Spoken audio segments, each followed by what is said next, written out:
Welcome to the Hawks Nest live stream show. We got ourselves draft day today. Let's go. It's time after all of the intrigue, after all of the mock drafts. I know you're on what? 332, 334 mock drafts. We're all in there. We all go that deep. But today, finally, here and now, we will learn what our Seattle Seahawks and the rest of the NFL is going to do, at least on the first day of this draft. Of course, the NFL is going to drag this thing 3 days and get every last bit they can. I don't mind that whatsoever. We're going to have I think, a fun first round, a little more maybe action-packed first round than we've seen in recent years by the sound of what we're hearing in the clamoring going on in the background. Some teams saying, oh, we're looking to trade up. Some teams looking to say, well, no, we're looking to...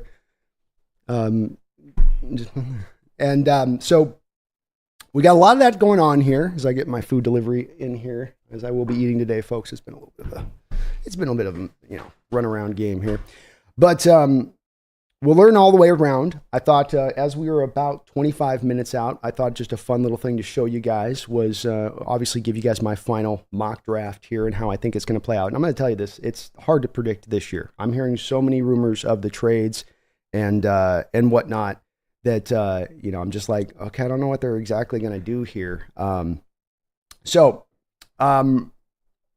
Here was last year's mock draft that I ran. And though I wasn't really great as I got into the deeper trenches of the draft as far as the position of the players I got in there, in the exact spots where they were taken, I was able to do pretty good as far as targeting which were going to be those players in that final mock draft. So you can see here, I think I ended up missing out on 5 total with Osiris Torrance, Darnell Washington, Joey Porter Jr., Brian Branch, and Will Levis.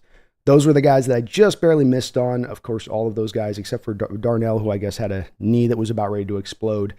He ended up dipping, of course, well out of the first round. So I did okay. I've done pretty good this in the past. So we're going to see how I do well this year. And again, not loving kind of just because there sounds like there's so many different things going down as far as possibilities go that I'm not really sure, what everybody's going to be looking to do. I think there's going to be a lot of trading, I guess, if I could say it clearly on this as a bottom line. And again, bear with me today, folks, because unfortunately the sickness is not leaving yours truly right now. I'm definitely fighting through, so I'll be fighting the good fight tonight throughout the stream.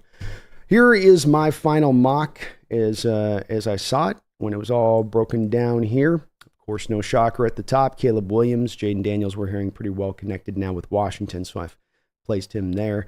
I do have now the Vikings, according to rumors, what we're hearing, looking to trade up then to 3 and get Drake May, not J.J. McCarthy, and a little bit of a shocker there. I'm hearing some real interesting rumors from Daniel Jeremiah, who tends to be pretty piped into the league, as far as him saying that he was hearing a wild rumor where Minnesota was going to move up from 11 to 3. New England was then going to trade from 11 to 4 with AZ, and then AZ was going to trade from 11 to 5 with the Chargers. So, yeah, as he said in his tweet, you dizzy yet? So that would mean that 3 with Minnesota, they'd get Drake May. 4 would be New England with J.J. McCarthy. 5 would be Arizona with Marvin Harrison Jr., and who knows what, of course, the Chargers would be doing on the other end of that. But I didn't play that deep of a trade game into this on how I sent it. So we've got Marvin Harrison Jr. going to the Cardinals. They sit pat at 4. J.C. Latham, a little bit of a surprise there, but I think that the Chargers have really been circling around this guy. If they aren't going to go in some other directions, I know Joe Alt's being talked about there, but the part that just never really make sense to me with them doing that was the fact that they just drafted Rashawn Slater a couple of years ago, and he's doing very fine for them over at left tackle. J.J. McCarthy then goes to the Giants at 6. 7, Joe Alt, taken by the Tennessee Titans. Dallas Turner, an edge, goes to the Falcons. So they can get Arnold Ebiketie some help out there on the other side. Olu Fashanu is going to go to the Chicago Bears and his old high school teammate, Caleb Williams, and protect his blind side. Malik Neighbors suffers a little bit of a drop, but the Jets just can't help themselves. They take Malik Neighbors at 10. Romo Odunzie goes to the Patriots at 11 in their trade back scenario here. Bo Nix, Penix, Bing Bing. As I've long slated, I still feel like this is one way or another going to happen if these two teams can't trade up in the draft. I think both are trying to trade up in the draft, but if they can't pull it off, this is just where I've kind of defaulted, and as far as I think it's a pretty good educated guess. 14, Talise Fuanga going to the Saints. They are in dire need of right tackle help. They don't even know if their guy's going to make it to the season or even be able to play in the season. This is kind of a easier pick that you can find out there in this draft if the Saints taking a right tackle, because it's just something that they need. Now, they could obviously go here Mims too, but I'm going to go with Fuaga. 15, the Colts take Buck Bowers, and then the 16 Seahawks are not able to trade back, can't find a partner, so they just have to stand pat, and that means Byron Murphy. 17, the Jaguars need some corner help. They get the best corner in the draft in Quinyon Mitchell. 18, Amarius Mims goes to the Bengals to reinforce some of their line. Troy Fatano suffers a little fall on the back of some of these reports that maybe there's some medical issues there. Medical issues do not scare McVay and company away. They think they'll be able to use Fatano somewhere along that offensive line and find a starting place for him. They bring him on in to be that guy there. Jackson Powers Johnson going to the Steelers. They need center help. Kool-Aid McKinstry out to the Dolphins, looking to replace Xavier Howard. Jared Verse to the Eagles. It's not a need, but the Eagles tend to draft for value. If Verse were to fall this far, I think that Howie would pounce. The Patriots, Latu. They get themselves an edge after going with offense in the earlier pick that they took at 11. Cowboys take Brian Thomas, get some more receiving core reinforcement there. Cooper DeJean suffers a little bit of a slide in this proverbial scenario to 25, and the Packers were happy to jump on him. Graham Barton at 26 for the Buccaneers, who need some help in the interior of their line. Zerzon Newton to the Cardinals, and then Adonai Mitchell to the Bills. Terry and Arnold to the Lions. Darius Robinson in the shocker here. I know not many maybe are putting this, but I've really felt like for a long period of time that Darius Robinson is just he's a Raven kind of player in how he's built. You know, he's just the kind of typical cat that they like from a big physicality standpoint. And I could see this being one that's a little bit of a shocker that goes down. Now, I know he didn't test great, but his tape is really good. And the word on the street is that a lot of teams really like, especially coaches, really like this kid. Tyler Guyton, then to the Niners, gets them the right tackle help. And then Ladd McConkey to the Chiefs has just felt so good, so right for so long. I got to go with it. So that is my first round final mock draft. Sans many trading scenarios going down here, but that's how I see it. That's how I see this playing down in the final outlook of things. So we'll see how this all goes. I appreciate everybody tuning in today and watching. We're going to be doing this all 3 days. Come hell or high water, I will be here. I may not have a voice. I may be whispering, but we are going to do this all 3 days. We're going to go crazy with it here. So please do tune on in. Please do hit that like button. And I want to just say thank you for watching. We're going to have a good time with this. I love the fact that it's so unpredictable today. But let's see what you guys are at right now. Let me check in with my crew. See how my peeps are doing. I'm designated by my neighbor as his draft contact for all things Seahawks and Huskies today, texting her on a ship in the middle of the Pacific. Oof. Hopefully it's good. It sounds like today, I don't know, I have a feel for what we're doing today. Brett Coleman was saying some stuff about a rumor he was hearing about Seattle doing something in the second round tomorrow that had me a little bit nervous. He said the Seahawks fans wouldn't like it. That has me nervous. And then I was trying to think about are they going to take Marshawn Kneeland in the second round? Is that would be a thing that would probably get some fans like, what?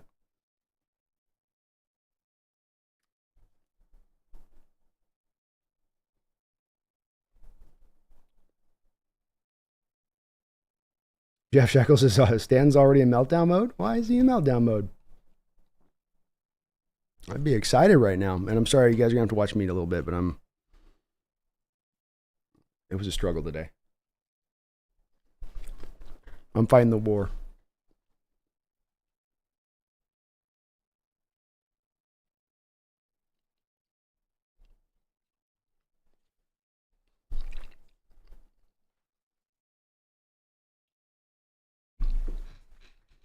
Mark says, B, did you buy the beer for just in case while you move? Well, I couldn't be drinking today at all, Mark. I'm definitely under the weather way too much. I'd be in a bad state if I did that. Did you buy the beer for just in case while you move? Oh, I just moved. Main reason the move is to come down. Our family's down here in Southern California, so a lot more of a connection to that. You know, I'm sure many of you can relate to this, where you just always have your family kind of spread all over the world. Nobody's ever really close. And so this was an opportunity to kind of get everybody in the same vicinity. I kind of jumped at it. Been wanting to do this for a while, as far as the family aspect goes. I'll try not to eat too much here, folks, but it's been a day. This cold's kicking my butt. I'm on the NFL Network right now. That's the one I'm watching. Rest in Pete Mort. Yeah, rest in Pete Mort. For sure.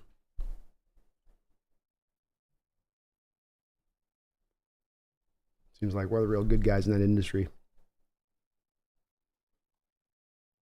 Big Roy Plumman, how you doing, Space? What's up? Nukes in the house. Royal by Blood, rock and roll. We're rock and roll today. Jennifer Cologne says, took a day off just to be part of this. Go Hawks. I love to hear that, Jennifer. I love to hear that, and that's just what I want to hear. It's going to be fun. We're going to enjoy ourselves today. I'm going with the flow on this. John's killed the last 2 drafts.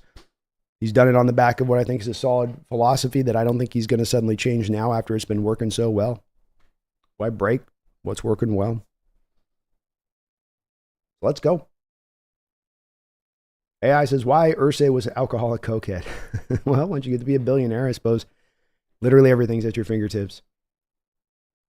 Michael Myers says, another draft night with the Hawks Nest. Well, thank you. Let's F and go is right. Many of you have been here doing this with me for years. You might only watch during the year. You might only watch during the draft and during the year, but it's time many of you come back in the house. As I always say, come back in. Come on in. We got room for you. Got some beanbag chairs in here now. Come on back.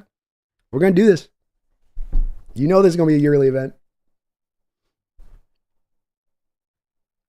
I haven't pulled the Dayquil yet because I do not want to start speaking in tongues to you guys. So I haven't gone for the Dayquil yet, but that is on the table.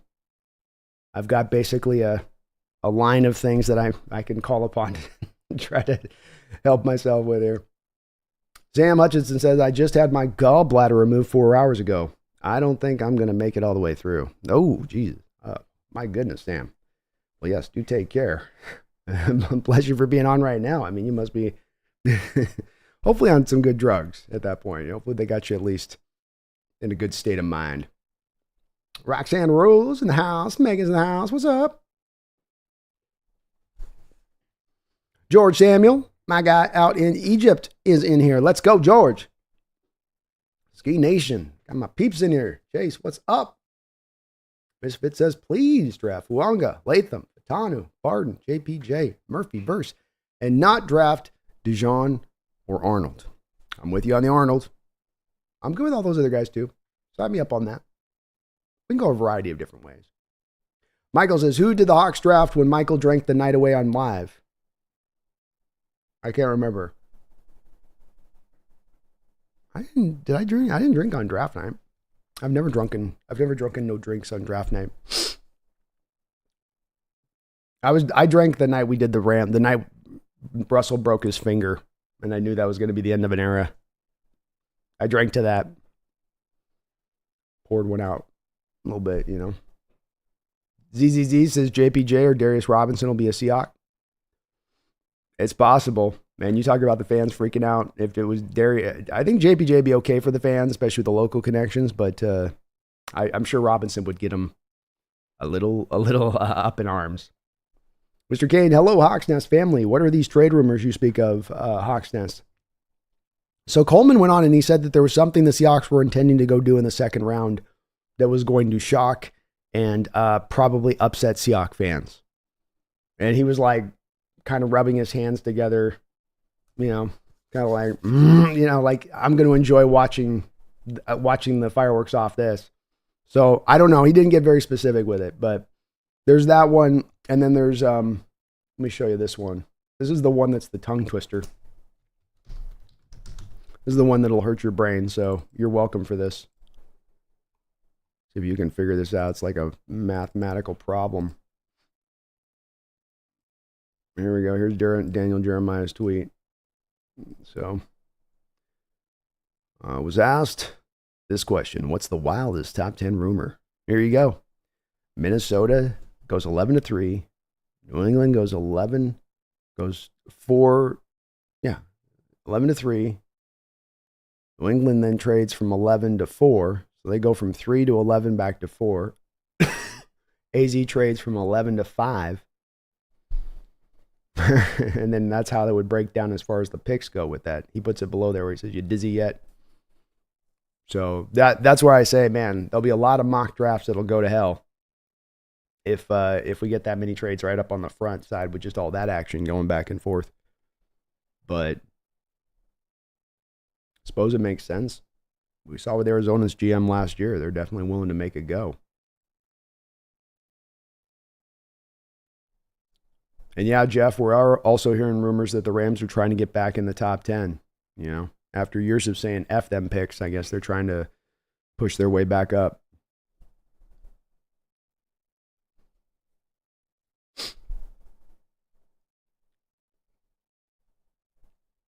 Sports fan says, am I crazy? But if Drake May somehow becomes quarterback 4 off the board, would you trade with the Bears at 9 to get him?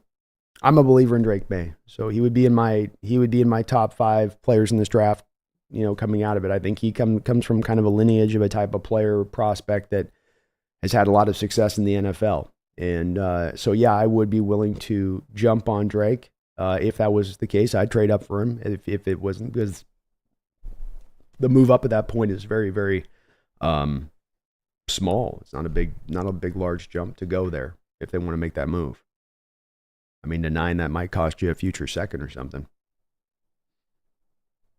Misfit says, Latham in 5 makes me sad. Fuanga makes me sad. Murphy makes me very happy. Definitely a lot of stuff with Latham being connected back to the Rams. Make of it what you will with that. Or not the Rams, but the Chargers. That they really like his ability to move people off the ball. They want to run the ball. And the whole thing with Alt is that Alt can't play right tackle. They ran Joe Alt through the right tackle drills as a pro day, and a lot of people made a whole bunch of big deal about it. I didn't think it cared. Like, who cares if he can't play right tackle? He's going to be a franchise left. But that's where it gets to me hard, where Chargers go that route when you're essentially going with 2 left tackles at that point.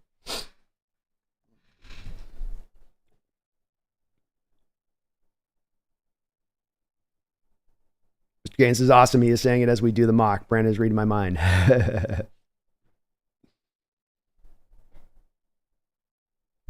Michael Hyde says, I'd be happy with this mock. There we go. We'll seem pretty cool with it. Nicholas, I'm sorry you're going to be at work when this goes down, man. Hang in there. Oh, yeah, you wait to see where my voice is going to get, Brian. We're going to be in, it's going to be deep. I'm going to be basically, if you kids won't remember this, but the older people will. You know, remember you go into the movie theaters and that they had like 3 different people that would do the voiceovers for the movie trailers, you know, coming this fall to a theater near you. It's going to be there by the end of the draft today. So I'm going to be doing some definite copy reads for Regal and, you know, going to include that in a little bit. God in a twisted universe before time. There's only one man that can stop it. My voice is so jacked. Swedish Shinobi, how you doing, man? Welcome back into the Hawks Nest Ring of Honor. I know you've been a long-time member before, and welcome back on in. It's good to see you back. It's good to have you back. King Bomber, what changed, Brandon? I thought you had a second-round grade on Byron Murphy. Oh, I see what you're thinking here. I'm not making this mock as what I would want to do. This is a predictive model mock. So, like the previous year, when you see the yellow, those are the ones I got right as far as those were all first-round players. The exercise from my perspective is to try to identify the 32 first-round players and try to get them in the right spots around that. And so, this is as much about how much I trust a little bit in the rumors and connections I'm hearing of Murphy to the Seahawks, and why I can understand why they're going down this road, because they both love him this much, and it obviously then gives them the out to Draymond as well, and they may just like this better than the Draymond thing. So, but it's not a reflection of my grade going higher on him. Michael Hyde says, Fatanu's bad knee worries me. I think it's going to worry NFL teams too. I think he'd be a top 10 pick, if not for the knee issue. And as you can see in my mock here, I had him going to 19 because I think it's going to affect him at least a little bit. That's a legitimate thinking that will scare teams off just a little bit. Not all the way off, yeah. Not off you out the first round, but just a little bit. Misfit, no first round Chop Robinson.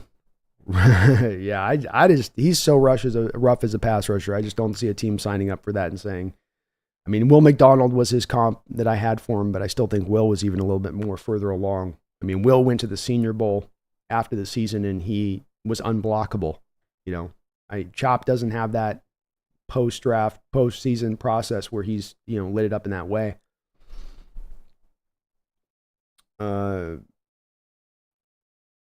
What's Newton's flags? I don't know of Newton's flags. Flag says if a Seahawks take a corner, I'm going to be pissed. I've gotten from a few people in my chat. There'll be a few people that'll not be super happy with that one. D-Boy in the house, man. It's good to see you. Long time no see. How you doing? Good to have you in the house.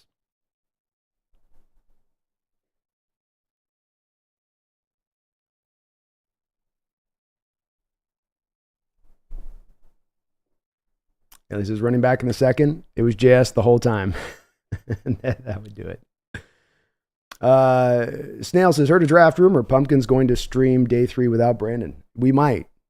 I don't know if I'm going to get her off the bed at this point. She's pretty much. Oh. Come on, girl. Come on, girl. We got to get her up. Hans Van Wyn says, today is very important, but don't forget, 12s, a career or franchise is not made the draft alone. Trust the process. This is one that's going to definitely maybe, test people's wills with that and where they stand. And you're right. This is a new era, a new age. We're going to be doing things maybe a little bit differently than has been done in the past. And we got to roll with those punches, both good and bad. Well said.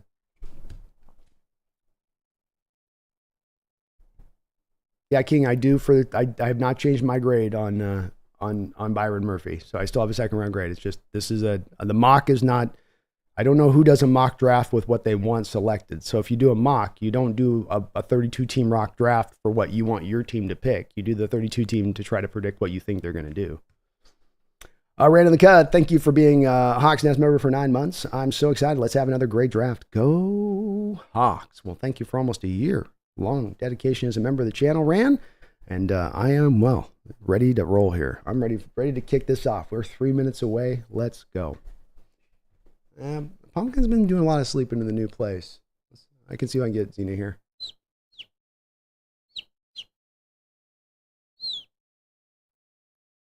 And there.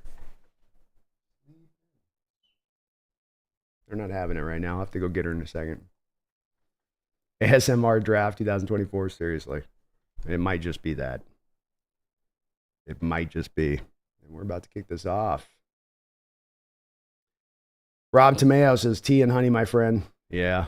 It's going to, I don't know what, I got to use the voice constantly. It's going to go either way. We just got to enjoy the ride. Well, yes, if you need to stuff your face, B, go ahead. We all at one point needed to do it. Yeah, I'm going to have to take a couple bites here in a second. You're all good, B. We all feel under the weather, man. Yeah, this one got me. I'm usually really good about avoiding colds, but it's that damn move kicked my butt.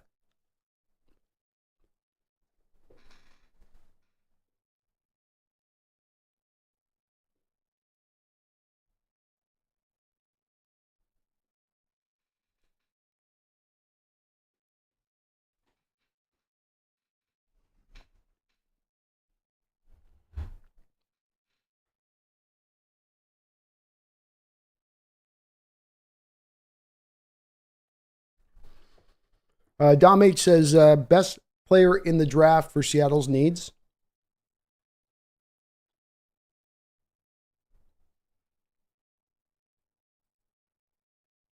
Well,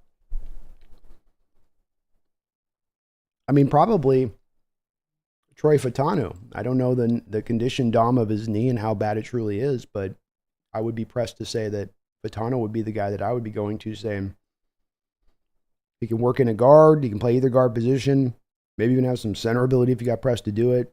He's gives you insurance for Abraham Lucas. He upgrades the left guard position in a major way.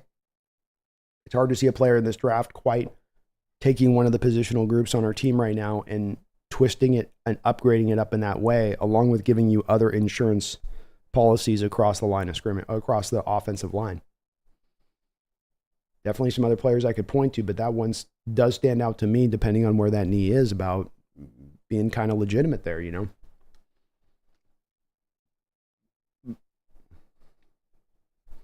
Spaces, you got this, Brandon. Oh, I'll be fine. I'm a trooper. You guys know. If I got air in my lungs, we're going to be doing this. I got air in my lungs. Nagasa says AJ Brown 3-year extension for $96 million. Holy hell. Holy hell. That is a lot of matzo ball soup. Dang. They did that a year early on him too, because he signed his extension the same year as DK. So they're going 2 years out on a new deal for him. Trying to save the money in advance, I guess. But how much money did you save when you're averaging? They just put it on the end of the. I know what they did. They just put it on the end of his contract, on his current contract. Rear. Roseman's getting a little bit wily with it, I guess, huh, Nagasa? I don't know if I like that. I don't like that as a trend. You have guys with 2 years of deal and you're trying to get ahead, and like that almost seems like they're worried of him. I don't know. I don't know on that one. Misfit says John almost always knows what other teams are going to do. He does tend to be on top of that type of stuff, as far as he doesn't seem like he's caught off guard come draft day. Especially when they were giving us a little bit of a look behind the curtain. I think it was like a year ago, 2 years ago. He kind of seemed like he always seems like he knows pretty much where it's going to go. They seem to do a good job in that preparation. Cameron says, go Hawks. Go Hawks, Cameron. Thank you for your 19 months, almost 2 years of membership on the channel. I really appreciate it. Michael says, imagine if Caleb doesn't go number one. Yeah, that would be pretty wild. Talk about the draft getting thrown into disarray quick. Disarray quick. My draft cast up here. They are on the clock right now. Are the Chicago Bears to kick off this draft? Thomas says, take some kratom. I'll be taking a lot of stuff here soon. Addis, the gamer, any word on the uniforms? Well, of course, there was a rumor that the Seahawks were going to be unveiling new uniforms on their pick this draft, this day. It was a rumor that was out by Ari Menov, I think. And then he took the tweet down. So some of these rumors are still percolating out there that we are going to get new uniforms on our pick. I will confirm if I see it, but that's unconfirmed so far on that part. Maybe he let the cat out of the bag a little bit early on that one. AI says, my first draft here was LJ Collier. Total letdown. That was brutal from my standpoint too, because I'm along far enough into this AI where, you know, I can get touched on some negative stuff and you guys aren't going to freak out of it.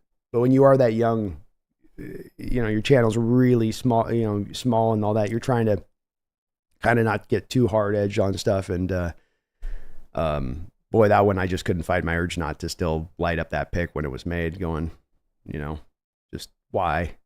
Just why? Just for who? For who and for what? That was a brutal pick. One of the more brutal first round picks, despite the fact being at the end of the first round I've ever had to watch pick. Because I watched a lot of tape on Collier coming out of TCU. You just look at it going, wait, no.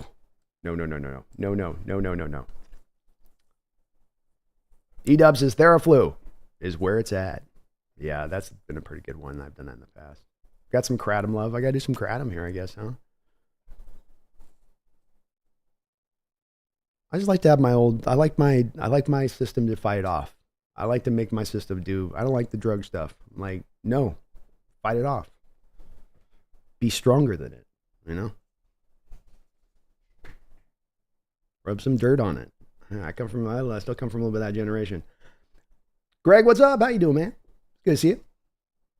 Flag says cold medicine wrecks me. That's also why I don't want to take it. I take that stuff and it makes me all Looney Tunes. Yeah. Doyen, it's 2 a.m. here in Bulgaria. AM. Am I crazy? No, you're not crazy. You're in love with this sport, and I dig you for that. So let's go, Stoyan. Love the draft, especially with my man B. Well, we're going to have some fun here today. I'll guarantee you that. And Stoyan, I'm digging the fact you're out there checking on that late at night. That shows the dedication you have to this sport. Doesn't matter where you're born, if you're in a state, this city, what.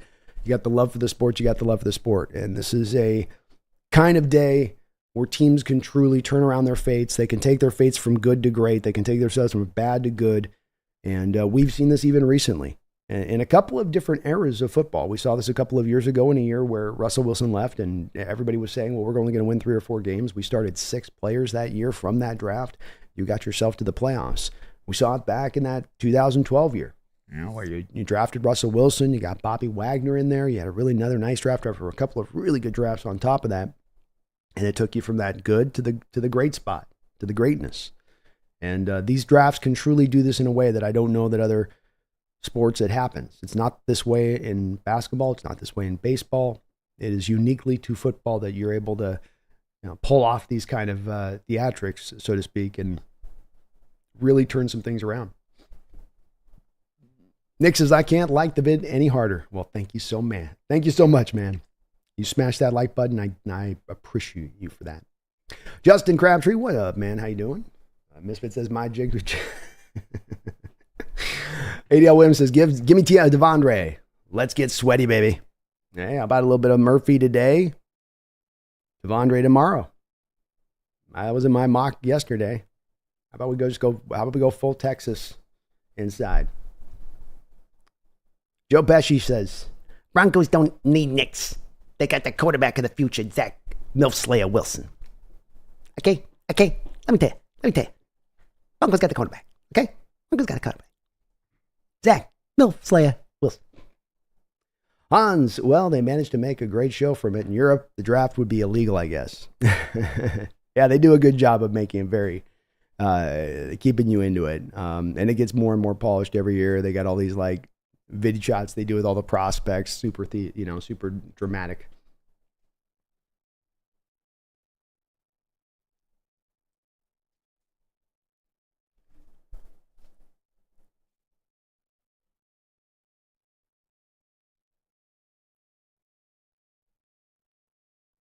Who would I want, Brando? Offensive line. I'd take the risk on Fatano. If in my proverbial draft scenario he was there, then I would just take the risk on it. That to me is the pick.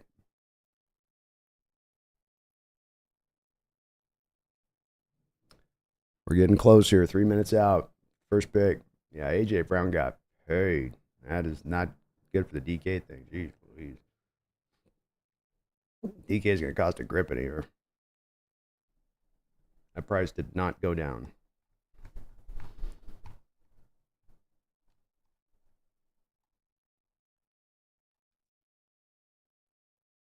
Brandon Jana says, nice to be back in the chat. Let's make it a good one. Go Hawks, baby. Let's make it. Let's go. DJ says, going to miss the first 2 hours. Might have to miss the tonight so I can go back and watch from the start without spoilers. Have fun, y'all. Have fun, DJ.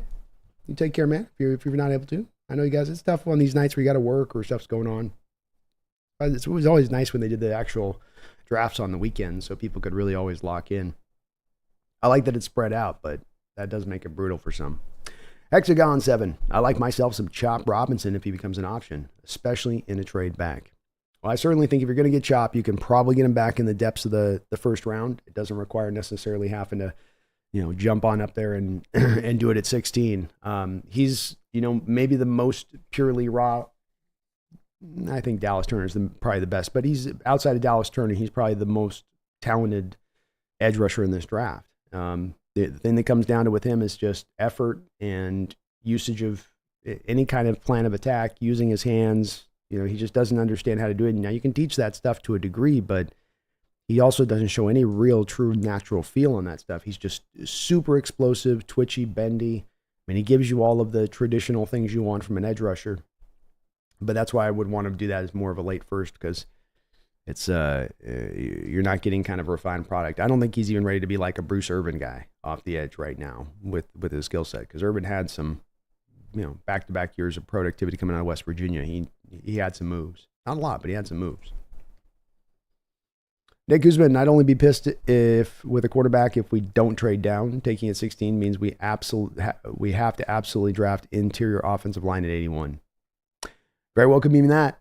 It also, there's that part where maybe they trade back in that second too, trying to find a way to get in there. Could be another way that this rolls as well. But yeah, I think it's the specter of Cooper DeJean, the mustard man. He's sitting there. His silhouette hangs over the Pacific Northwest as we enter into this draft. Yeah, what are you gonna do? What are you gonna do? Benelli says, let's go. Give me Terry Arnold, Byron Murphy, or Cooper DeJean. I'd take Penix too.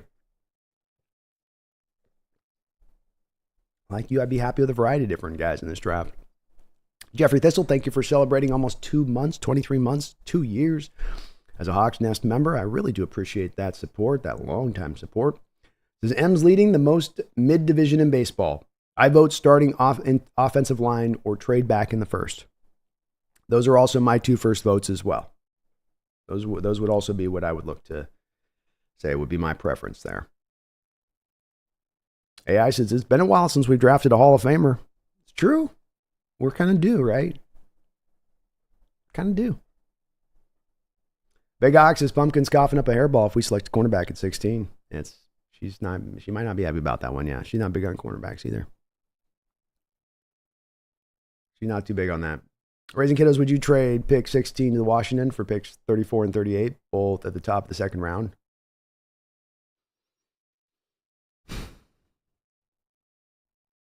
I probably could get talked into it. I sure would like a little kicker thrown in, Kiddos. I'd like a little fifth.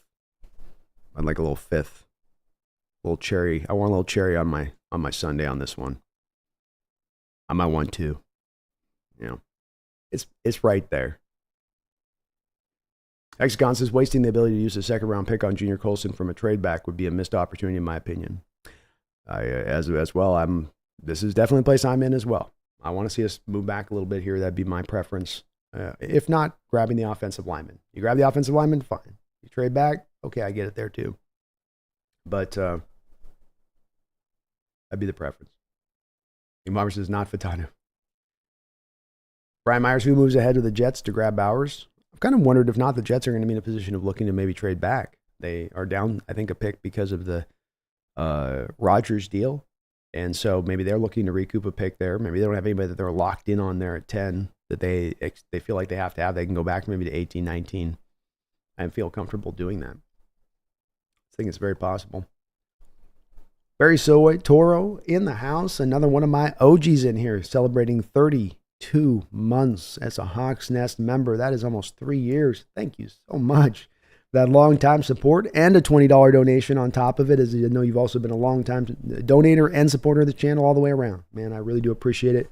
Thank you so very much. You are awesome as ever, Barry. It's great to see you in the house, though, too, man. I love seeing all my OGs in here when we got draft days and game days and stuff. It always brings a smile to my face. Man, very kind of you. Sanchez has been a member for 18 months. He says trade down. I think that's the consensus right now. I think that's what fans would like to see here above all else is let's just move this sucker down. Let's move this sucker down. Kevin Lonice, thank you for the $10 donation. I appreciate you for that.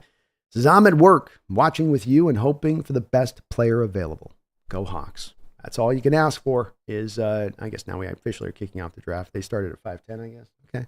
Okay. You see what you did, NFL. See what you did there. I'm with you on this, man. Just, draft for value, stay in the mode that you've been in the last couple of years, which is, it's very simple. It sounds almost rudimentary. It sounds almost like a childlike mantra that you say. Draft for value. Don't reach for need. We got this. Mike McDonald has this thing he needs on his defense. Let's reach up and go get this guy to get this thing that he needs on his defense. No, you don't do that. Who's the best guy you got on your board? Who's the highest guy you got on your board? And this is where we get to the Byron Murphy thing, where I don't want to draft Byron Murphy. I want to go with an offensive line. I want to trade back. I want to do all those things you guys are mentioning here in the chat. I do. But that I would understand the decision in the respect of their evaluation had them so over the moon on Byron Murphy. And let's face it, they're not the only NFL team that we've heard about through this pre-draft process that's felt that way about this guy.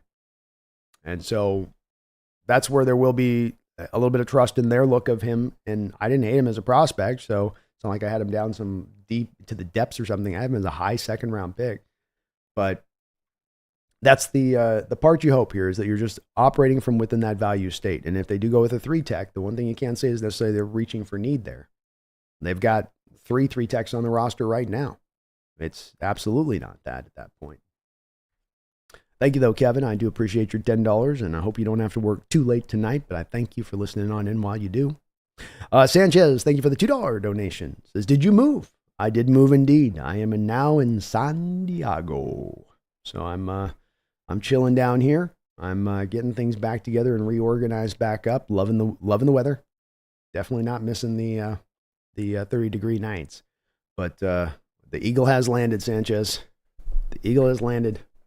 I'm now in California. I'm now kind of in enemy territory, though at the bottom of enemy territory. The Chargers aren't really, it's more of when you're up in that San Jose-ish area. You got to watch yourself, head on a swivel, Got to be careful out there. The Niner fans, they bite. Some have rabies too. So, Barry, thank you for the thank you for the $5 donation. He says that 100% is not Eminem. He was replaced after Encore. Well, there's as a guy that loves to delve into those conspiracies, I certainly have heard about some of that. That's the thing that they always say about Chappelle, Barry. There was that interview with Jim Brewer recently where he was talking with he was like with Roseanne or something, and he's like talking about how he felt like David almost been replaced or something in the way he was talking about it. So a lot of people, that's the thing that's put out there. I don't know if there's anything to it, but it's definitely talked about. It's definitely pushed a bit. It'd be crazy though, and then there's the original one. The original one, of course, is Paul McCarthy, or Fall, as George Harrison used to call him, the false McCarthy, Fall. We go down a rabbit hole with this one, Barry. We're on draft day. We can't go too far with that one though. They'll take over the stream.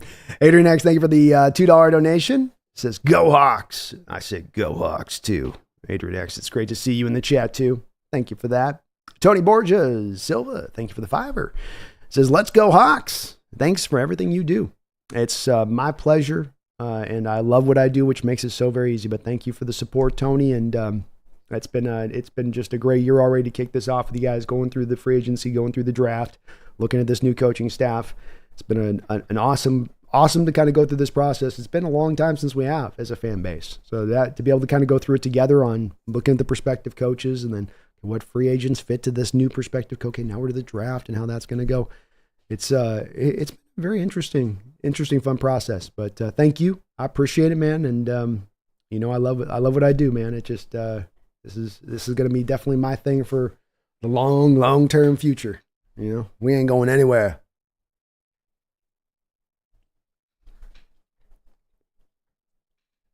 Ricardo says, yo, Brandon, ready for the draft? Let's go. I'm ready.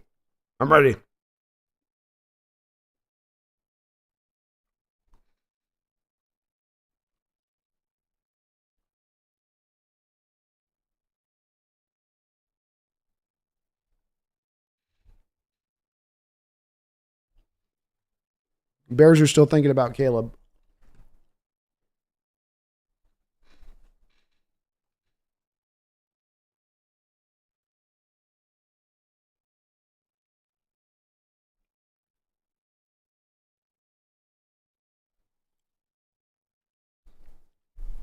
Ryan Ball says, sup, Brandon? Sorry I haven't helped with the algorithm this offseason. Let's go Hawks.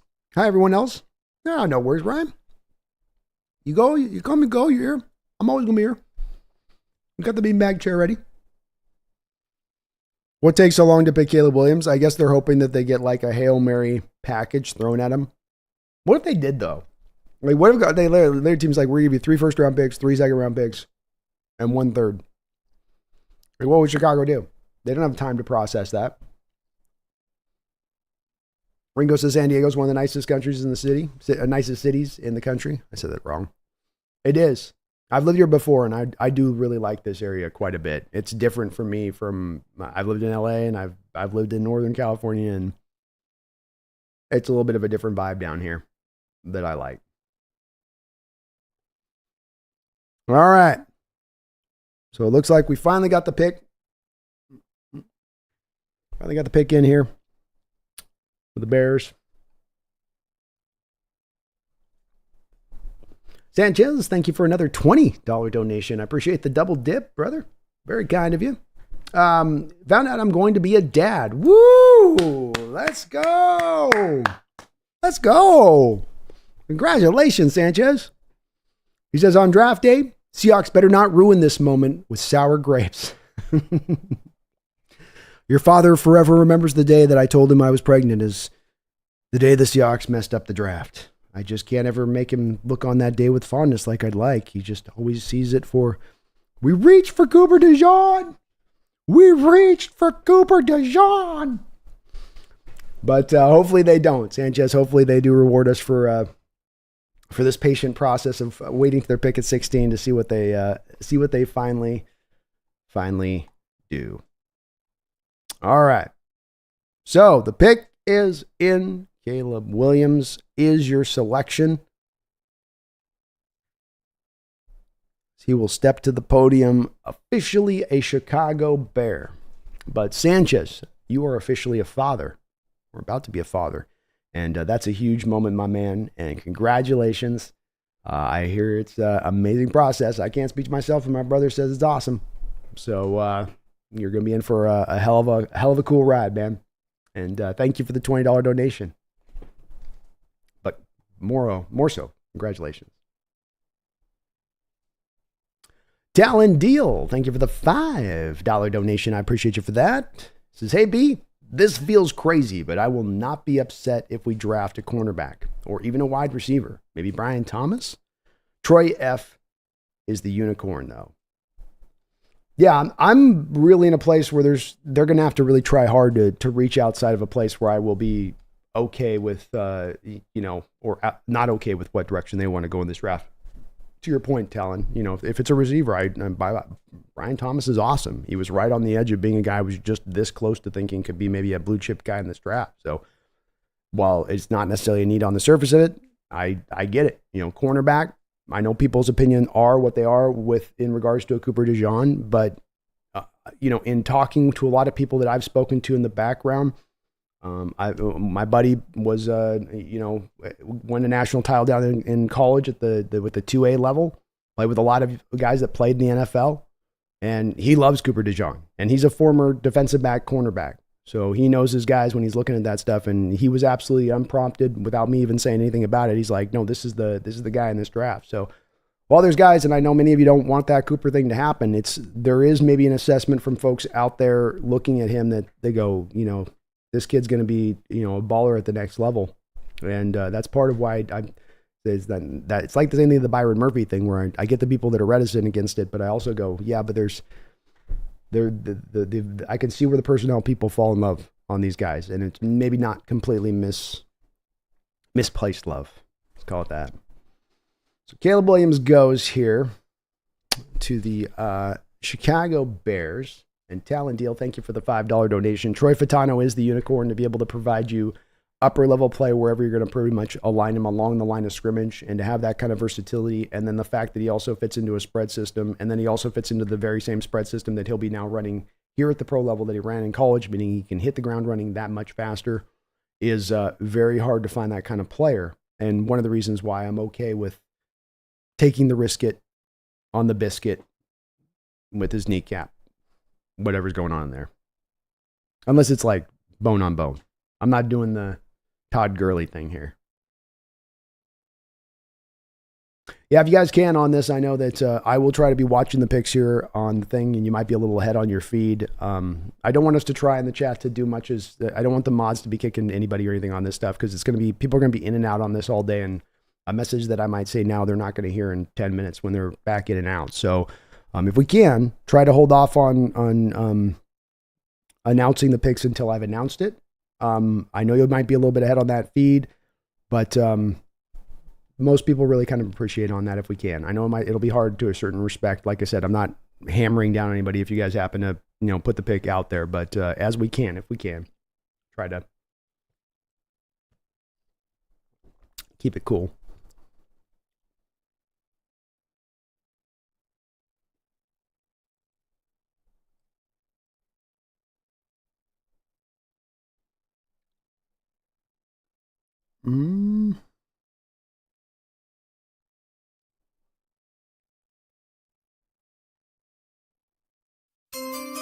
Oh. Trying to have my ESPN sound for you guys. That's not the one. That's not right.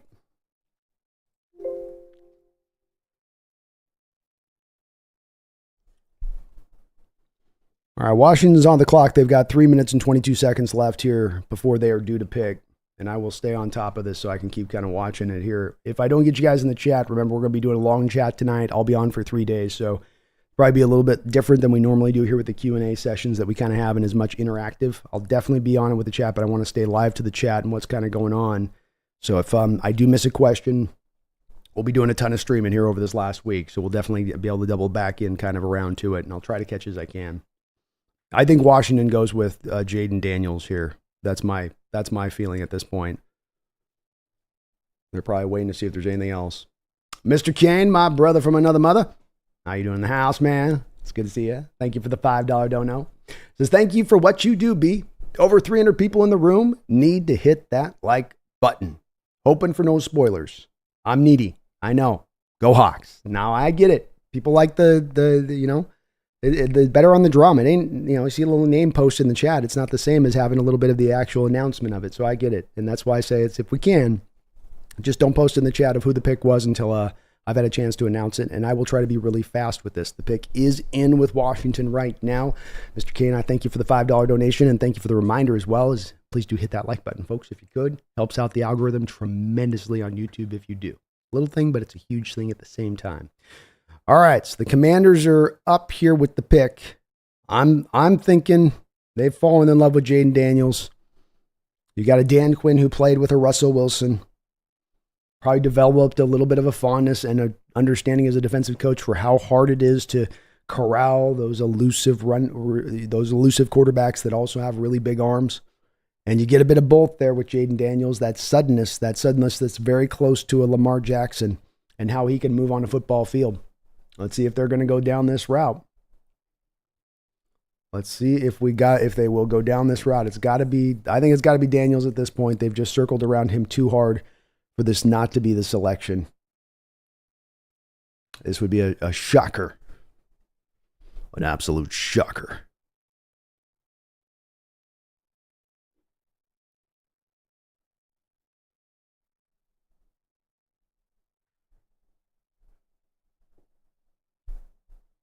They're taking their time. They're getting the cameramen all walking out.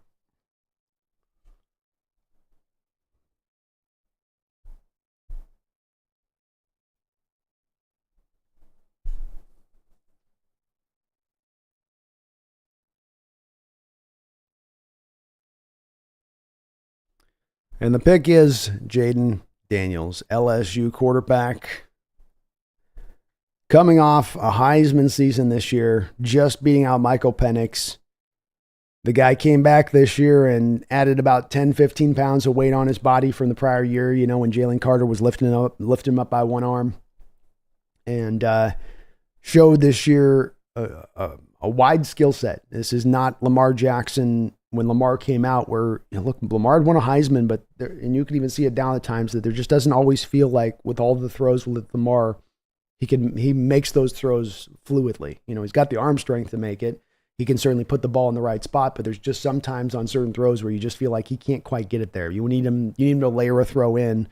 Sometimes that's not always in the bag there with Lamar. This kid has that. You know, he can layer those throws in. He can take something off. He can throw a fade ball. He knows when he needs to put a little bit more juice and velocity on it.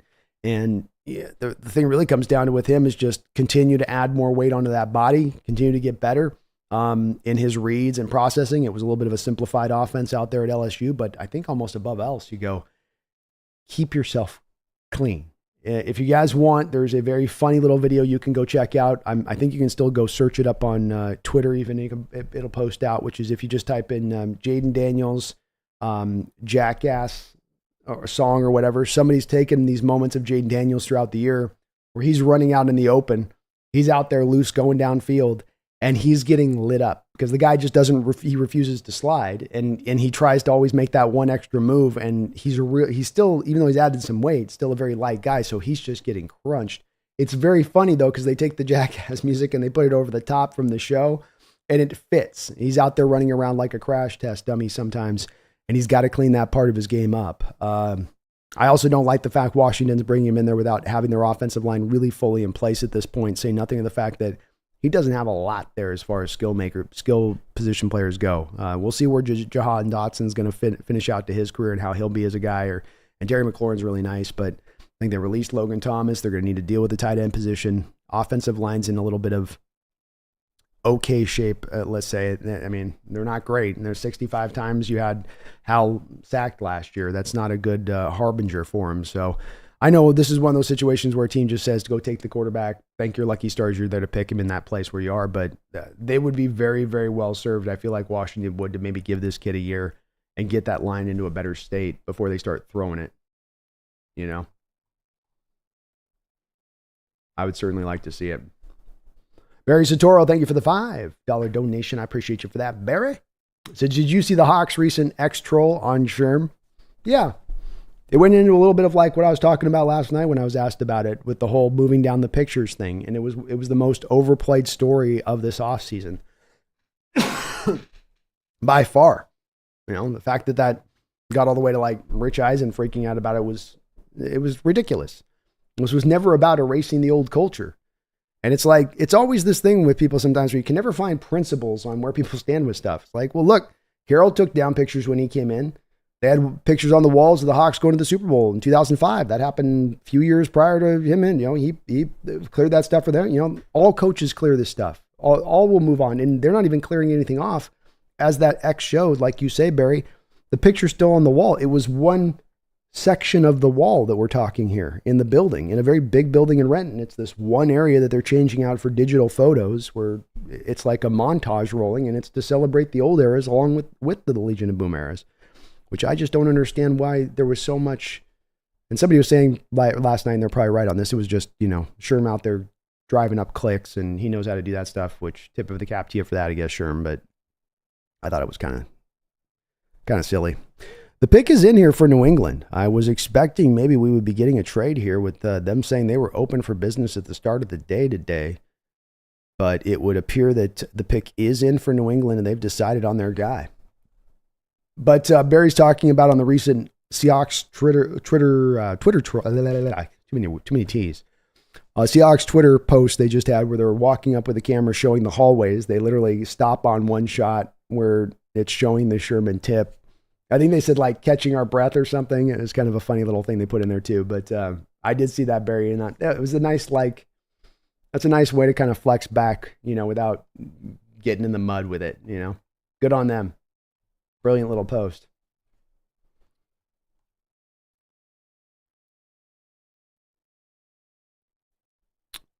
All right, so where do they go with this? It's got to be Drake May, right? The new Brady. Their new Brady. Pick is in to trade down. Let's see.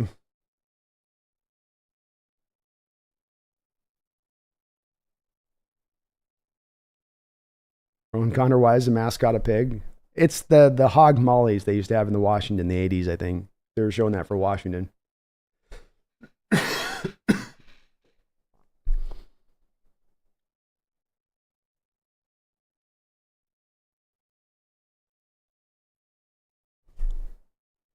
All right.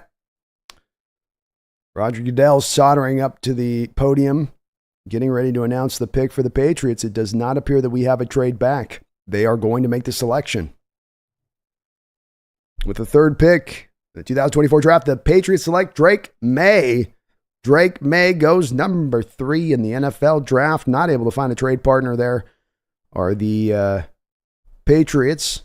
It would seem that the smoke about the Vikings trying to come up and get him was just that smoke. And Drake May goes to New England, who feels probably very good about landing this kid. I like his upside a lot more than some others do. People caught up a little bit on the dirted throws or some of the stuff that's not super clean about his tape. But it's the flashes and what he shows you, not just in the flashes, but fairly consistently in those flashes across the board that lead you to believe that he's going to be able to make NFL throws. He's going to have NFL size. He's going to be able to make every throw in the book. Kid seems to be a real hard worker as well in addition to this. and I don't think he's a finished product at this point. 8,000 yards, 63 touchdowns in his career out there. He can really kind of bend the bullet too. You see this a little bit with Stafford at times where that ball comes out of their finger and it's almost like they're able to kind of get the last of their finger on that ball and sort of twist it if they want, and they can kind of turn it around angles in certain ways, and how they kind of get that ball off in the way that they spin it. He can really spin it. And 6'4" plus, 223. He's got all the size you're looking for at the position. Good footwork in the pocket. Yeah. I think people slept on him a little bit in this draft process. Just a little bit. Jeffrey Thistle, thank you for the $2 donation. Says, hope they give us back our classic blue uniforms. I think it'd be really sweet if it is. That announcement does come tonight where they do the new uniforms and on the first round pick. That'd be a classy, cool way to set it out. And it's as we saw last year, and I predicted that when the fans got to see those throwback jerseys, they were going to want them full time, Jeffrey. There was no doubt about it. You know, everybody's going to want those ones like all the time. Yes. Yes, please.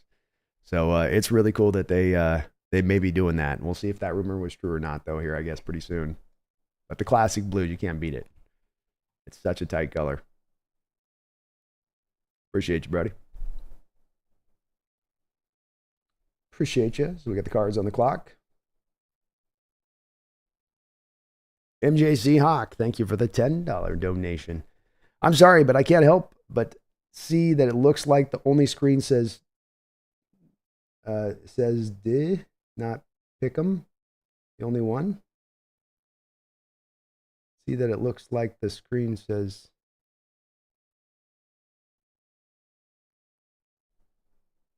not Pick'em.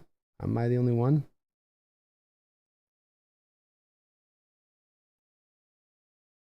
There. I don't know there, MJ Seahawk. Thank you for the $10 donation. Maybe retype what you meant to type in the deal, because I think we got some symbols and stuff in there. I think it kind of got thrown off, maybe. Fat fingered there a little bit. I'll look for your note there in the chat. But thank you for the $10 donation. I appreciate you.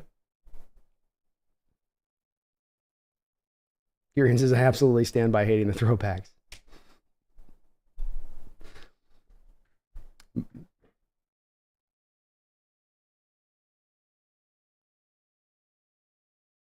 Han says, Brandon, Mike and John are standing in front of the picture before they entered the draft room, so even a bigger troll job.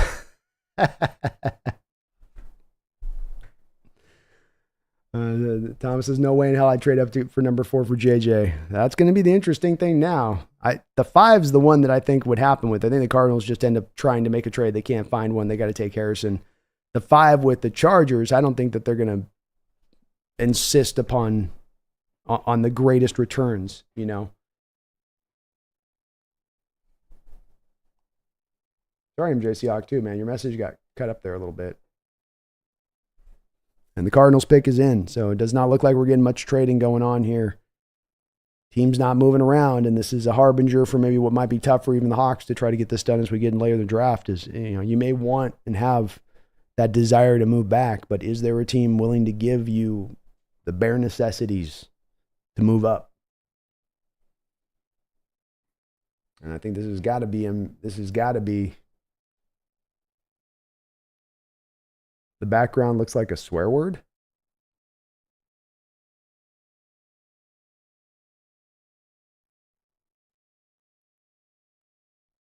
Background looks like a swear word.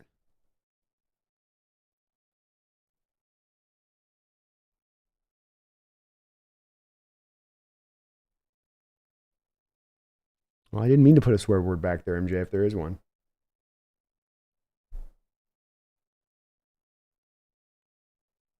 Subconscious if it's there.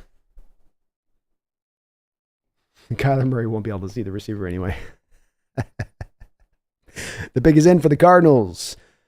Oh, with the 4th overall selection, 2024 NFL Draft, the Arizona Cardinals select Marvin Harrison Jr., Ohio State. So there we go. We're rolling along singing a song, everything fitting pretty true to form at this point. The first 4 picks, just as we thought they were going to go.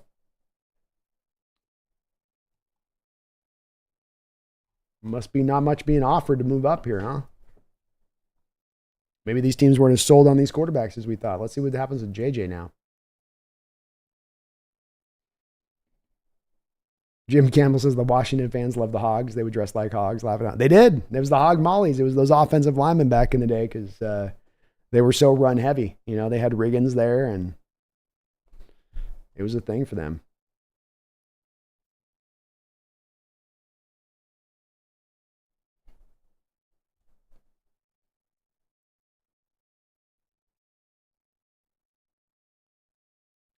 Tony Borges Silva, thank you for the $5 donation. Deshaun Cooper is my first round crush. His ball tracking skills are like a wide receiver. Looks like McCaffrey playing defense. Yeah, to me, he moves just a little bit differently too. I think that he's a guy that also, on top of those ball skills and just looking like a really twitchy, really good mover in space, is a guy that'd be a pure fit for this defense and this scheme. It's part of also that connection that's there where, you know, I wasn't calling upon when I had one of my mocks last night, us to draft him. It's not that obvious that I can understand where Mike McDonald with his defense and what he's looking for within that defense to find a guy like this that can be a jack of all trades player, that he can play him all over the place. As we saw him do with Kyle Hamilton. And so I don't think it's crazy to think they might go down that route again. And kind of as I was saying a few moments ago, Tony, a lot of the guys that I've talked to offline that I do trust and listen to their opinions on this have come back to me, and I've heard a lot of effusive praise for Deshaun and what he did this last year, and not necessarily from guys that give it out easily. So that opened my eyes to it, even as I wasn't necessarily.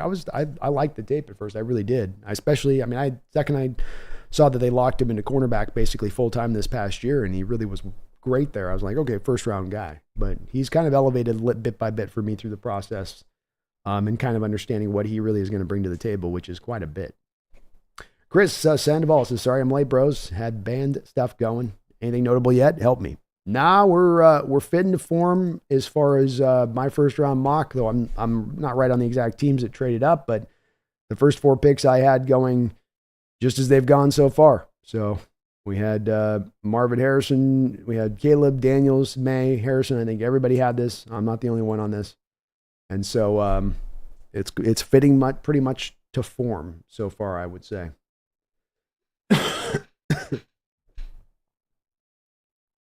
Oh, Brian says the stage backdrop be not yours. Oh, okay. Yeah, they definitely will. Well, then definitely. Like, did I put... that took me a second to figure it out. Scary pick for the Cardinals, I will say. We joke about Kyler not being able to find him, but you know, when Kyler showed when you did give him DeAndre Hopkins with a little bit of prime juice left in his tank, Kyler was able to take advantage of it. And this guy will be able to do all the things DeAndre Hopkins could do and more. He's got the ball skills. He's got the big catch radius. He's going to get open for Kyler and create some easy reads for him at times. I absolutely love Marvin Harrison Jr. as a player in this draft. I don't care if he didn't run the 40. I think he's going to be a phenomenal pro and a problem in this division. Mark Harpercorn, thanks for reminding me of that. Please do hit that like button. Sub on up if you're not subbed up. Come on now. We're trying to get up over 20,000 this year. If we can pull it off, you can help us get there now by subbing on up. I would really appreciate it. 3 minutes and 56 seconds on the clock left for the Chargers here with the 5th overall selection here in the first round. If they look to move here. Yeah, straight-laced. I think Marvin Harrison Jr. is, to me, right there neck for neck in being one of the best players in this draft. That was an easy selection for the Cardinals there. And understandable why they didn't want to trade back. You know, you heard all this smoke about Malik Neighbors maybe vaulting over the top of him as the number 2 receiver, and it's like, give me a break, no way. There's just no way, especially if you start to hear there were some concerns with Neighbors on the work ethic front maybe. And you're not going to have that with Harrison. This guy is, you know, from a team in Ohio State that's just pushed out so many really nice receivers in the last few years, Olave and Wilson and Jackson. This guy's the best. This guy's the best out of all of them, and even by a good little bit. So he's going to be a problem. I'm glad he may be one of the reasons we got to go cornerback here again soon.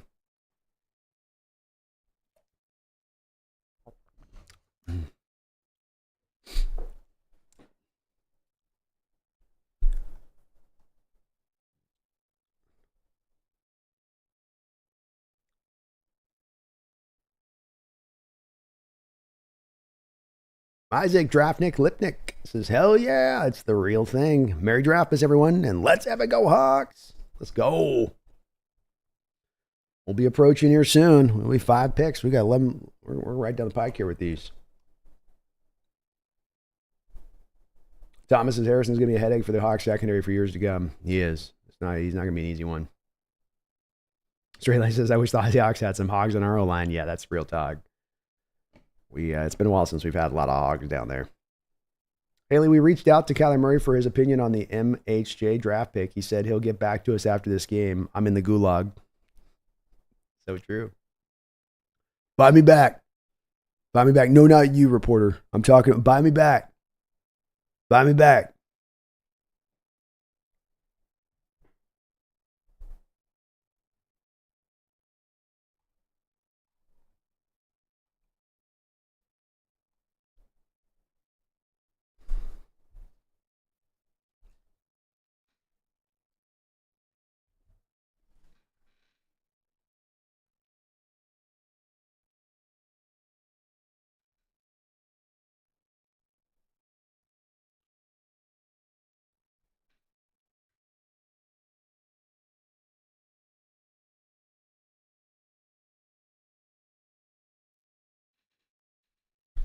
Clifford asked, how did J.C. Latham go up the draft boards?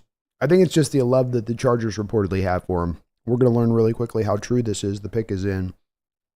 But it all depends on how much love the Chargers they've really kind of rounded circled the wagons around Latham a little bit with this. Now, they could go Bowers.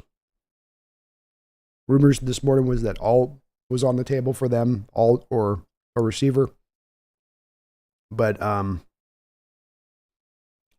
think for Harbaugh's standpoint, just it'd be so tantalizing to be able to lock down the 2 tackle positions with the guy. They got Rashawn Slater there. They got Zion Johnson at left guard. They got Corey Lindsley down there at center. And you could then put J.C. Latham over there at right tackle. I think that's going to be a little bit of a draw for them, but we'll see here. We'll learn really quickly right now. And they did take a receiver last year, so.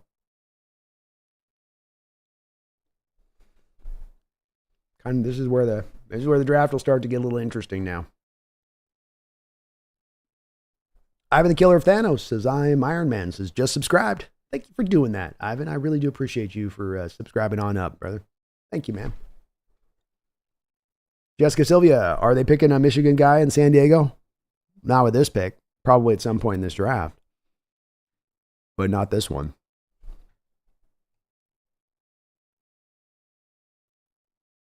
I don't know what it is, Hans. I always get the slow internet signals, I guess. I was always behind. I'm a game day. Everyone's always ahead of me on the deal, and then on draft day, I guess I'm always behind here too. NFL Network needs to update this thing. You guys get the good treatment though when you're from NFL because they give you guys the good all 22 and stuff too. You get the improved all 22. All right, here's the pick for the Los Angeles Chargers with the 5th overall selection. They will not be trading back. No trade backs here so far. And Joe Alt becomes the selection here for the Chargers and a little bit of a surprise. So they were talking about it as a possibility. So Brando's off on his first one here. Sounds like they're going to try to move Rashawn Slater over to right tackle, I guess, which is interesting.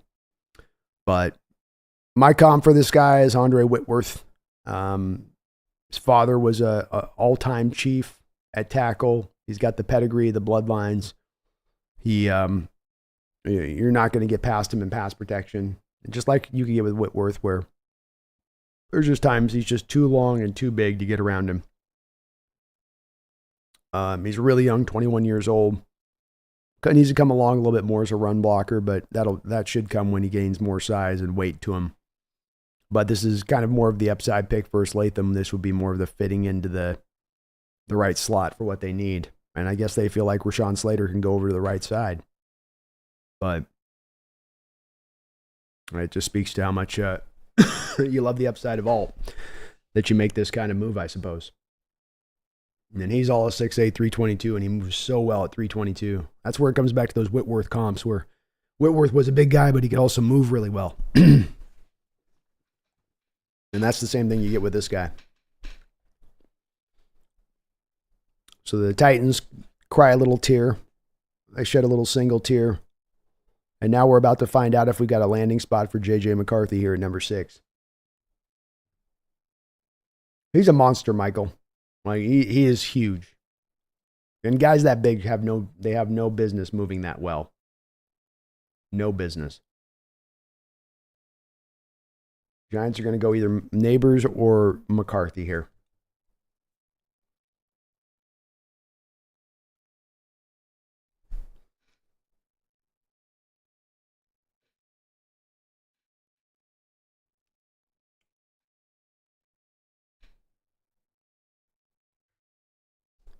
Ryan says, I think we get messages before we get Brandon's video. I don't think it's your internet, Brandon. Okay, well, that's good. It makes you feel better. Roxanne says, Alt is the wall on the southern border. He is. He's just got to kind of stand in the right direction, right? And he's pretty much, nobody's getting past that. Interesting, though, is that he's not as much of a run blocker. And with Harbaugh's dedication and want to run the football here, you're getting a little more of the pass protector and all. You're hoping that, and I think it probably will, but he'll always be more pass protector than he will be run blocker. And that's the bit of the interesting part for me looking at this move with this, where you go, well, you're not exactly getting what you not only would seemingly think you need on the team, but also what would be what you're looking for in the building of the mold of your team. This is more of a guy you'd want to maybe more of a pass happy kind of system.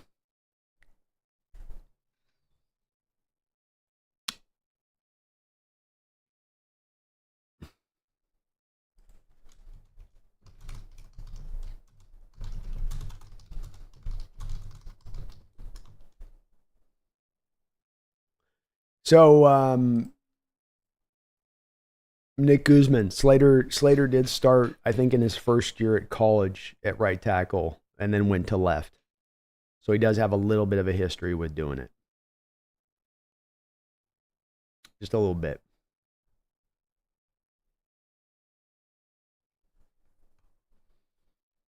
And Garth Knight, thank you for the $5 donation. I appreciate you for that, Garth.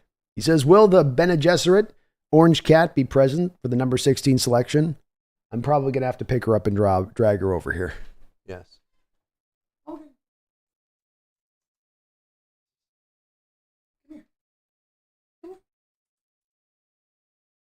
We may have to lure her in with treats. I may have to lure her, Garth. But the Bene Gesserit lately has been very lazy down here in California. I don't know if it's the heat or what. She's chill. She's in chill mode 24/7 now. She's right back to sleep. Bubby says, thanks for answering. My pleasure, man. Haley says, for all of 2 games a year, I'm excited to see what MHJ can do. His dad was absolutely elite mechanically, and MHJ looks more athletic. Indeed. He looks like even a better version of his dad, with a little bit more of a rounded skill set. And I am excited for him as a player. He's going to be fun to watch. It's going to be hard because he might do it just like Larry did. I was excited to see Larry when he went to the Cardinals, Fitzgerald. But the Giants picks in. They have taken Malik Neighbors with the 6th overall selection in the first round. So not quarterback. Not quarterback. Very, very interesting here that they would go this direction of it. Huh. So J.J. McCarthy, all that hype about him going in the top 4, I guess, huh? Well, where was all that at? This is all just kind of poofing to magic here. Oh, we're not going to end up with J.J. McCarthy, are we? Oh, no. Not J.J. Uh-oh. Come on, some team needs to get up and go take J.J. now. Give us stuff and go get J.J. We'll give him to you. So Malik Neighbors, great year. Got a little bit of some kitty action here. You can have some cheese if you're up here, Pumpkin. I'm going to take this bite, but you can have the rest. The Orange Cat's made an appearance.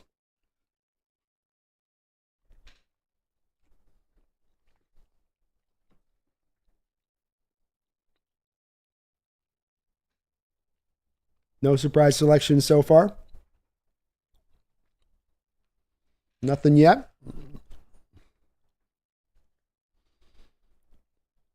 Giants go 6 to Neighbors.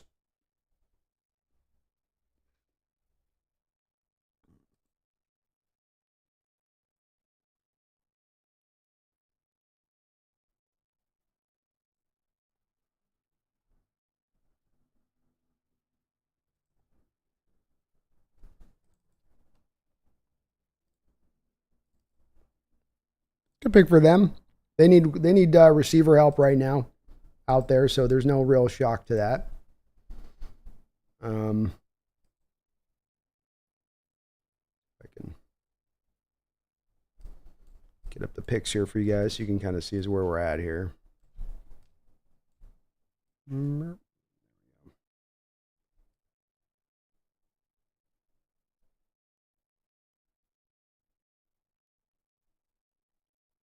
Okay. So Neighbors going number 6 here. Pretty much like we thought this would play out.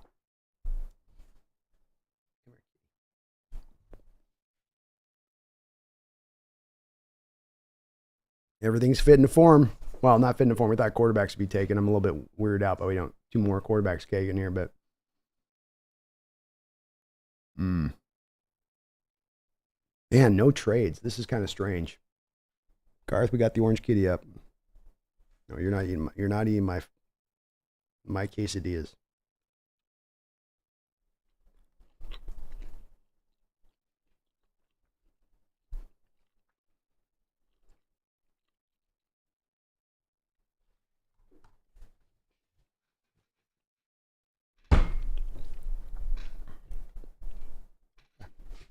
Oh, what is that?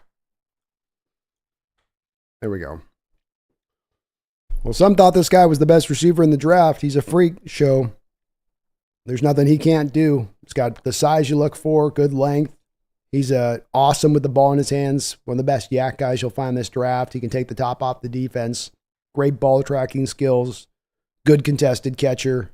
Very strong route runner. There's very little that you look at with Neighbors you go, he can't do. And my comp for him was looking at kind of I saw him as sort of an A.J. Brown type and what he was bringing to the table from a skill set. Barry Satoro, thank you for the $5 donation. It just dawned on me. Drew Lock is going to win the next 5 Super Bowls with Neighbors. He'll definitely like having him there, that's for sure. That receiving core needs to come along quite a far way. I mean, they kind of missed on that kid they took out of Tennessee last year. He didn't do anything for him. They're waiting for Wan'Dale Robinson, I think a former second-round pick, to kind of come along as well. So they're trying to put that receiving core together there for Daniel Jones. But it's been a little bit of a latent process for them to get that one to go. But Neighbors are going to help him, that's for sure. Drew's going to like throwing to that kid because he just gets open. And even when he doesn't get open, you just manufacture a touch for him and he'll go house it. The pick is in here for Tennessee with 7th overall selection in the draft. I do think Drew Lock has a legit chance of beating out Daniel Jones out there. If they give him an honest shot to like really try to beat it out and like don't just give Daniel the job, I could see him going in there and being better. Okay, where are you going? Thomas Cox says, come on, Brando. JJ will be a Viking. Please let him be a Viking. Please do not make this. I've been this whole time talking to you guys about how any pick they could go. I'll be good. Any pick, any which direction, I'll be fine. No, I'm going to roll with the punches today. It's a learning process. You know, JJ McCarthy.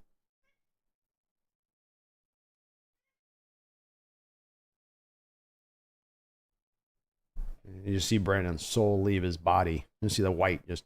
I hope not.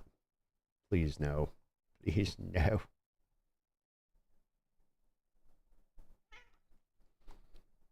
So this has got to be with the Titans. They need some tackle help. The Titans need tackle help. They're kind of in a pickle, though. I think they have a right tackle.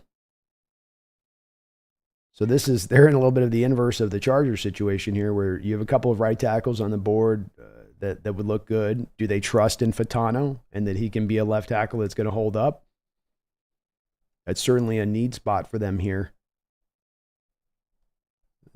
Maybe going edge with like Dallas Turner is another possibility with Tennessee, but I would be trying to get that line built up. You got the quarterbacks in place now, theoretically, back-to-back years taking them. Start getting that offensive line back, especially with some of the losses you've had there recently.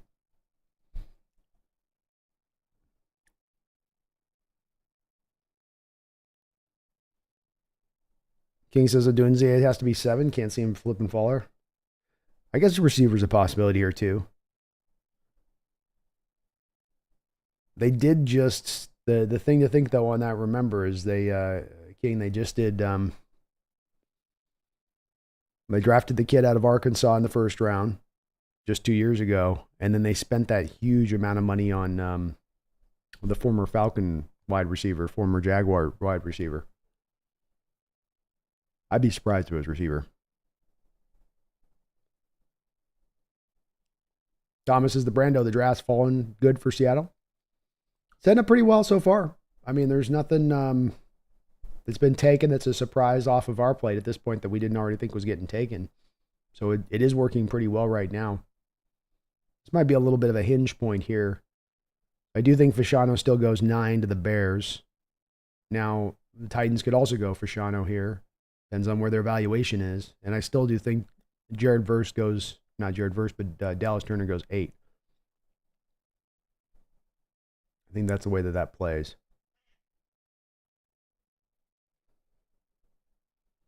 Start getting very interesting here in a second, though.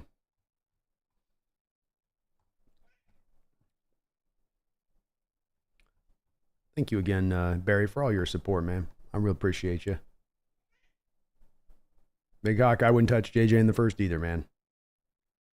Can't do it. Can't do it. Actually, gone. I'm going to go back to the dark place I was in 2017 if we draft a quarterback at 16.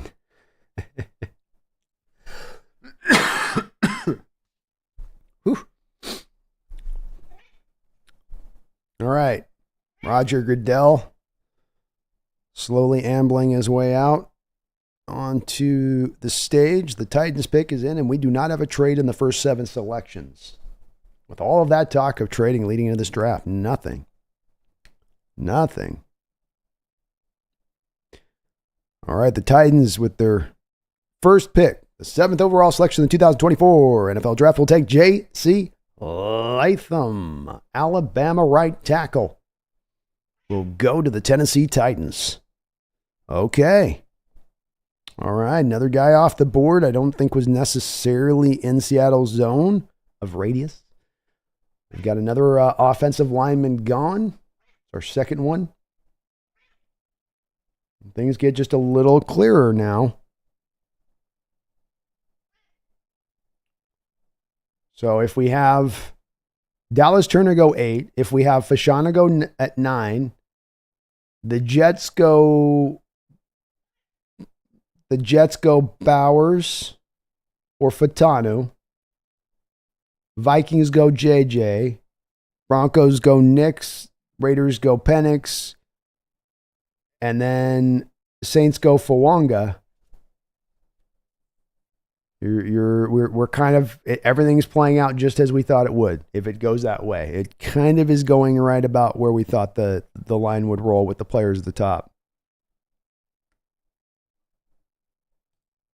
So in the case of my mock here, I'm a little off at this point, where I had McCarthy being traded up for there, or at least taken by the Giants at that point at 6, but pretty much the same players taken. Latham I had in the top 10.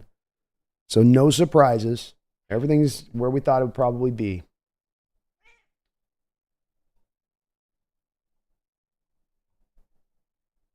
Jack says, 12s, who do we want? I've been watching hockey since by the end of the year, so I don't know. Tell me who we should pick. I don't know if the 12s are unanimous on this one. I think you might get a couple of different responses here. Hawk fans not liking the Latham pick for the Titans, huh? Nick says JC over Olu, Fuaga, and Fatana something. He's just kind of a safe pick, I think. My relation for Latham, or my comp for Latham, was Darnell Wright from last year's draft, who went to the Bears at like 12, 10 or 12, somewhere in there. So this is right around the same area. It's a guy that doesn't give you a lot of the upper end sizzle, top end ceiling to his game, but he does give you a guy that can move people off the line of scrimmage, holds up in pass protection, and he's going to be competent all the way around. He's not going to have that glimmering upside, but he will get to the floor very fast for the player that he's going to be. But like you guys are talking, I might have gone with one of the other different offensive line options. I think when you're picking this high, you're going for upside, right? You don't want to be picking for the safe guy in the top 10, right? That's not sexy. You want to go out there and like give me the big upside. You know?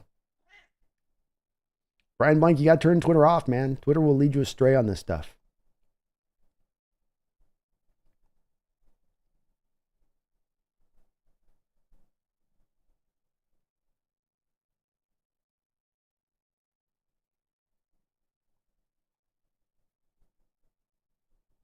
Looks like we got a shocking thing coming down from Atlanta here. I can't see them adding a Dunzier here. I think it's a pass rusher one way or the other. I would think it would be Turner. Thomas has got Quinyon Mitchell going here, potentially. I could see that. I could see it too. They need some help there. You pair him out there with A.J. Terrell. That'd be a nice little combo.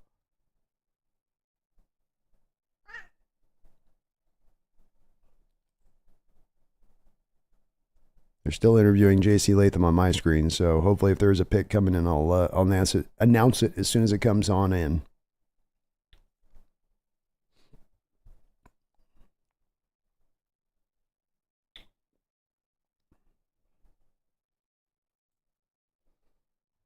Yeah, he's got the diamond teeth. And I was like, man, those are really white. I'm like, no, those are diamonds.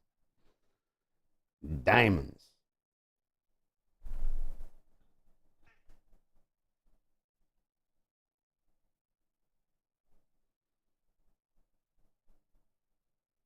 All right, the pick is in.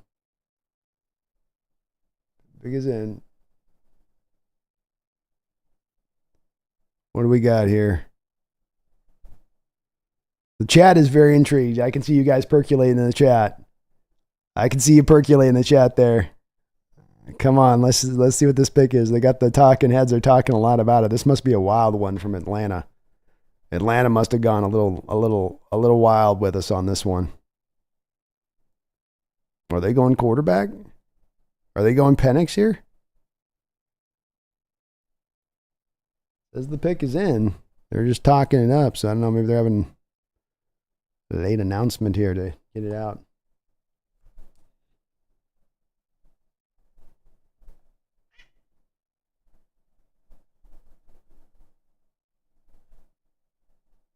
You guys must be so freaking far ahead.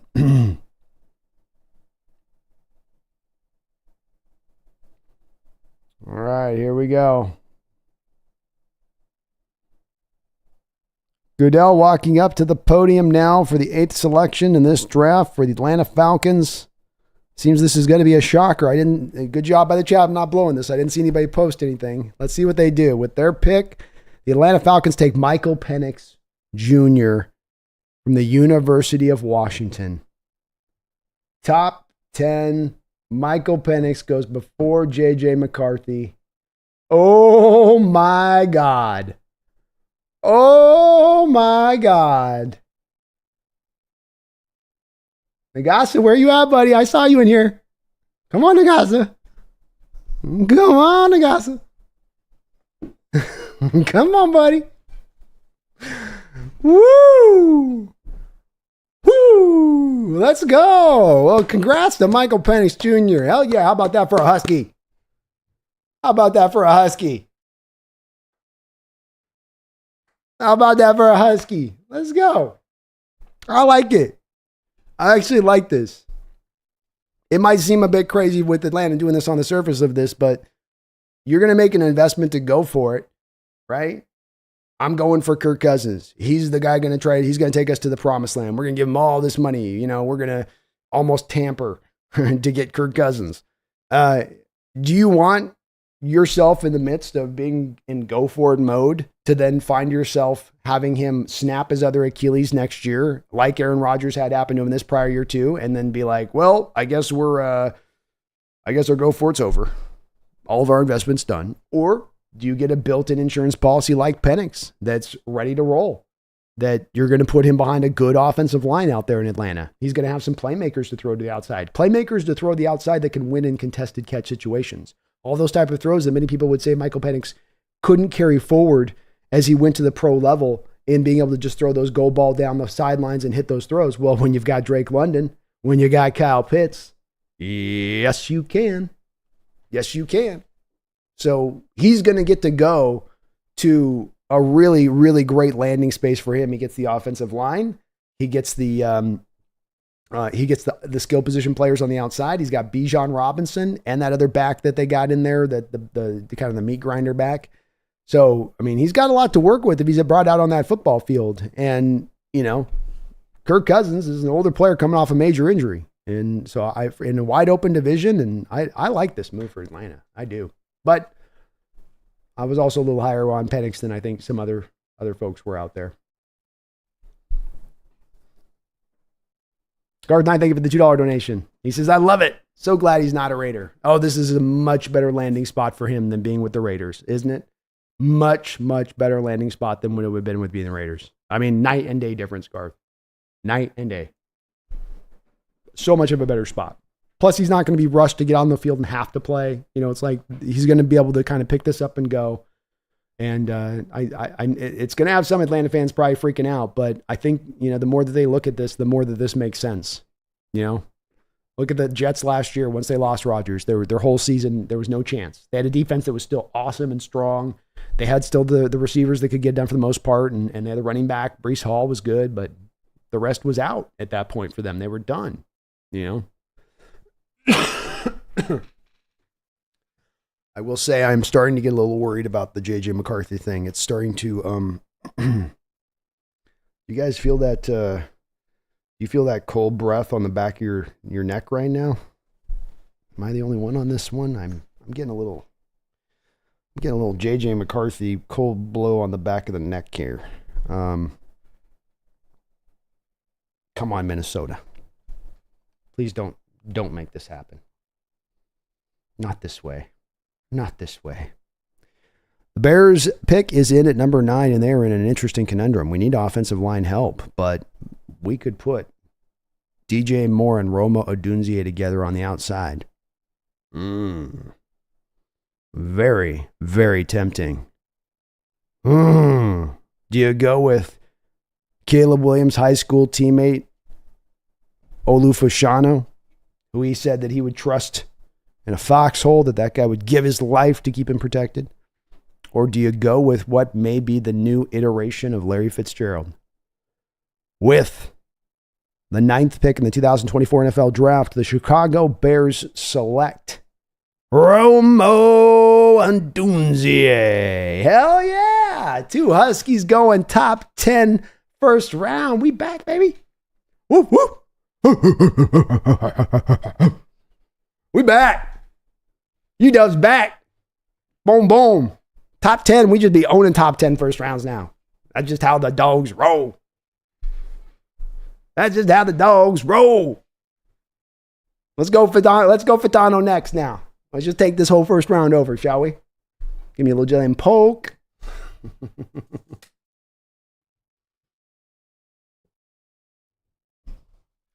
Roxanne says, no, Brandon, the cold you feel is from the north wind from the mini scrotum. I figured it was something. Well, good on Romo. And I like the sheer balls of the pick by the Bears. Yeah, you need a left tackle. Who cares? Ooh, tackles are for losers. Receivers make it go. And Romo, I trusted my evaluation on him. I thought these 3 receivers in this draft were unique. They were different. These were not just typical top-end first-round wide receivers. These were guys that had a bit of specialness to all of their talent and all of what they could do. And each kind of had a different thing. And with Romo, he is the contested catch king of this draft. There is not another. He is the best one in that respect of things. This is the guy that when you put it up there, I think he caught 40% of his contested balls, which I think was the best in college football.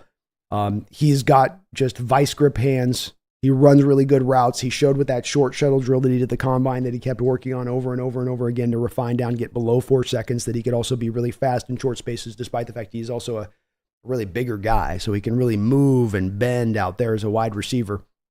This guy's got, I think, and we got a trade here.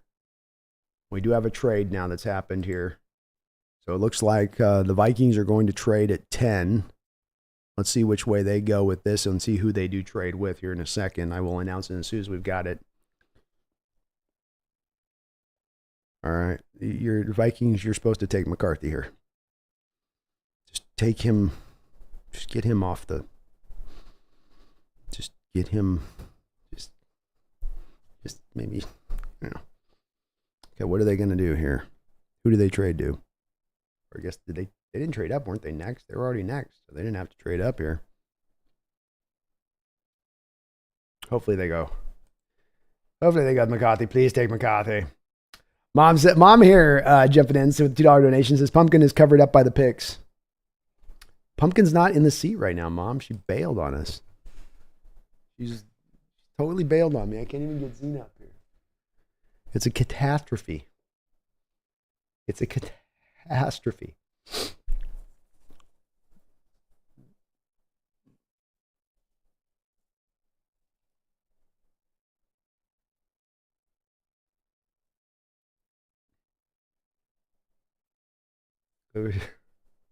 Clipping says this was the fastest quarterback draft process since Josh Rosen was drafted, according to the NFL Analyst Live. Wow. All right, so the trade is the 10th pick and the sixth round pick. The Jets get back. The Jets flop picks with the Vikings. They get back a 4th and a 5th round pick and give up a 6th to do so. So it's just a one pick flip between the two. So you have the Vikings now on the clock. You'd have to think that this has got to be for J.J. McCarthy at this point. You have to think this is for J.J. McCarthy. And that will finally silence my fears. Hey, kitty. You gonna lay down? Okay. I know. You tell him. Who are we picking? Can you tell me who we're picking? Are we picking Fatano? Are we picking Byron Murphy? Can you stop trying to eat things and answer me? Are we okay, how about Fuaga? Bowers? Do we get Bowers? She said yes on Bowers. You guys all heard. Bowers is the pick. Pumpkin has spoken.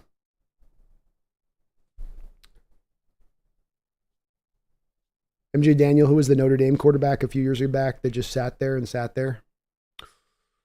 Wasn't that like kind of, he kind of looked like a, who was that kid? He had kind of like, he had a weird face. I forget what his name is. Yeah, I do remember that happening. I think there's been a couple of Notre Dame quarterbacks that have been left kind of sitting there for a while at times. Regardless, as I'd like this more if Cousins wasn't signed for $100 million. Yeah, I mean, it's definitely, you're doubling down on a position that not a lot of teams could have the luxury of being able to feel like they could do that. But Robert, my brother in the house, says happy draft day from Wyatt, and Rose. Well, to Wyatt and Rose, my niece and nephew, hopefully out there listening, so they demand a cat. Well, we got Pumpkin up here. She must have heard him, Robert. Thank you for the donation. And Wyatt and Rose, hope you're having a good day. We'll be seeing you guys really, really soon. And Pumpkin says hello. You can say hi to my niece and nephew, Pumpkin. Can we get a little high? I need a drawstring on her, There we go. There's your high. We got it there eventually, but I hope Wyatt and Rose are having a great day out there. And thank you guys for watching. Draft's going pretty well so far. I will be fully at peace with this first round if J.J. McCarthy can just be selected with the next pick. I will find myself in complete nirvana, spiritual, just whatever happens, it'll be fine. I'm going to be completely good with it. Completely good. Playlist Draft says, bro, the board is falling nicely. It's like, it's a little chef's kiss right now. Couple more QBs go off the board and we will be in Money Town. Money Town. And the plan will go just as we had foretold. Yes.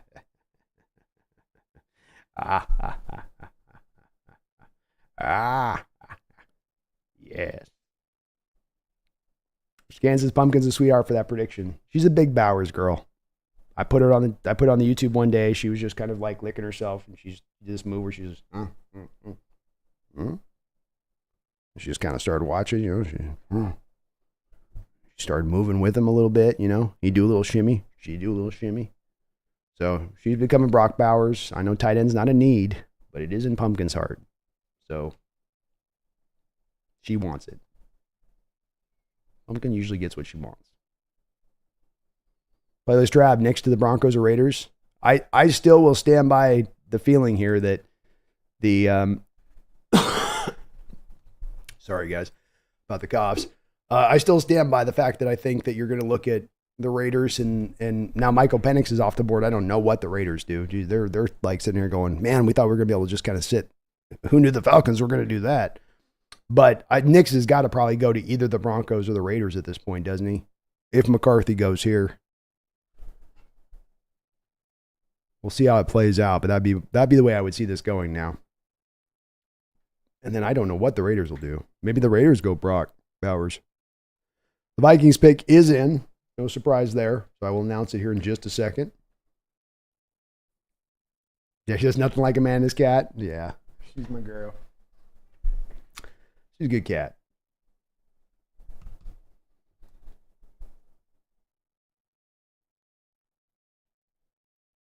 See, Lord of Bravo says stick and pick if there's a legit star sitting there.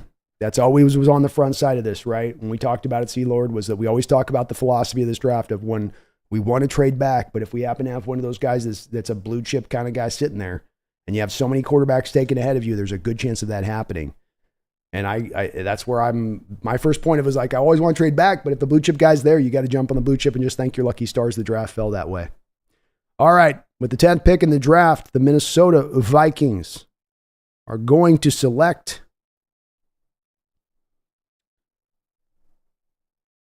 Roger's slow saying it. Maybe he's going to try to sign it first. Vikings select with the 10th pick.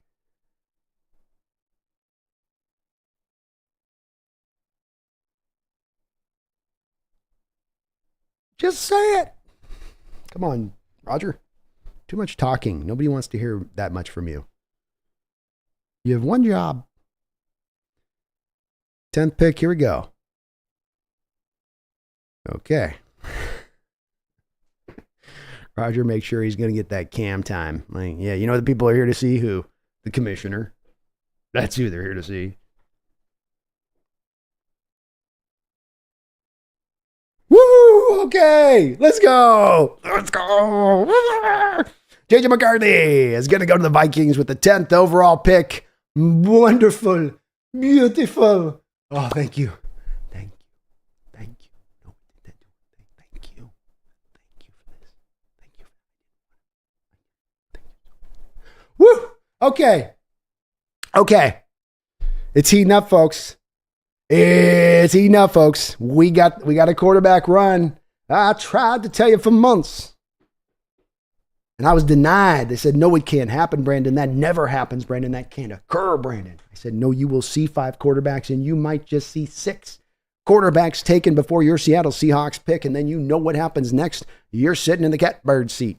You get to pick just what you want to do where. Unrestricted in the least. In the most. We can go any which way we want at this point because there is going to be a bountiful player that falls into our arms because of so many quarterbacks taken. Keep this in mind as we think about this draft in historical perspectives. Usually this many QBs don't get taken this much up ahead of your 16th pick. We had just a couple of years ago the Pickett draft where you didn't have a quarterback taken until 20. Can you imagine the inverse of that? If you had that draft where you're sitting at 16 and 6 quarterbacks have been taken before you pick the player that you're going to have then landing in your lap from a potential standpoint. And this is where we get back to that difficulty of do you trade back or not if that player is just so good. If he is just that difference of on your particular board being the Seahawks, that much better, it just ends up overruling things potentially on that front of things. And that's going to be the interesting way to see how this plays out for the Hawks as they come up at 16, as we now just need one more QB taken for it to be 6 quarterbacks taken in this first round.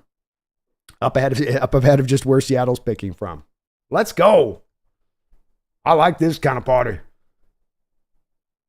And JJ McCarthy's going to a very good landing zone for him. He's got a coach who offensively understands how to scheme up easy completions and easy plays for a young quarterback like himself. He's going to have good receivers on the outside to throw to, a great tight end, a pretty good offensive line. They're trying to get their defense along. That's going to be a part of that team that's going to need to take a big step forward if they're going to compete in that division now with the Lions and with the Packers and maybe even the Bears starting to come along. But he's being put in a mode, in a place much like with Penix, where it's not your typical hard end as far as a quarterback where you don't have a lot to work with and a lot's being expected out of you to succeed. Still, my evaluation was where it was with JJ, and I am very glad that we are not the team that's making the pick here for him.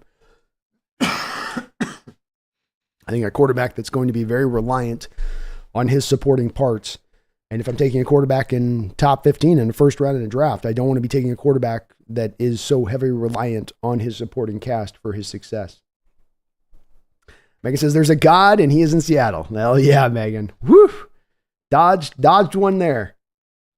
MJ Seahawk, thank you for the $10 donation. Appreciate the double dono. Says, let's go. No quarterback mistakes in this draft. I'm open for Dallas Turner. I could definitely see how Dallas Turner becomes the available option here. Jets, you would think, would go offense here. It's probably, I would say, they got to be looking Fatano, maybe Bowers. You've got then the Broncos and the Raiders up. Do the Raiders go edge there? They may. I think one of those two teams takes a QB. And in the Colts standpoint, it feels like from their point, they're going to look to go maybe a little more offense too there, which would allow you to have that guy, sitting there at that point. The pick is in. I've got the selection down here for you guys with the 11th selection here. The New York Jets, the 11th overall pick, will go and take Olu Fashanu, Penn State left tackle, and they will bring him in. So they did a little bit of what I thought they would do in some of my pre-draft look at this team, being that you've got to go. This is a little bit of the equivalency of the Vikings, or not the Vikings, but the Falcons a little bit, in that you have a team that's going to go for it. They don't want to have themselves upended by what upended them last season, which was really, yes, losing your quarterback, but you lost your quarterback as much as anything because of the poor pass protection that you had, the poor blocking you had up in front. You went out and got Tyron Smith from Dallas. He's older. How much does he have left in the tank? Well, you've got a backup now that if he doesn't have as much and you have a guy come out and needs to start half the year, that's about as good as you're going to get out of Smith, is about 7 or 8 games, it seems like. You've got Olu ready to step right in there and have them not miss a beat. So somewhat of a local kid there who went up to Penn State, just a little bit north there. That's a great fit there for the Jets. And another player that I don't think would have been on Seattle's board. He's a pure left tackle. I don't think this is a guy that they would have really have looked at. So most of these guys that are being selected here aren't necessarily would have been the targeted guys, I think, by our Seahawks, which is working very, very, very much in our favor as it stands right now. I'll show you guys the best available here right on my side of what we're looking at. Obviously, Dallas Turner would be the highest rated guy on the board right now of the options here that are existing. This is ESPN's big board, not my big board, but we got Turner, Quinyon Mitchell. We haven't had a corner taken yet. You got Bowers on the board still. Byron Murphy's on the board. Fatano's on the board. Jared Verse is in there. Cooper DeJean, Chop Robinson, Zerzon Newton, Mims. So a lot of really good players here, and Seattle is only about 3 picks away. So we're going to land on something. But MJ Seahawk, if we end up with Dallas Turner, I'll have no problems with that whatsoever. Dallas Turner is the best edge in this draft. I expected him originally to be taken by the Falcons in the top 7. If you're getting that at 16, that is tremendous value in my opinion, and not to be scoffed at in the least. So Turner sounds great to me, man. Sign me up for Turner for sure.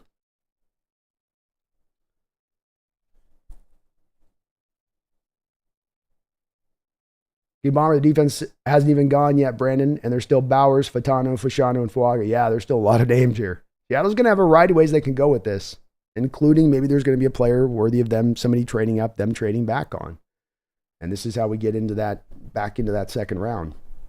And Bowers is falling as kind of was predicted. It's not as much about the talent of Bowers. It's about the cost of taking a guy in the top 10. And you take Bowers and you're theoretically having him on a rookie deal as a tight end, and that should be a discounted deal, right? Theoretically. But you make him the pick at number 9 or number 10 or number 11, and you're making him one of the highest paid tight ends in the sport from day one.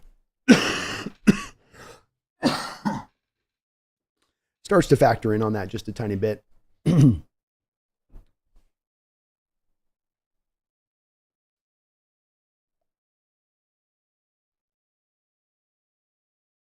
4 picks left, no defense still. What the F? Yeah, definitely not a big draft on defense, I guess, huh? We've had a quarterback, wide receiver, tackle, wide receiver, tackle, quarterback, wide receiver, quarterback, tackle. Tell me who had this in their first round. Come on. No, nobody had this one as they're like going this many picks straight without a defender taken. I mean, I had quite a bit, but this is like wild.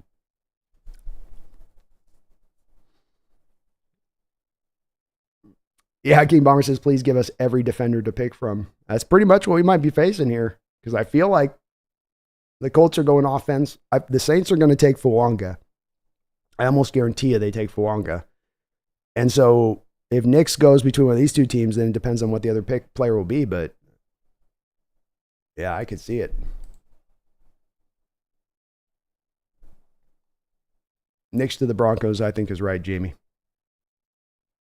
That feels right.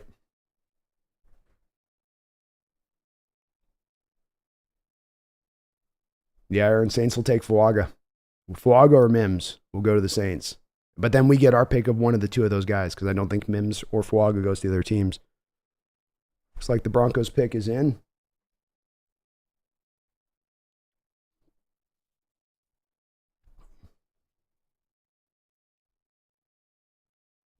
Do they go with quarterback here? Or is it going to be the Wilson era out there in Denver? The new Wilson era. Yeah, Noah, this has definitely worked in our favor so far. This is great. This is great.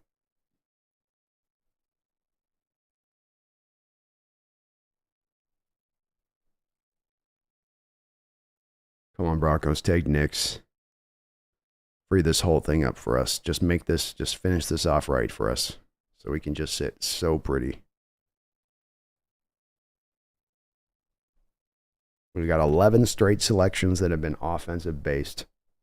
Will it be 12 here with the Denver Broncos? The pick is in.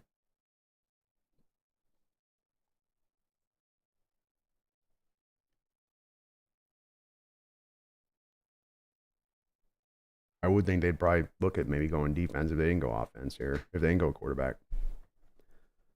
AHPs. This is a very casual fan. It honestly feels like teams are just throwing S at the wall for quarterbacks more and more over the years. I didn't expect this, but I am not that surprised.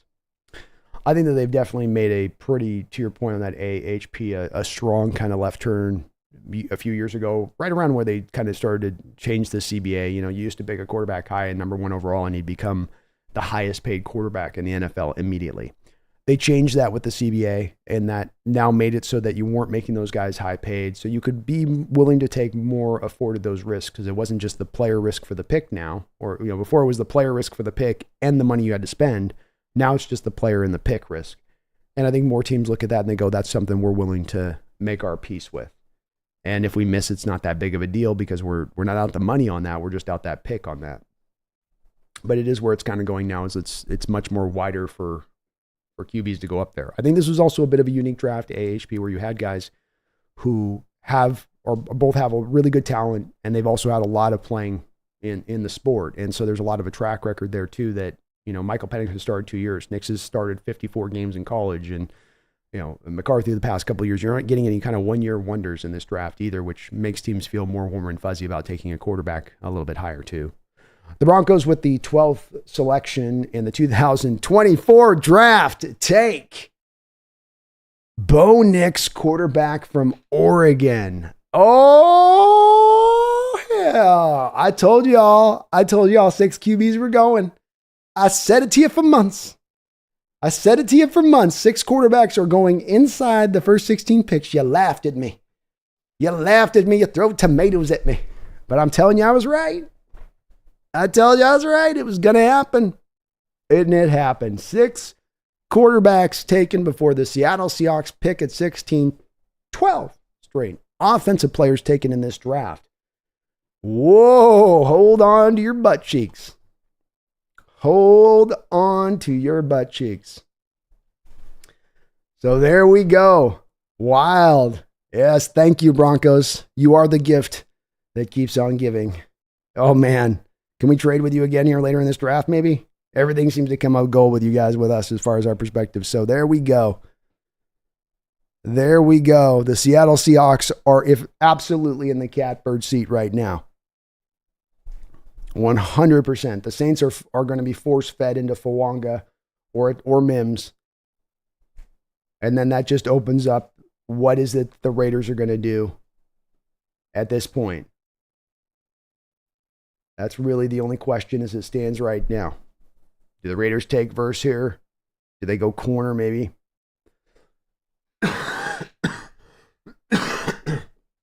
What about the Raiders taking Bowers here? Bowers still sitting here on the board, looking us in the face. Do the Raiders look at Bowers? But wow, 6 QBs. I haven't seen this in my lifetime. 6 quarterbacks taken in the first 16 picks. But I just thought this was going to happen. It's a weird year. The assembly of these QBs and how many good ones there were in this draft was just a strange year for it. But yes, the Broncos are doing God's work. And the Raiders pick is in.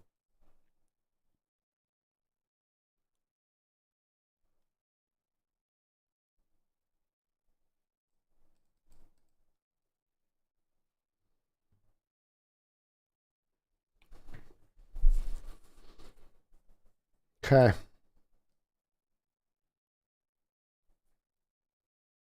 Here we go. Oh my goodness, what a nuts draft is right. What is John going to do now? Boy, he's got some options. He might be overloaded with too many good options. Can you have too many good options? You know, you want this one thing to happen. There's like 5 things you'd be good with all of these, and you're like, they're all happening. I get all of those selections. I thought I only get 3 doors. No, sir, you get all 5 doors. Open all of them, look behind each, decide which one you want, then you can walk through. Oh, that's almost too much. It's almost information overload. Jessica says, how many of these quarterbacks can possibly be good? Well, history's told us 30%. You know, 2 will hit, 2 will be okay, and 1 will be a dud. If it holds true.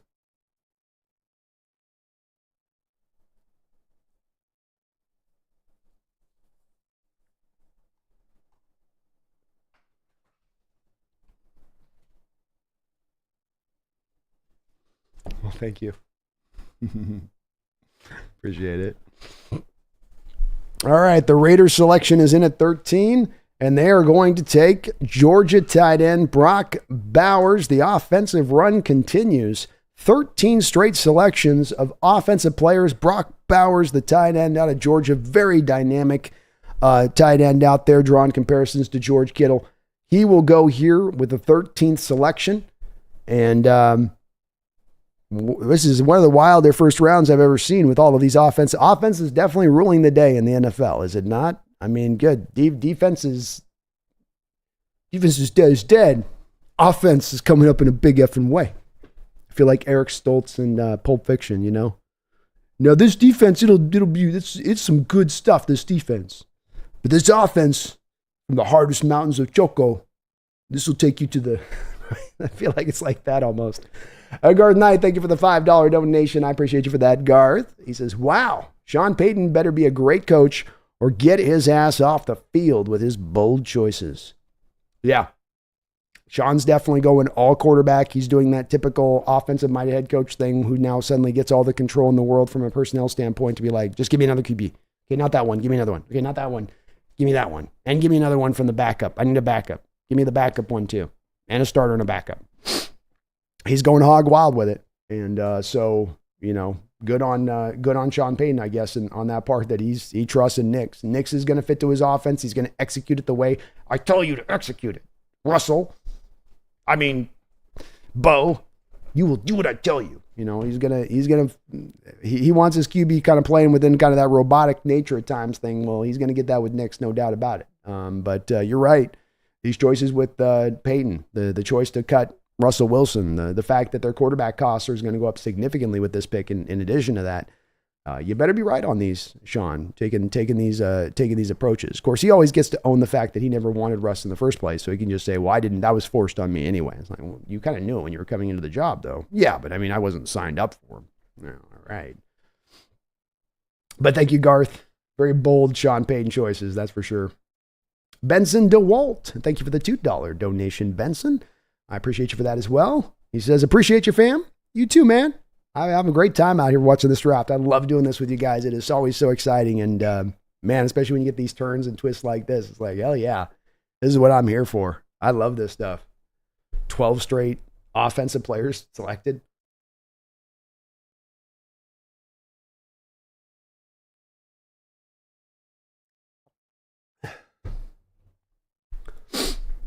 Drunk says, I think 2022 was terrible for quarterbacks. Since we were over, it was Kenny Pickett, Matt Corral, Willis, Ritter. That wasn't a fun one. That wasn't a good one. Yeah, I guess Michael Mayer is not it, huh? Or they're looking to run a lot of 12 personnel package, Nagasa. No, they did. They drafted Mayer, but I guess you're going 12 personnel high amount of the time.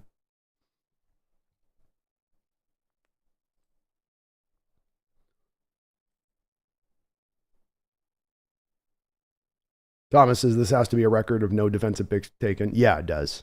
I can't imagine you've gone through a draft with more than 10 at the most. Nabala says, who is a high talent, good personality choice for Seattle? I think right now the available guys, Dallas Turner, Fatano, Byron Murphy. I think these would be the three guys right now. You're going to have your choice of one of those three, and I would think that all three would be pretty tantalizing options for the Seattle Seahawks, kind of for different reasons. That's where I come to and I say, boy, John's in a bit of a pickle where he's going to have to kind of decide the best thing that he can. And like, I don't know what I want to pick here. I got this guy I like this guy. He's going to take all 10 of his minutes, but just instead of taking trade stuff, he's just going to be like trying to think of which one he wants most. But I really like that one. But then this one. And Trevor, it is setting up for a trade back. Do one of these teams in this, if you get to 16 and there's only been one defensive player taken at that point, is there a team behind you that's like, oh my God, we've got this grade. This guy's the 5th, 6th overall best player in the draft and on the defensive side of the ball, and he's sitting there at 16, and we can just give up a second round pick to go get that. Maybe. Especially in the case of a guy like, let's say, Dallas Turner. Excuse me.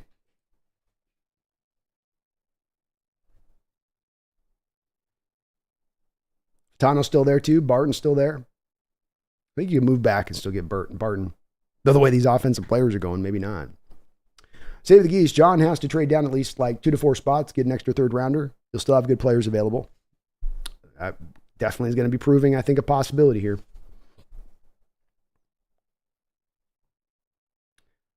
Yeah, Greg, I think the Saints might have jumped on. I don't think the Saints would have jumped on Nix. They need a tackle so bad. Like their right tackle, Ramczyk, I think, has had surgery this offseason. It's not going good. They desperately need a tackle. Brian, I think, says, I think the record was 11 offensive picks. Oh, okay. Well, we're 13 deep now. We're blowing that record out.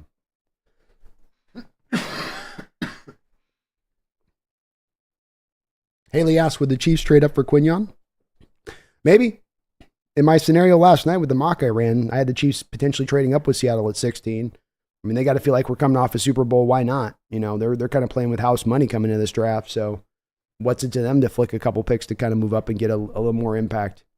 Kind of wondered with them too if it came down to Haley even like a Brian Thomas type where they're looking to really just jump up to get that wide receiver they think might be a difference maker there paired with Mahomes. Rob says so many offers. Hopefully. I hope you're right. Saints are taking their pick down to the wire here. 1:47 to go on the clock for them, and they will be picking. Brian says it reminds me of the draft with Akili Smith from Oregon State. Yeah, that was a rough one for them, wasn't it? And didn't the Bengals take him? Taker, thank you for the $2 donation. The 6 quarterbacks taken in the top 12.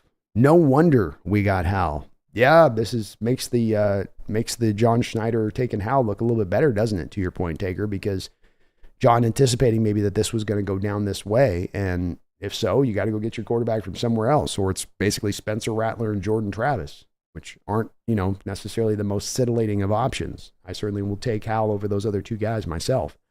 So yeah, you got to give John a little bit of props on that, of reading that, reading the lay of the land on that in advance, and anticipating it well that he was going to have the opportunity to do that. Thank you though, Taker. I appreciate you on that donation, and well said too on your part. You could just kind of feel coming into this that there was a really good chance that 6 QBs could be taken with all of the heat around JJ, with it going without saying that it was going to be 3 quarterbacks off the rip with the first 3 picks. It just was trending here harder and harder as the draft approached.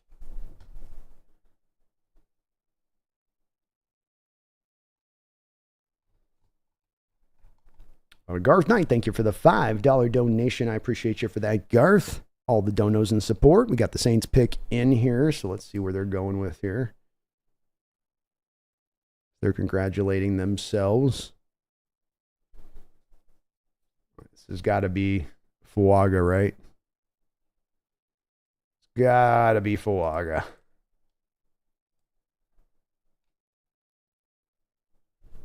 Fuaga or Mims? Fuaga or Mims? Gar says Pumpkin will choose the Kwiats Haderach to the Hawks as planned for generations via the Great Orange Cats. It is a lineage. They all are connected like the Ben and Gesserit, Garth, where they're all connected on their lifetimes and all that. So yeah, she's seeing all the generations and lifetimes. And she's saying it under her turn. She's like, Big Dallas Turner. When she uses the voice, use the voice. Sit down. I love it, Garth. Yeah, she's figuring it out. She's over here trying to figure it out and sleeping through it. But you guys wouldn't see it or think it by looking at her, but she's right now deeply invested in trying to figure the process out right now, who we're picking. So she's working on it in the background right now in the ethereal realm.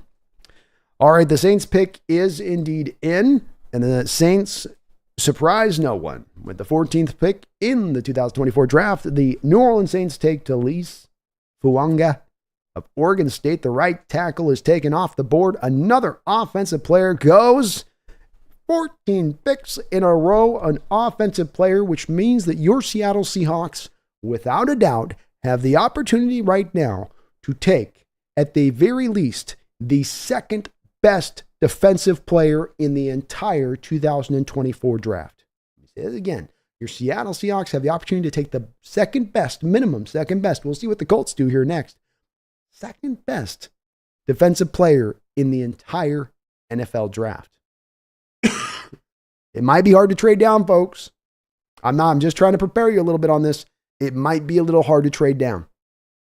It might be hard to do it. John might be sitting there going like, are you kidding me? Really? You're going to give me the best defensive player in the draft? Really? Really? Oh, okay, fine. We'll pick him. Well, no, we'll pick him. No, put the pick in. Just put the pick in. Put it in. What are we going to do? What are we going to do? NFL's going to lose its mind on draft day. I guess we got to be the ones that keep a little bit of sanity to us, I guess.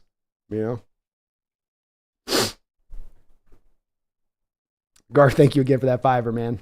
The Kwiat Haderach Spice Melange. Fatano's there too. Yeah, you got Fatano. Woo, we got so many picks to pick from. This draft is, this 16th pick is sitting really tasty right now. Ooh, it's so tasty. I like this. I like these. We got a lot of different things we can do here. Thomas, this is crazy. We got our pick of the litter. You're right. Yeah, King Bomb reverse there too. I mean, it's like, dude, that's what I said is like, he's got so many picks. He's like, are you serious? All of these guys? I thought I had like 1 or 2 of these guys left. I got like all 7. I got all 7 of them left here.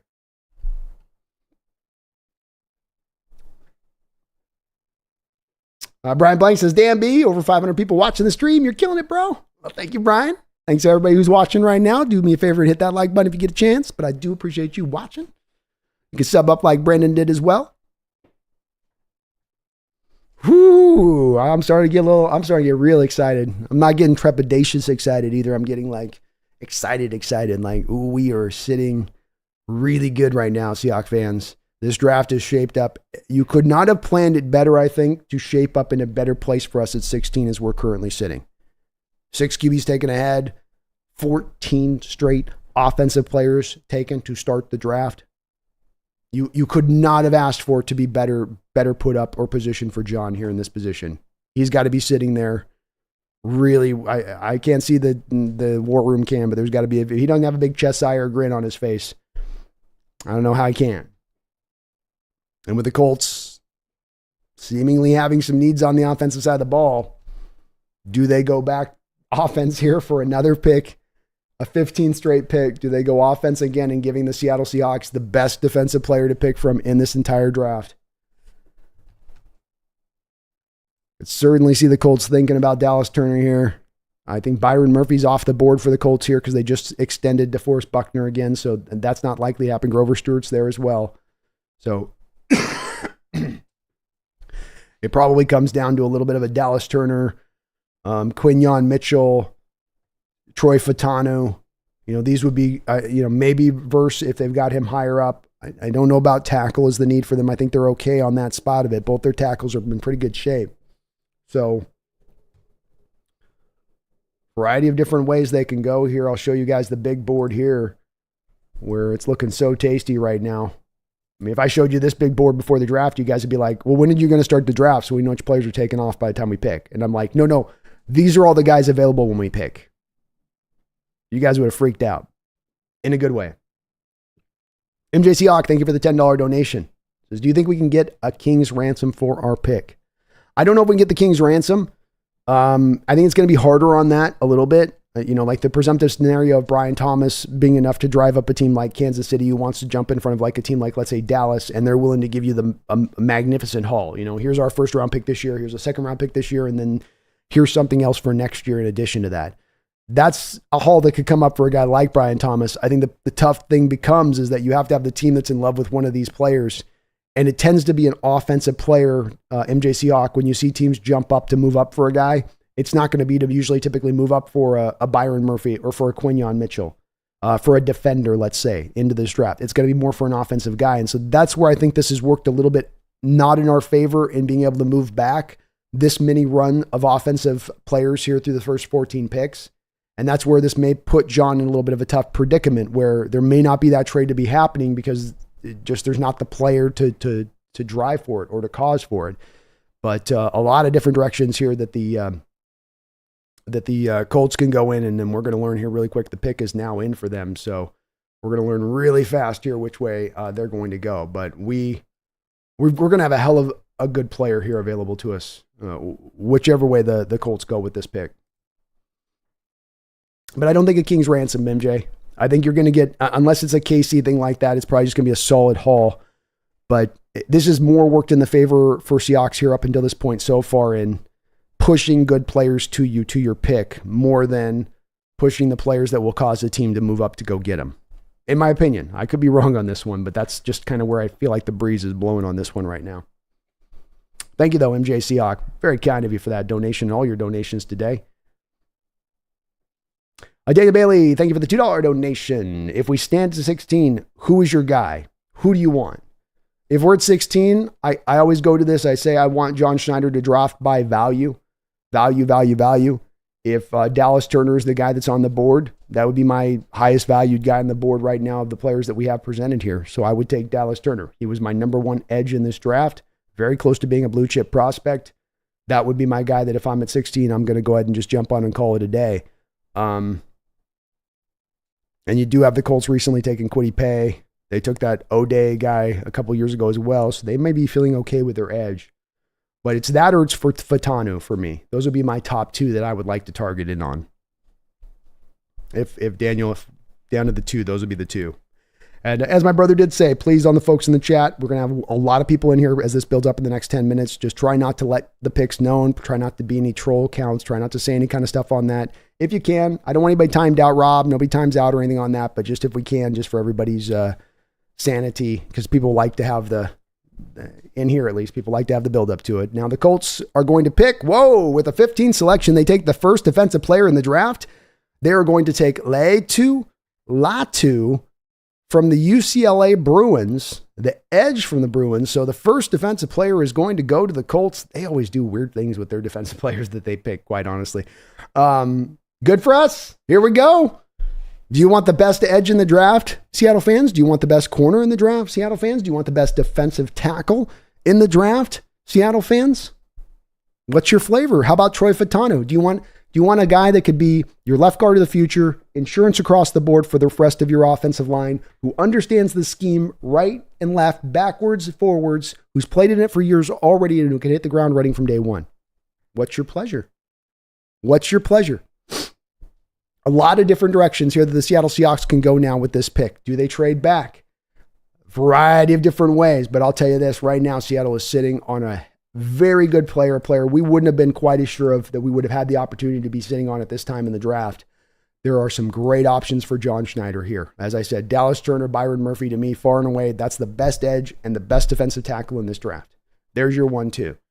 I think Fautanu is going to be a great player. Verse is a very solid player. They can move back a couple picks and still have a lot of these guys to still pick from if they can pull it off. But as we've seen in this first round, there's only been one trade. There's only been that 10-11 flip. So we haven't really seen,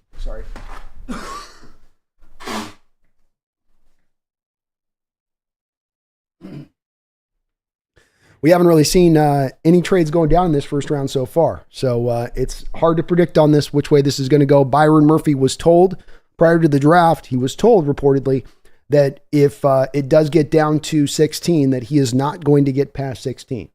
Make of that what you will as we stand right now. But that is what we have, that is what has reportedly been told. Seattle Seahawks are now officially on the clock.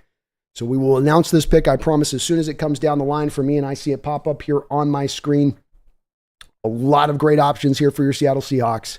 Dallas Turner, Quinton Mitchell, best corner in the draft. Byron Murphy, one of the best defensive tackle in the draft. Jared Verse right there with Dallas Turner and how good he is coming off the edge. Of course, they've talked to Cooper DeJean, had him in-house. Zerzon Newton's there. Amarius Mims, can he move into guard if you want to move into guard? Maybe they look him in that way. Brian Thomas, can he draw enough as the final wide receiver, one of the final real elite wide receivers in this draft? Can he draw enough to have a team jump up with you to trade back for? So John has got to be, of course, lighting up the phone lines right now, trying to find a great answer for this one.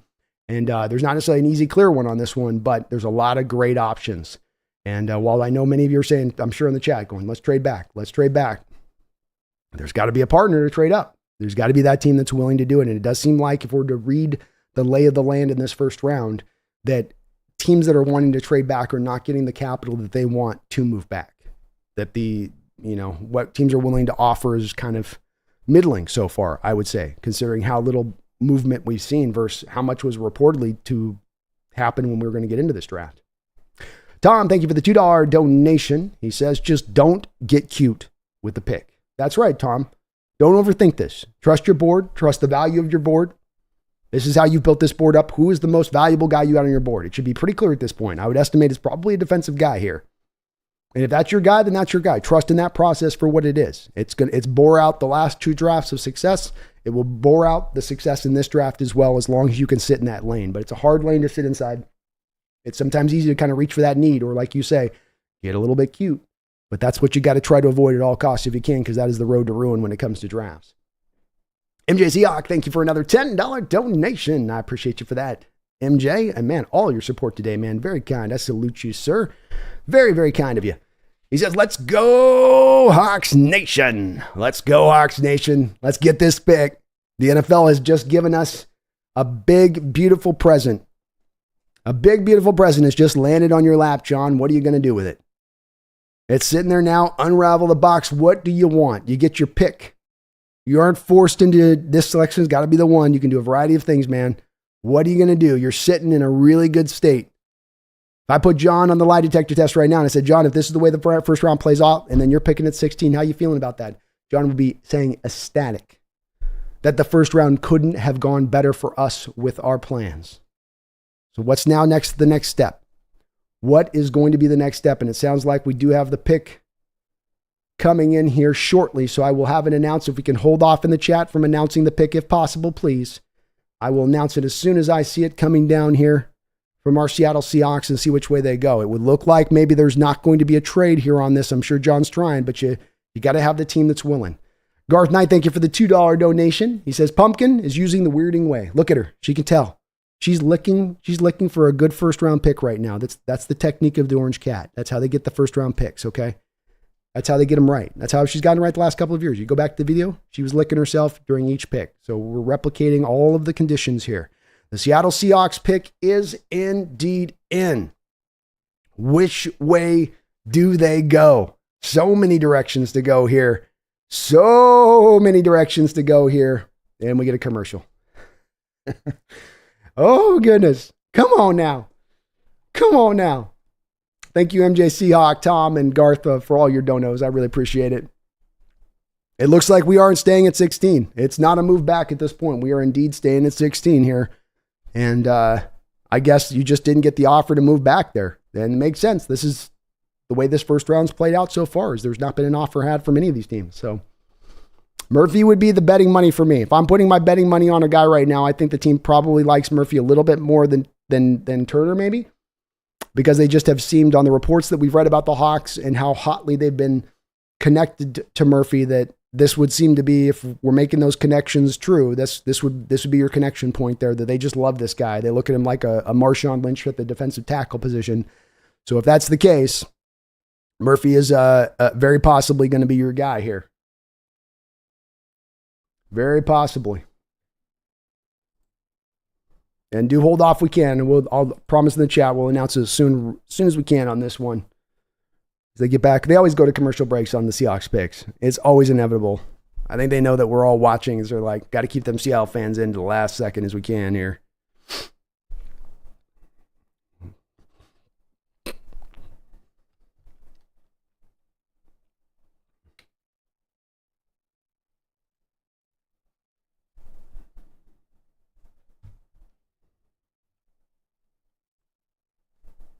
No announcing picks if we can, folks. Hold off if we can on the announcing picks. So we got people announcing everything, so it'll be in just a second here, and I'll be able to announce it for you guys. So it's just, I know we're not the most patient of ages, but we'll get it announced. We'll get it pushed through here in just a sec. Roxanne, thank you for the $20 donation. It says, commercial every freaking time we're up for our pick. Laughing out loud. Traditions got to love. It's every year, Roxanne, they do it to us.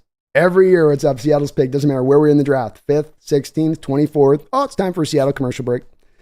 And then they're running the deep commercials right now. I've watched the Brock Purdy commercial twice being run now. Really? We got to run that one twice over before we finally announce in the pick? Okay.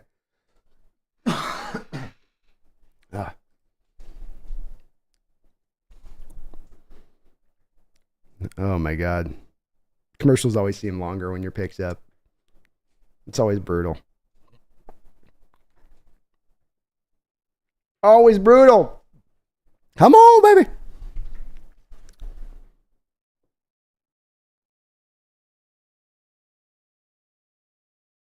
Slow pan over the audience.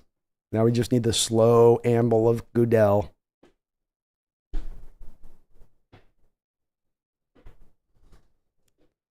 The pick is in. I promise you it is.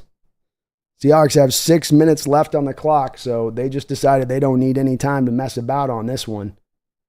They said, we know what we want to do. We don't need to trade back. I think the fact that they're not taking this down to the final minute tells you how much they love this player. There's well over half the time left in, and your pick is in. It speaks to the fact that you didn't need any time. You trust your eval on this guy. And now they're going to show jet fighters for some reason. Okay.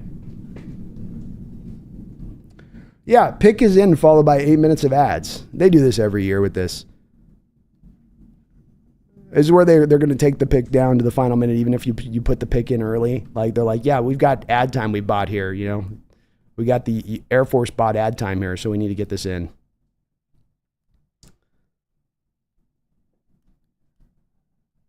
I like that they put more into this, but a little less times.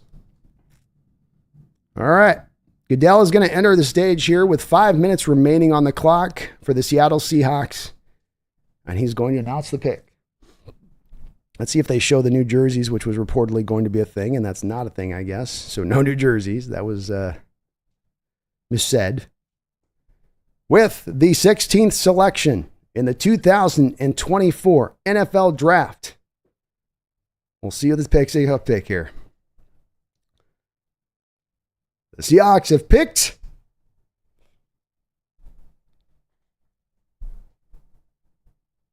Byron Murphy. Texas defensive tackle will be taken with the 16th overall selection by your Seattle Seahawks. One of the best, if not the best, defensive tackles in this draft. The Seattle Seahawks didn't have to think about this one. They had 5 minutes left to go on the clock, and they said, no, this is going to be our guy. And this was reported even coming back into yesterday, where there were reports coming out saying that he had been told that he would not make it past 16. This report indeed does seem to be true now, that they didn't wait any time. They weren't waiting there for offers that they could get in. They trusted their evaluation of this kid, his upside, and what he could be at the pro level. He is a defensive tackle, 3-tech, so not a nose tackle, a 3-tech defensive tackle. He is a penetrator. He is a guy that can also be very stout against the run. He is about 6 foot plus tall. He's not necessarily super long armed, but he is very good at using and winning the leverage war at his size. He understands how to take that explosiveness and that natural leverage win that he often gets, being the low man versus the 6'3", 6'4", 6'5", offensive lineman he's going across, and he's going to win that battle. And then what he has is a lot of moves that he can call upon then within his chops and rips and swim moves to then get around as he first really challenges those offensive linemen to get lateral. That's a big part of his game. And what you'll watch with him tonight as you guys are watching the highlights is you watch a guy who gets off of the ball in a unique way for defensive tackles. Most of the time, they're either going to be 2-gapping or they're going to be 1-gapping. Attack a shoulder or root down strong and try to control the point of attack. And what you get with this guy is he comes off the line of scrimmage and he'll 1-gap at times, but he's going to stutter step his 1-gapping. And so he comes off the ball and you're going to see this guy doing a little bit of this head movement like he's a running back. And this is a little bit of his running back, theoretically, background kind of coming from, if you trace him back a little bit. And defensive tackles don't tend to have that kind of internal bounce like that. And what it causes the interior offensive lineman to do is sway back and forth over the early part of the play as they're trying to key up Byron Murphy and get a good block on him. But at the same time, he's weaving back and forth and they're just challenged to try to stay with him. And when he feels like he's got him in a direction where they're too far this way and he can get back that other way, then he's crossing the face and getting past him. So not your typical 3-tech defensive tackle in there in the way that he does that, but he's very effective at it. It may have been part of the draw from the Seattle Seahawks standpoint to pull them over to him and say, this is our guy, because we don't see this kind of skill set from interior defensive linemen very often. But you can trust that they trusted in this evaluation. You may not like this pick or wish they had gone with an offensive lineman or a different direction, but the fact that there were still 5 minutes waiting on that clock and you have a guy in John Schneider who has so heartedly wanted to always trade back, and yet he just threw all the trade cards out the window the second he had this pick come up on the board. He sat there and watched in this first round 14 of the 15 picks be offensive players, and he said, I'm going to be able to get the best defensive tackle in this entire draft. I'm not going to overthink that. And whereas I don't have the same evaluation on Byron Murphy of believing in necessarily to be picked this high, I can understand how they trust in their evaluation and why they see it as a good pick. And it's hard to shake a finger at it when you look at this pick and you understand, hey, he's going to be a fit to this defense and what this defense needs. You don't know what the long-term is going to be there with Draymond Jones. Leonard Williams is a guy now into his 30s. So how much are you going to be really trying to put so much of a heaping portion of the load on him at all times, needing to instead kind of balance that through? And it's a guy that they trust in, who I would say, I don't want to speak for John on this, but they would say this guy's got star potential. We have that outlook on him. I'm sure they'll say a top 10 first round grade in this draft if they can get it from that. And they'll say that's just too hard for us to pass on. I wouldn't even be the least bit surprised. I've told you guys that I've got kind of the blue chip grades on some of these guys, and that helps to determine where you want to pick those guys versus trading back.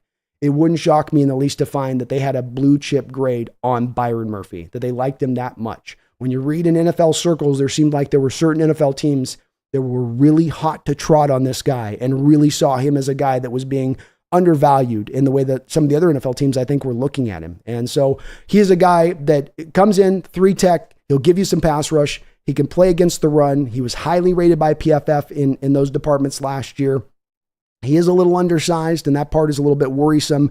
As I said, too, he's not your pure explosive first step quickness, just fly up the field, but he's really athletic for his size, his lateral movement and his bounce and that stutter step that he can bring, and then the he's got some tools in his toolkit as far as hand usage goes. He's not completely absent of that like some other players are. Chop Robinson, for instance, out of Penn State, doesn't know how to use his hands at all. This kid is very good about understanding how to use his hands and off of those early leverage wins especially. So if you're looking for a place that I'm going to poo-poo this pick or say that this isn't the one that was a fantastic pick by the Seahawks, I will not. You got to the 16th selection and got the best player at a given position in a draft at a position that's going to help you get better where you've been very weak. We have not been able to stop the run. We've not been real, lethal on the defensive line in the last couple of years. This is another firm step to help take you towards that direction. It won't fix everything overnight in itself. It just helps you get a little bit more firmer into that direction. So I love this pick. Fantastic job by the Seattle Seahawks in this first round, just lying in wait. And I completely get why John said no trading back today. This guy's just so damn good. Thank you guys here on waiting on those things. I want to get a little bit of that cut through. Let me get a couple of the donations. I want to see where you guys are at with this. MGC Hawk with a $5 says, Murphy, baby. Let's go. Let's go. Roxanne, thank you again for that $20 donation. They finally got through the commercials. Thank God. We have another selection, by the way, after our pick here at 17. The Minnesota Vikings have got to be thanking their lucky stars. They've got themselves Dallas Turner. I'm sure they're not crying their tears over there with their consolation prize on that side of it. So Dallas Turner last one pick after ours is we're maybe going to start to get a little bit of a defensive run here, right? We had 14 straight offensive picks, and now we're getting 3 straight defensive picks, which is interesting to see. Jeffrey Thistle says, pick is in, followed by 8 minutes of ads. I'm glad I'm not the only one that gets driven crazy by that type of stuff. Lord have mercy. Abel says, Dub, I wanted Turner. Turner would have been great too, as he went right after our pick. I wouldn't have minded either one on this. Turner would have been maybe more my preference a little bit too, but I understand where they definitely love this kid. Based off of what we heard, you never know if that stuff is true or not, but you were hearing so much smoke about how much love the Seahawks had for this kid. And not just them, but the variety of teams that would talk him up. Chris Sandoval says, dreams are coming true. Sometimes dreams do come true. Roland Connor says, what number is our next pick? So I think we're late in third round tomorrow. Or we're technically 81 will be our next selection at this point. So we'll be a ways off tomorrow on this one. We'll be way to ways. Garth Knight, thank you for the $5 donation. Byron Murphy is Lisan Al-Gaib. I respect the generations of Orange Cats that have brought him here. She did say Byron Murphy, I think. So I think she had Bowers or Murphy, one of the two, but she decided that was the best for us, Garth, and you can't question the Bene Gesserit. They are a wise group that thinks beyond individual lifespans of years, and so they have to be given the respect to understand those choices go beyond that. They have knowledge and wisdom we can't touch, so you have to respect the Orange Cats and the wisdom they provide. It's usually right. Eric Knupp, that pick improves our D-line 100%. Oh, you better believe it. This kid can ball. And what did we have on our? Let's see what was Brandon's. Let's see what Brandon's. I think Brandon had his last mock draft last night, if I'm not mistaken. And who did Brandon have on his last mock draft last night? Well, looky there. Brandon's last mock last night had Byron Murphy. So there you go. There you go. Nailed it. Kenneth Paul says this is like a makeup from last year with Jalen Carter. Maybe a little bit. I think they're still pretty happy with Witherspoon. He's a much different player with Carter, too. Carter's more a physical beast. This guy's going to win a little bit more with the quickness. Win a little bit more with the assembly of moves. I like Byron, though. He's going to be a good player. Z-Lord says, I like the pick, and listening to Brandon break down the player like only he can makes me even happier. Oh, thank you, Z-Lord. I appreciate that. He's a fun player on tape to watch, that's for sure.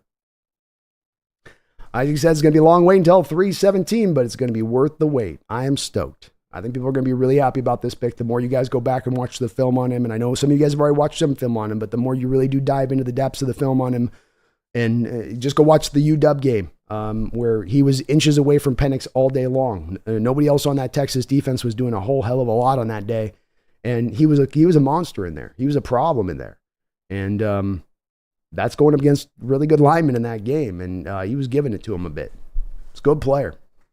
Megan says, Hawks Nest called it. No trade back again. No trade back, Megan. You did. Good call. Deadly says, we already have 50 edges on the team. Laughing out loud. That's true. Quite a few.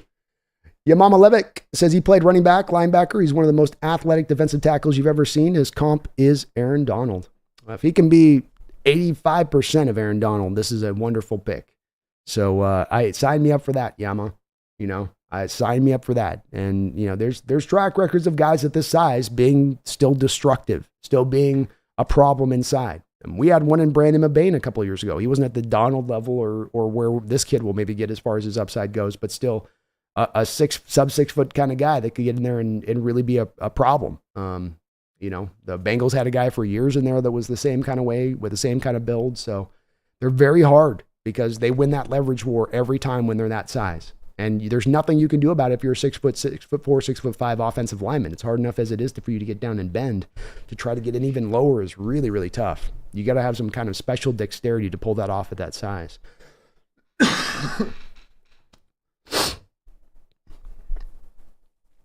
Albert Nicker says, could have traded back and still got Murphy. I don't know. There's a very good chance with the Vikings, they might have taken Murphy there if you didn't. While they did settle for edge and had that need after losing their edge this offseason, the interior of their defensive line isn't strong either.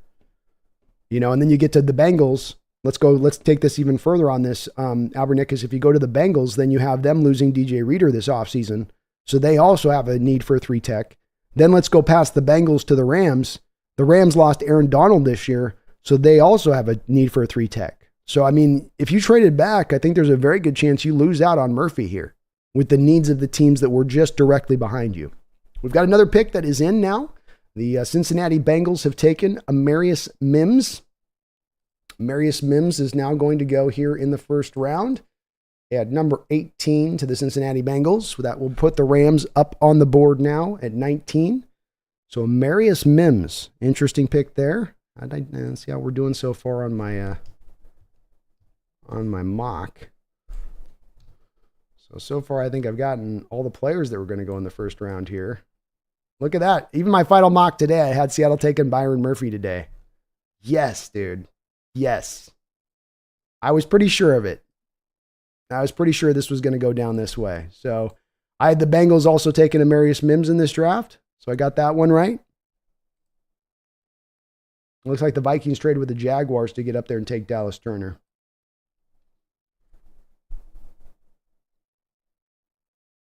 So no surprise guys in the first round taken yet for me. Everybody's been like who I would have thought was going to be taken. No shockers yet. Flag Savage says Brendan Nelson's not happy at all about the Murphy pick. Oh, it's going to be it's going to be lit when we chop it up later, I'm sure.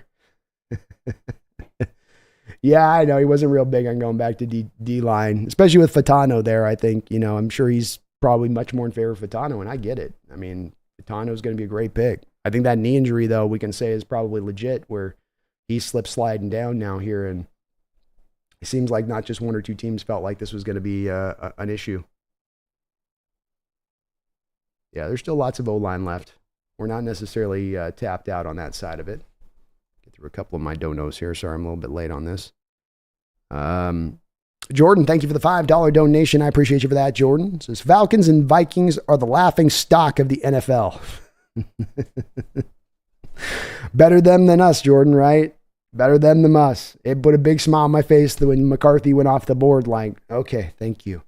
We're going to be okay. We're going to be okay. That's how that feeling kind of went. Let him be their problem over there, and Falcons doubling down on quarterback. That definitely probably put a little bit of a slipstream sideways curveball for a couple of these teams in this draft, like the Raiders. I think the Raiders definitely around 13 were like, look, if Penix drops, we'll grab him here. We're not going to trade up for him, but we'll pick him up if he lands to us. So they definitely came in with some of the surprises a little bit. Vikings, we knew they were going to go for McCarthy one way or the other, but the Falcons taking Penix was a shock, Jordan. It was. And I will give at least the Vikings credit on this. I don't know what they gave to get up back into 17 from where they were. I think they were at 23. So I got to see what the cost was for them to move up. But depending on the cost, I like them going and getting Dallas Turner, where they might look at that as the best edge in the draft, and to go get that guy. That's not a bad pick for them there. But the move for McCarthy is one where you go, not liking it. Wu-Tang Financial, thank you for the $5 donation. He says, I love this pick. Spoiled for choice on defensive players. Mike McDonald is going to have this crew balling. Hey, one thing we wanted to see, I think pretty universally here, both of the Hawks Nest and with the folks in the chat throughout this offseason has been, let's get these trenches bigger, better, badder. And let's make this a point of emphasis. And especially when it came to the draft. And yeah, we need the offensive line to be a part of this too, certainly the interior. But this does make you better on that defensive line. This should help you and take you steps forward to being better at stopping the run and being better from the pass rushing unit and having guys all on that defensive line that can be troublesome pass rushers. You give this guy one-on-one opportunities. You scheme situations up where you get Byron Murphy locked up on sometimes if you can even do it with some of the stack fronts, lock him up on a center in one-on-one. He's going to smoke that center if he gets a one-on-one. And part of what McDonald's defensive principles will do with the stack fronts is you'll bring him up in the stacked and you'll get that left guard who might be there to help out on the center block, but instead the left guard's getting pulled out to the blitzing linebacker. Now the blitzing linebacker might drop in coverage post-snap, but the center is now locked up by the protection sets with Byron Murphy one-on-one. And like I said, he's going to smoke show that center. So a lot of what McDonald's system is going to do is set this guy up for a lot of one-on-one opportunities, and he should be able to flourish within those one-on-one opportunities. C-Lord says, poor man's Aaron Donald works for me. Hey, me too. I'm mad at that. I'm mad at that at all. But I love it, Wu-Tang, and it's going to be fun to see how McDonald mixes this group up. He's got a lot of talent on that defense. It's young. It's got to develop, but he's got a lot of talent on that defense to work with here now. And let's see what he can do with it. Eaglet Snupper, thank you for the $5. I appreciate you for that, Eaglet. It says, Big Cat and Murphy opening up rushing lanes for Mafe and Nwosu. I wanted Troy Fatano and guard, but I see the vision and trust this process. I do as well here, Eaglet. And I did want Troy Fatano maybe a little bit more over the top of a Murphy, but I understand if those medical evaluations are not looking good. And the Seahawks are right now already going through a rough road with Abraham Lucas in regards to having issues with his knee. Do they want to go and have a second offensive lineman on their squad that's going through kind of some similar issues? Maybe not. Maybe not, and that's probably understandable. So them not deciding to go that route with it, I can get from that standpoint. There are other offensive linemen in this draft that they can go and look at. It does, again, necessitate, man, it'd be nice to get that second round pick back or get an extra pick somehow or another in this draft to go make that happen. But I get where they're coming from with it. And yeah, Big Cat and Murphy, you get to those sort of NASCAR packages, third down. Maybe you take the nose tackle off the field. You get a couple of those. You get the Leonard in there in the one tech role or into that nose tackle role. You put Byron Murphy into the three tech and let those other two guys rush, man. Those guys should be able to generate pressure on their own. You're not going to necessarily have to blitz at a high rate to get to the quarterback. And you get a defensive-minded coach and you want him to make that defense work here. You got to give him the parts to make his defense work. That's really a key into it. So it looks like that's what the Hawks are going to be doing now. Thank you, Eaglet.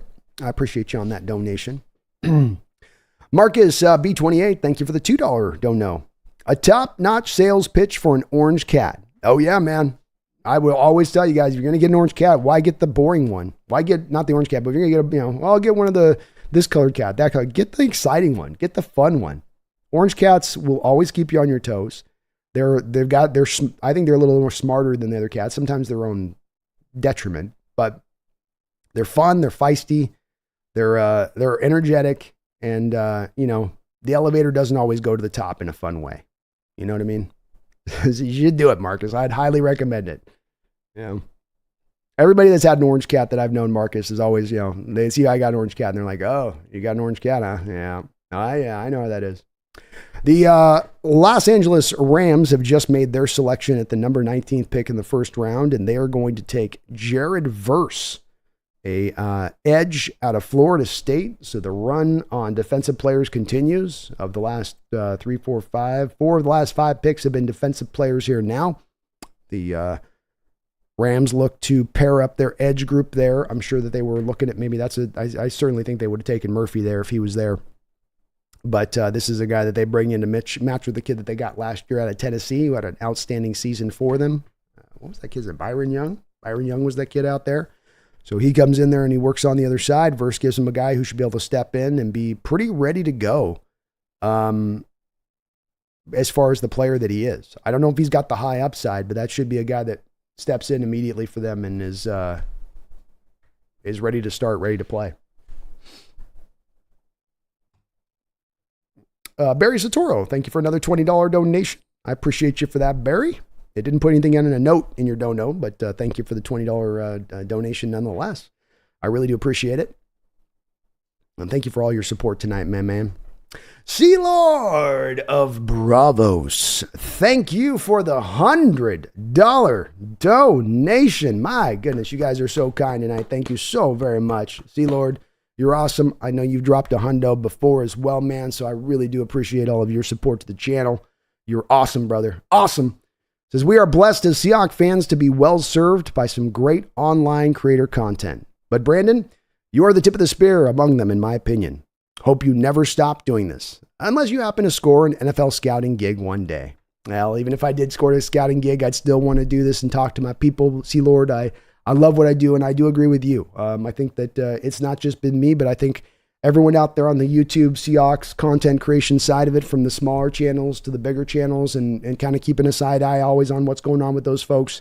It seems like everybody was doing a great job of putting in the work and putting some good content out there for folks to check out, which is, I think, a really great thing. The more that we have out on YouTube with folks doing good stuff, the better it is for everybody, in my opinion. But I appreciate the kind words. In regards to that, I do love what I do. I can't ever see there being a day that I wouldn't want to be doing this. This draft, I would always be like this every year during the draft, falling like you guys are on your side, intricately looking at all the, which way can we go? How about this? So being able to experience it with you guys and have other people that also love it in the same way, it tickles me to be able to do this and have those folks in the same that look at it in the same, view, we're just, there's something unique to NFL drafts and what it can bear out and build out. And it's exciting. It's just exciting in the way they do it. But thank you so much, Sea Lord of Bravos. I appreciate everything you've done for this channel and your support. And man, I will forever be here doing it as long as you're forever here watching, man. As long as you guys are watching, I'll always be doing this. So thank you, brother. Thank you so much, man. Woo! Let's go. Save the Geese. Thank you for the $5 donation. It says, reports say Murphy was the #1 target all along. No way Murphy makes it past the Bengals or Rams. That was my feeling as well on this one. I just think you can say we should have traded back, but I think John had trade back offers. I'm sure there were teams that were willing to give him something, but it's really comes down to, and this isn't my individual evaluation or even what's the individual evaluation of the Hawks and these other teams in the NFL on Byron Murphy. And it seems that they have that real high-end upside outlook on this guy. And I agree with you. I don't think that if you have the Vikings able to trade up, I think the Vikings would jump on him there. I think the Bengals losing DJ Reader this past offseason would be looking to jump on it there. And then you've got definitely the Rams. So I don't think you would have been able to trade back very far and still recoup very much to do that. And if your evaluation as a Seahawks front office personnel person like Schneider and the rest are saying, hey, this guy is that guy that's close to kind of an Aaron Donald-like upside. I mean, if they're saying that in this room where it's like, we don't think it'll be Aaron Donald, but there's some Aaron Donald-like kind of upside here in this guy a little bit. How can you trade back on that at that point? How can you move back for those extra picks? I couldn't. If I'm listening to my scouting staff and I'm John and they're saying like, okay, John, I know you're not as hot to try on this guy, but we all are. And we all are unanimously. And there are people throughout the league that are with this guy. And what we're seeing in him is a guy that's going to translate and be an upper level pro and very quickly with his skill set. Hard to deny that. Then at that point, for the GM to say, okay, make it the pick. He's the first defensive tackle off the board. Okay, got to make the pick. And that's where we were kind of feeling this going along in this first round, where people were still hammering into my chat, and rightfully so, I would say, rightfully so, saying trade back, trade back, trade back. I was with them on it. But what you did see with the 13, 14 straight offensive players picked is more of that possibility being reduced for the options of the teams that would really truly trade up then to go get that player. And especially if it was the player that they were as hot to trot on as they were here in Byron Murphy. And so what are you going to do at that point? You love the guy. Sometimes you just gotta trust your evaluation and pick the guy that you have highest on your board, especially when you have him with so much upside as it would seem that the Seattle Seahawks had with this guy. So I gotta, and I'm gonna bring up this thing to show you guys the report that was being said yesterday on this. Excuse me. Sorry for all the coughs, folks. I'm getting through today. Getting through a little bit today. So here was the report with Joseph Hoyt yesterday. The two things from this: Byron Murphy having a Marshawn Lynch mentality at defensive tackle makes so much sense. Murphy said he's been told he won't slide past 16. So Seattle locked in on this one very early as far as determining this was going to be the way. And they trust in what they're seeing off the kid. So what are you going to do? You know, I get it. And that gets me more hyped. That almost gets me more hyped for it than past my own personal evaluation of the kid. But just that they are in that mode of it, that they're in that much belief of it. You sold me on it then. I'm with it. Thank you though, man. Save the geese for the $5. Appreciate it. Chase Stern, thank you for the $5 as well. He says, I wasn't as high on Murphy, but I wasn't high on Witherspoon, 5th overall last year. What's your grade on this pick?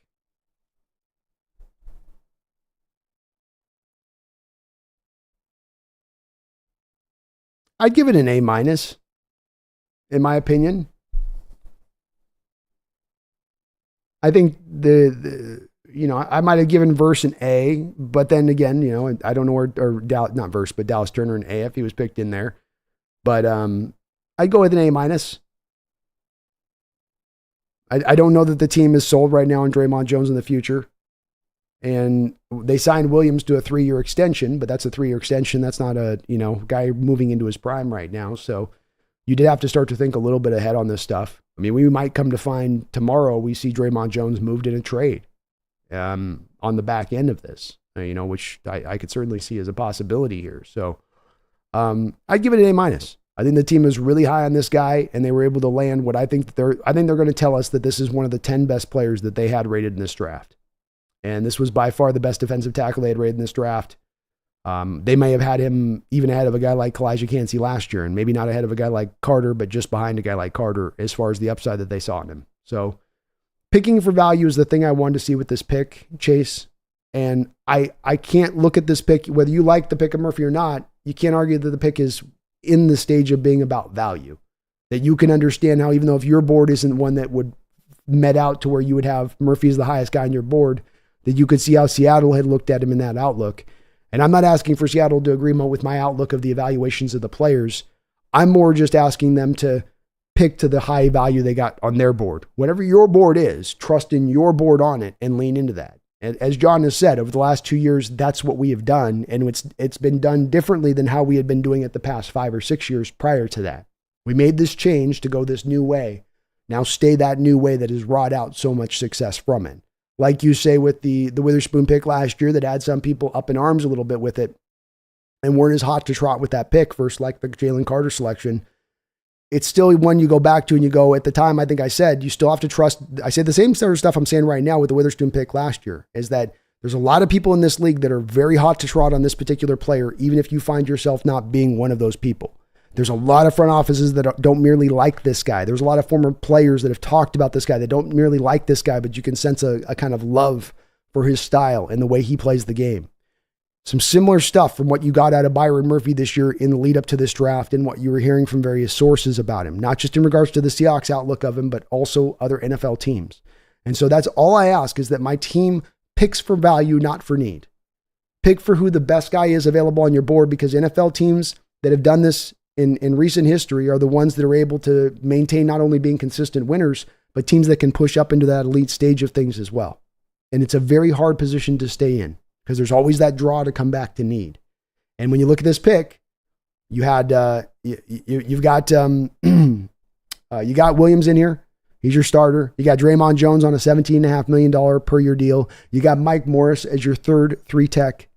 You can be mad about this pick or you can be happy about this pick, but you can't deny it wasn't a pick for need. It wasn't them stretching to try to go grab something to fill a hole, because that's the road to ruin when it comes to NFL drafts. But thank you, Chase. I appreciate the donation. Ethan Techworld, thank you for the $2 dono. He says, I can't be mad. A touched underwhelmed.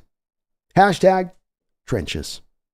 Understand, Understand, especially with Fatano sitting there on the board, it gets tough when you're passing the Fatano to go back on that defensive line. But we got to see where that knee's at. I'm wondering if there's something with the medical reports in regards to that. There wasn't really an interior lineman like, JPJ guy's not going to go but till later. Looks like we did finally get a Fatano pick actually here. So at the 20th pick in the first round, the Pittsburgh Steelers have taken finally. Troy Fatano's fall has stopped. And boy, I like that fit with Fatano there with the Steelers. Gives them some flexibility inside there on their offensive line. I was expecting them to go with JPJ in my mock draft, but can't argue with Fatano. I don't think in my mock, I don't think I would have thought Fatano would have been there for him. So very nice pick there by the Steelers there. Good value selection for them there. The run of offensive players continues. We've had Jared Verse, Dallas Turner, and Byron Murphy and Latu as your 4 defensive players taken here through the first 20 picks. And we've had 16 offensive players taken on the other side of it.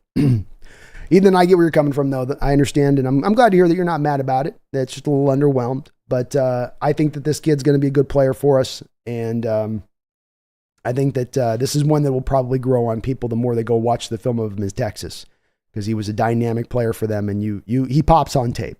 He's not a guy you have to squint your eyes, fast forward through the dead plays where he's doing nothing, taking plays off. This is a guy with a high amount of energy and effort. He's going to give it every play. He's got a plan of attack.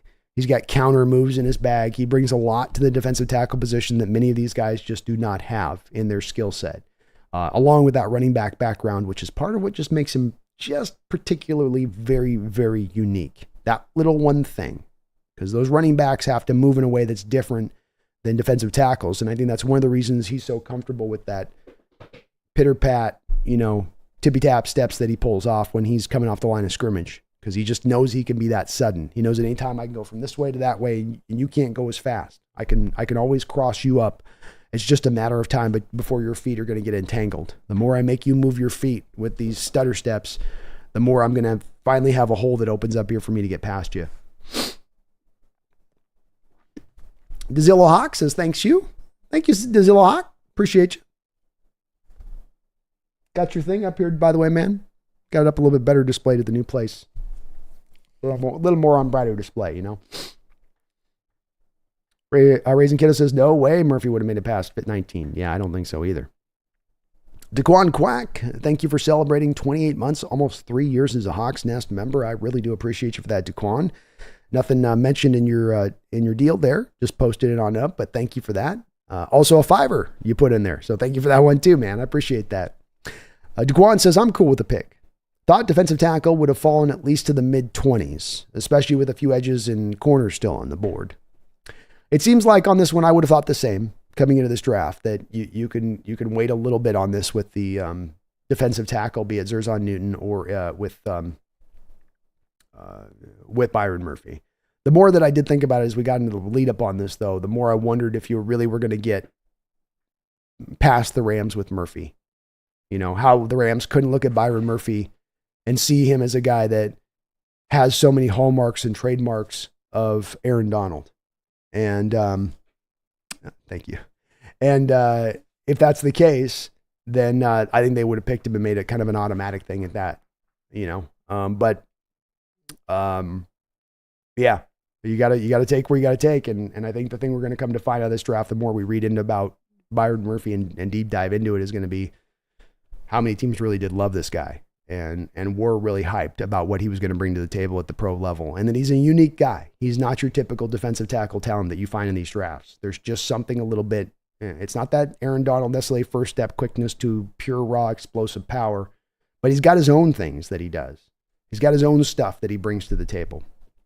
I would have thought the edges would have gone a little bit more to Daquan. I wouldn't have thought, I could have seen Verse going a little bit to 19, but Turner getting to 17 was a shock. We still haven't had one cornerback taken off the list so far. So not one of these quarterbacks. And there's some good cornerbacks. I've got 4 first-round grades on quarterbacks in this draft, but we're not seeing them go very fast. Wow, the Dolphins pull a shocker here. The Dolphins, with the 21st pick in the 2024 draft, take Chop Robinson out of Penn State. This is one of the, I've liked all of these picks in this first round for all of these teams. I can understand all of these picks for most of these teams, even the ones with Michael Penix to Atlanta. But Chop Robinson to Penn State at 21 feels very premature. Very premature, especially with some of the other guys that were available on the board.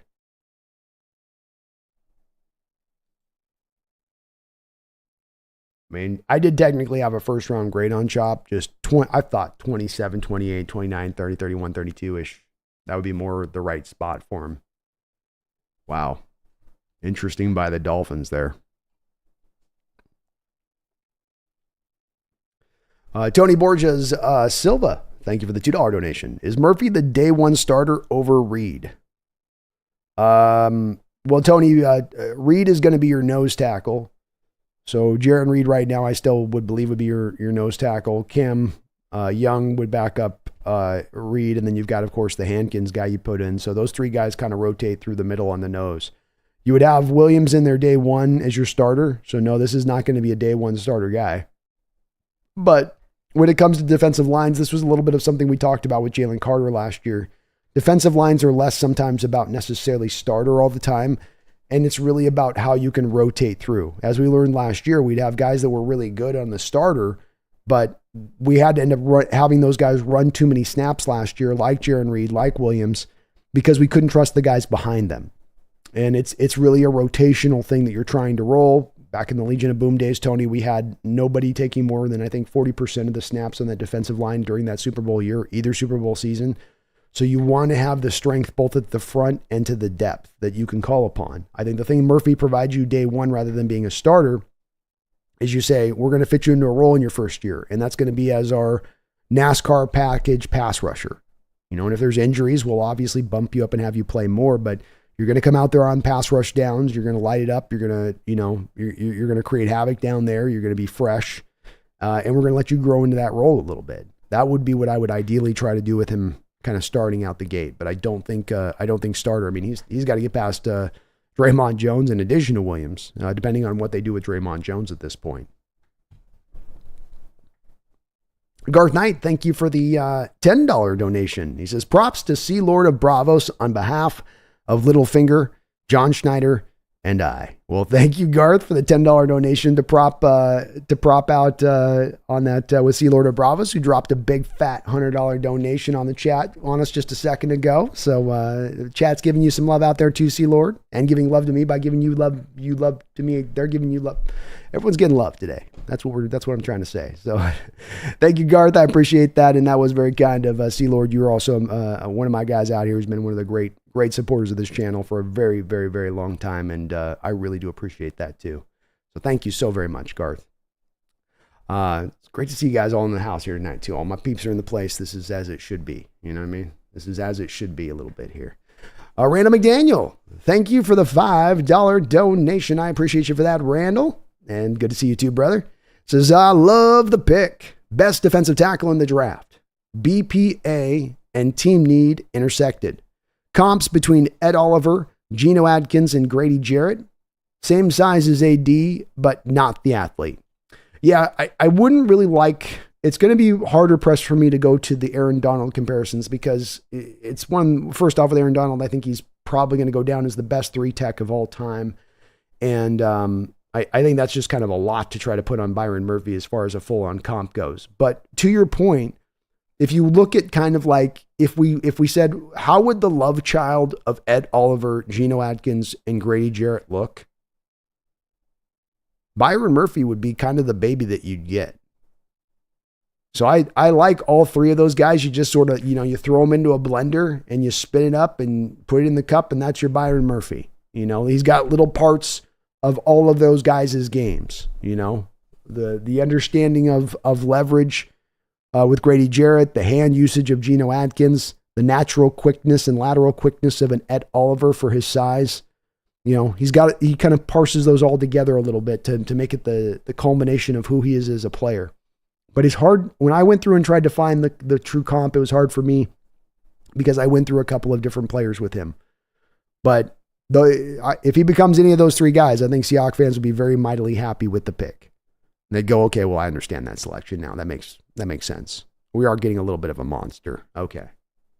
Ed Oliver just signed a big, huge contract with Buffalo off his rookie deal. Geno Atkins had a great career. Grady Jarrett's had a great career. So, yeah, I think so. The AD one's hard for me, though, Randall, just because his first step quickness was so explosive coming out, and combined with his explosive power, a guy at his size being so strong and able to throw offensive linemen around. I just don't think Murphy quite does that type of stuff, but he's good. Mr. Kane, thank you for another $5 donation. I appreciate you for that, Mr. Kane. Very, very, very kind of you. Says on the Byron Murphy pick, sometimes you got to say, when in Rome. That's right. When in Rome, do as the Romans do. Laughing out loud. Love this pick, but I'm happy with anything they do this year. Hog mollies, baby. That's what we were wanting. Obviously we want some offensive linemen in there, and that's maybe the next step part of this process, Mr. Kane, but it was about building back up the trenches. And, what has been the weakness of this team? I think the big weakness of the team over the past couple of years has been stopping the run. And offensive line plays has been another part of the weakness within that. So that's right there pecking at the heels of stopping the run. But we've been controlled at the line of scrimmage. We've been manhandled at times. The guys that could give us good snaps have been asked to play too many snaps. You got yourself stuck in a pickle at times where, you had to move your Draymond Jones to the edge halfway into the year because you couldn't trust your edges. So reinforcing those ranks, getting this into a stronger place makes a lot of sense. Let's get back over to the offensive line here. Let's get that dealt with too in this draft. But this one made a lot of sense in going this direction. And as you say, when in Rome, select a defensive tackle, Mr. Kane. I think that's how they used to say it. I think that's how they used to say it back in the day. But I like the pick a lot too. And I do think that this was one where they did trust their board and they went for the high value guy they had on that board there. I do. Eagles have their selection coming in with a 22nd pick here. And they are going to select. They were trying desperately to trade up in this draft. Could go a couple of different directions here. Kind of interested to see what they do. This first round's definitely going in a little bit of an odder fashion now.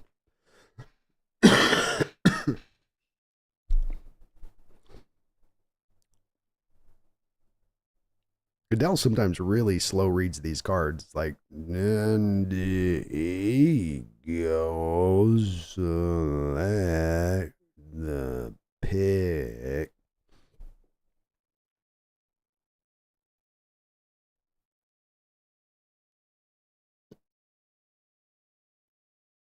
Oh, here we go. First corner is going to be taken off the board.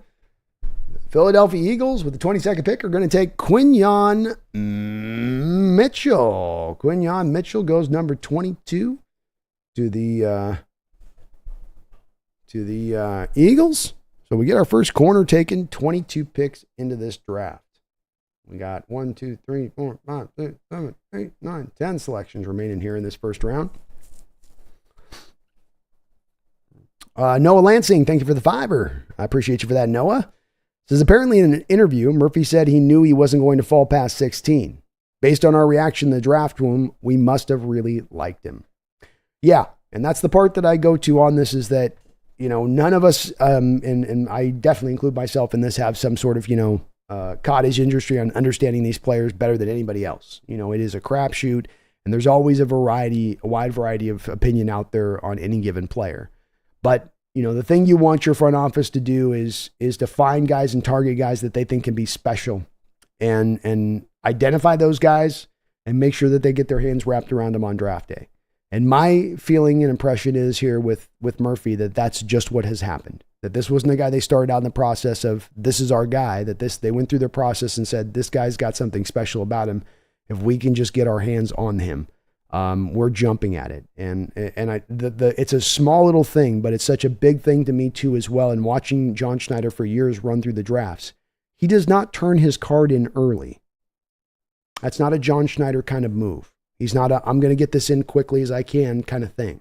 They're going to try to take every last minute just in case there's a team that wants to call in to give him a great offer at the last second. They want to make sure they've utilized all that time for that to happen. That they jumped on this quick, that they said this has got to be the guy, speaks to how good they felt about him and how strongly they felt that he is going to be a very good player. And that emboldens me. past my own personal evaluation of him, Noah. It does. And yeah, like you say, we were hearing that, you know, he was being told that 24 hours out here, as I got right here, we were seeing this yesterday, that he was told he wasn't going to get past 16. And I guess the Seahawks are men of their words when it comes to that. Thank you, Noah. Appreciate you for that. Holiest Hand Grenade, thank you for the $2 donation. Says, so no round 2 this year? I don't know. We're going to see. Brett Coleman yesterday on the bootleg podcast that they do said that he was getting some inside information that the Seahawks were going to do something wild on day 2 of the draft, on round 2 of the draft. He said that he wasn't sure if the Seahawks fans were going to like it. So I don't know what that might be. Hard to see what move you could be making into round 2 that people wouldn't like, absent you trading a player that's really popular that nobody wanted to see traded. But I do think John's looking still at finding a way back into the second round this year somehow or another. I'd be very surprised if we walk through this draft with no second round pick. Sanchez super chatted $5 donation. And Sanchez, thank you for all of your support today. And again, congratulations, man, on being a father. And he says, meh. Sanchez not feeling the pick. Not feeling the pick. Well, like I said, as long as it's not the proverbial scenario you're looking at where years down the line you remember this day, not for the day that you learned you became a father, but the day that Seahawks didn't make the pick you wanted. That'd be unfortunate. But congratulations nonetheless on being a new dad, or soon to be new dad. And this pick will grow on you, Sanchez. I can understand some revulsion at first on this one, but I think this pick might have a chance of growing on you with time. We'll see here. We'll definitely see, but I think the Seahawks got pretty strongly into where they landed on this one and ended up just falling back saying he's too good. They love the upside on this kid. And I hope we get some kind of quote where John illustrates this and saying, okay, we had a top 7 grade on this kid in this draft. That's how much we thought of him. Because John will tell us that sometimes. He'll leak that out in a post-draft process and let it to kind of get that across a little bit. I wouldn't mind hearing that a little bit from their perspective that they were that in on him. But Sanchez, I'm sorry, man. It wasn't a little more exciting there for you. See if we can get back in the second round tomorrow. See if we can start chopping this up a little bit more.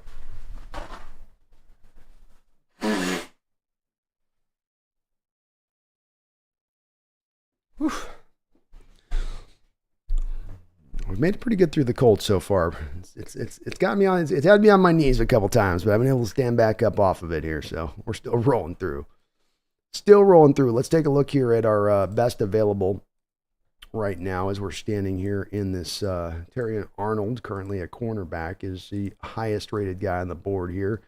Graham Barton's still there. We haven't had a lot of offensive linemen on the interior taken, if any, here in this first round so far, none. So that Cooper DeJean, Zerzon Newton, Byron Thomas, Nate Wiggins, Kool-Aid McKinstry, Xavier Leggett, a couple of receivers here sitting on the board. Boy, if I'm the Chiefs too, I'm kind of licking my chops thinking we're going to be able to land one of our receivers that we really wanted to hit here. I still feel like Ladd McConkey to the Chiefs just makes too much sense. Too much sense. So we got some interesting guys available. The Jaguars pick is in. I would estimate here that they're looking at taking a corner, and I would think it would be either Terry and Arnold or Cooper DeJean here would be my best guess. Appreciate you, Sanchez. Haley says Jags trade down to 23 for a 5th and a 3rd and a 4th next season. Definitely not trading down for that haul. Yeah, that's not going to blow anybody's dress up, Haley. You know what I mean? Jaguars take Brian Thomas. Okay. I like that. I like that fit there. He ran second fiddle to Malik Neighbors, but he wasn't far off from Malik Neighbors' production last year. Big receiver, really long, really fast. Very elusive for his size, too, as a route runner. Love this pick for the Jaguars. You lost Calvin Ridley in free agency. Bring this guy in to maybe give Trevor Lawrence his true blue number 1 as you go into the future. Good value there for the Jaguars. I like that pick for them. Dateline yesterday says, I guess Seattle doesn't care about their O-line. Definitely still not they're not battering down the gates to get it fixed in, are they? So we'll see what they do tomorrow. I would estimate that they try to double back down on it tomorrow, but you weren't able to trade back. You don't have the extra picks. So you're going to have to get creative probably if you're Schneider tomorrow in that respect of things. Get a little creative there. Ryan Ball, is Murphy better than Jalen Carter? Well, I don't think he's better than Jalen Carter. Jalen Carter is very close to a generational-like talent in his ability. With the questions with Jalen Carter became work ethic and then character questions. That's what was really dinging Carter. Byron Murphy's not the physical freak of Carter. He's not got that same kind of just freakish strength and size to him. Because Carter would be a big 3 tech. You know, Byron Murphy would be like an average to a slightly below average size 3 tech. But he's not far off of maybe where you'd look the, bottom line upside with him. But that's the thing with Carter that makes it hard, is there's outlying factors that don't necessarily have anything to do with his ability. Lion Garcia says, I like Murphy. Happy with it. Yeah, I think most Hawks fans are. We have a little bit of folks like Sanchez kind of like, meh. But I think most will be pretty happy with this one, especially going watching the highlights and checking out the film on him again. King Tay says, Schneider never hits with these D linemen or edges. I don't know. He has had some luck. Boye Maffe's worked out pretty good. Jaron Reed's had a pretty good career that they drafted through here. Frank Clark did pretty good, going to get himself a big, huge contract. He was able to sign the backup coming here. Bruce Irvin had a good career as an edge here that was drafted in the first round. I don't know. He's done all right. He's not drafted a lot of defensive tackles this early on. If you look at even second round or first round, I mean, how many has he really taken in this spot? Capo says, Ray Finkel's still available. Everyone knows he's got an issue with laces out, and that's going to probably push him to becoming undrafted, quite frankly. Haley says, do you think we trade picks from next season to get back into the second? I think it's possible. I don't think we want to trade any primetime picks to do that, Haley, because next year is going to be the last year of the COVID extra draft class players, So next year is going to be the next one of that. Will be the last year of that, where those guys that got that 6th year of eligibility. And you go, okay. Grimy Subaru says, Brendan whined about this, so I had to switch streams. We'll be doing a B&B show tonight at some point with Brendan, and I'll be interested to see where he's at, as it sounds like he's gone a little sideways on it. I was just kind of prepared for this. I guess, what helped me on this one, Grimy, was just I mocked my last mock of yesterday. My final mock today had us taking Byron Murphy, and I kind of just got into understanding why they were doing this pick. And, when you get to a pick like an LJ Collier, like that pick came out of left field. Jordan Brooks, that came out of left field. Dwayne Eskridge, that pick came out of left field. This one for me just isn't a left field pick. It's one where you're getting the best defensive tackle in the draft. And if you're walking away doing that, that on the surface of it is pretty good at 16 to be able to grab that, especially for a guy that I don't think was going to last past a couple more picks. But I can understand too with Fatano on the board and some other guys. There was a lot of Dallas Taylor. It gets hard there a little bit. There were some really good players there.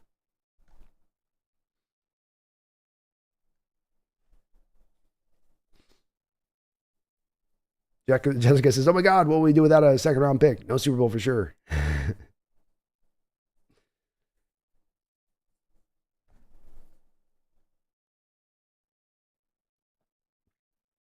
And Jessica, yeah, I think you can make the playoffs without a second round pick. I think there's been plenty of teams that have done that. Probably even got a couple Super Bowls.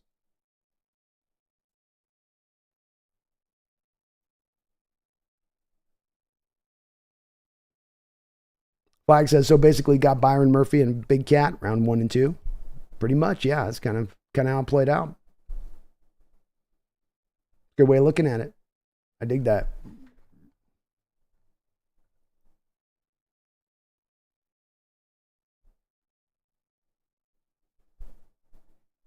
Crispy Chris says, do you really think the Hawks wait until the 81st pick? I kind of don't, Chris. I think they're going to try to find a way to get back up into this thing. Maybe it's early third round rather than second, but getting back up into this top 100, I think, would be somewhat of a priority for the Hawks here. I would anticipate, at least.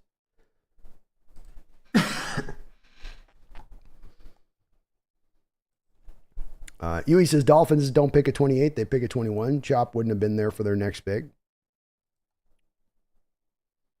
I suppose that's true. I do suppose that's true if they trade it back. I think Chop is such a big risk in this draft.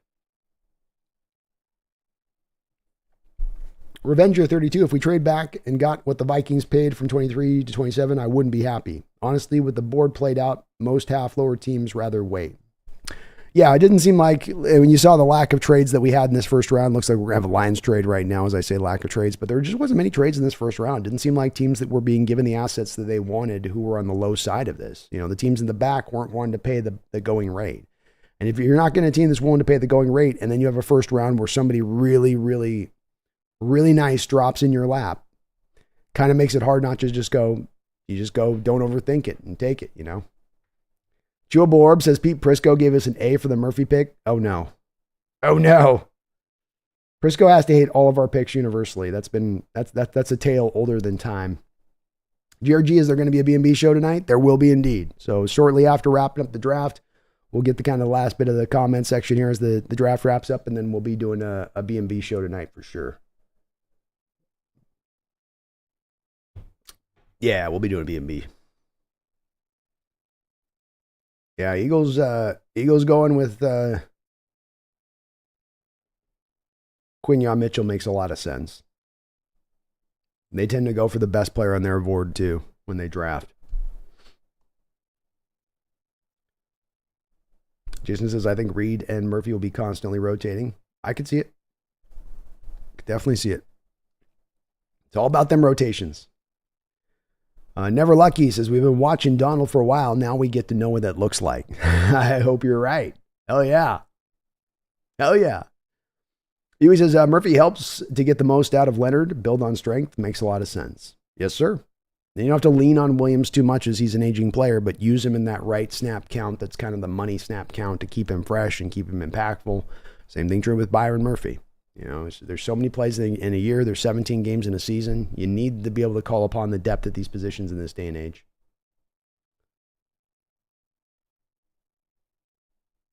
Haley says the Pete Carroll reign started with a Texas player in the first two. That's right. Carroll's reign started with an Earl Thomas Texas player taken. So maybe history can repeat itself here a little bit.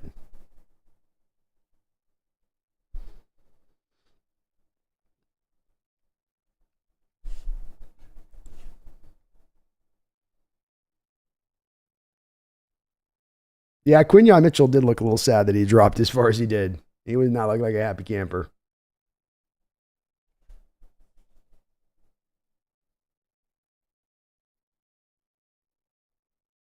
You're thinking Darius Robinson to the Lions? It might be. Might be. Corey Johnson. Guard Knight, thank you for the $5 donation. I appreciate that, Garth, and all your support tonight. He says, I agree with Mr. Kane. When in Rome, draft a defensive tackle. Is from the Lost Scriptures. I think it was Ediphius who said that back in ancient Rome. Said, when Rome, draft a defensive tackle. Congrats to Sanchez and his fatherhood. Well, yes, big shout out to Sanchez. The Hawks Nest family, Sanchez, grows just a little bit bigger today, doesn't it? A little bit bigger. So congratulations out to you on your fatherhood out there. And yeah, man, I like that. When in Rome, draft a defensive tackle. It's been said before. It's been said a million times. You know. Appreciate you, Garth. All right, we got the pick in here for the Lions in just a second. Ahoyest hand grenade with a $2 don't know. Says, get ready to call this secondary the Wall. I like it. We had the Legion of Boom, and now we will have the Wall. Let's go. Let's go. Nicknames are awesome.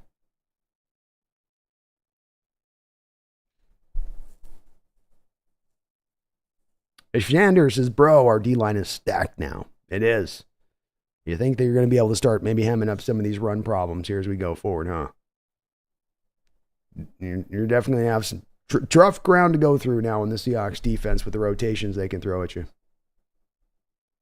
Regardless, as I can see the argument for Turner, but getting crazy over it and throwing a fit, acting like Murphy is some scrub is crazy.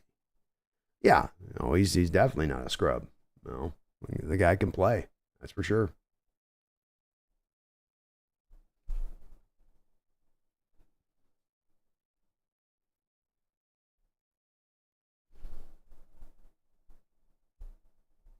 Seahawks Gaming says Seahawks started the wave last year with receivers and almost started it this year with the defensive linemen. Yeah, they did. Started last year, it caused a receiver run, and this year people went, oh, okay, I guess we got to start going defenders here. And the Lions take Terry and Arnold, number 24. Another pick that I kind of got. I think I got this one in my final mock, didn't I? I didn't have him at 24, but I had him going to the Lions at 29. So another team I was able to connect. I think I've done pretty good so far, and all the guys I thought would go in the first round have gone, except for the one surprise they've got. I didn't have Chop, so Chop will be probably one of my misses. But I think so far I've gotten all the players right that have gone in the first round here. So all I've gotten, we're on pace to go 31 of 32, which would be an improvement over last year. I didn't get the right guys in the order necessarily, but the total first round guys that would go we're looking good so far. Of course, this is where it gets hard at the end, right? Haley says, I hope we can manage to get a stud linebacker from Mike. Boy, if we could get back in the second round for Junior Colson tomorrow, Haley, that'd be so great. Colson and Murphy as a 1-2 starting punch would be a hell of a beginning to a draft. Finkel is Einhorn. Einhorn is Finkel. Laces out.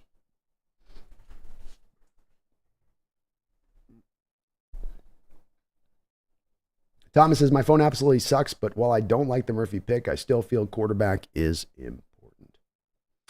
Definitely.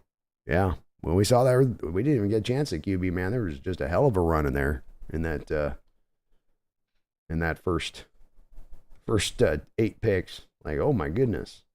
It went kind of crazy.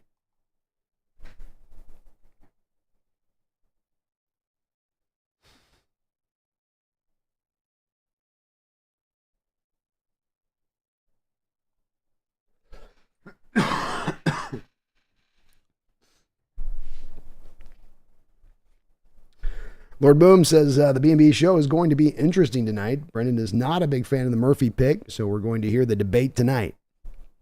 We will be going back and forth on it tonight, it sounds like, for sure. I'm ready to dig in my heels.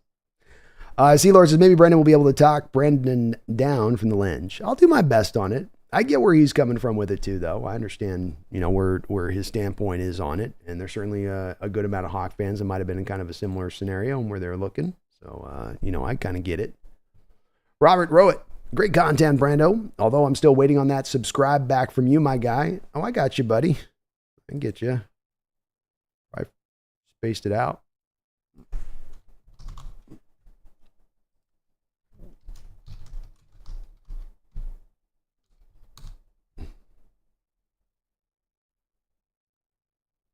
Boom. I got you, man. I got you.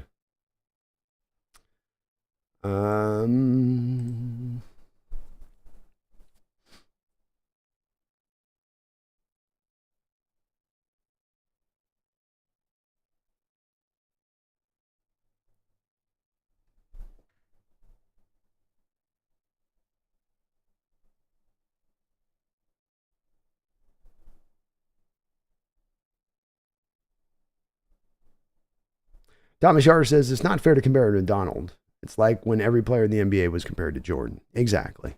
Yeah, like that guy's such a generational thing. You can't throw that on him, and I wouldn't want to. It's just not accurate. But he can still be a really, really fine player. As Ricardo says, maybe our Matabuki, that'd probably be good enough.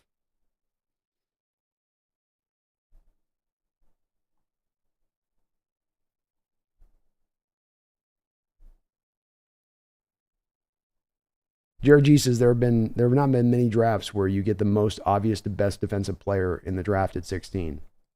It's true. It's very true.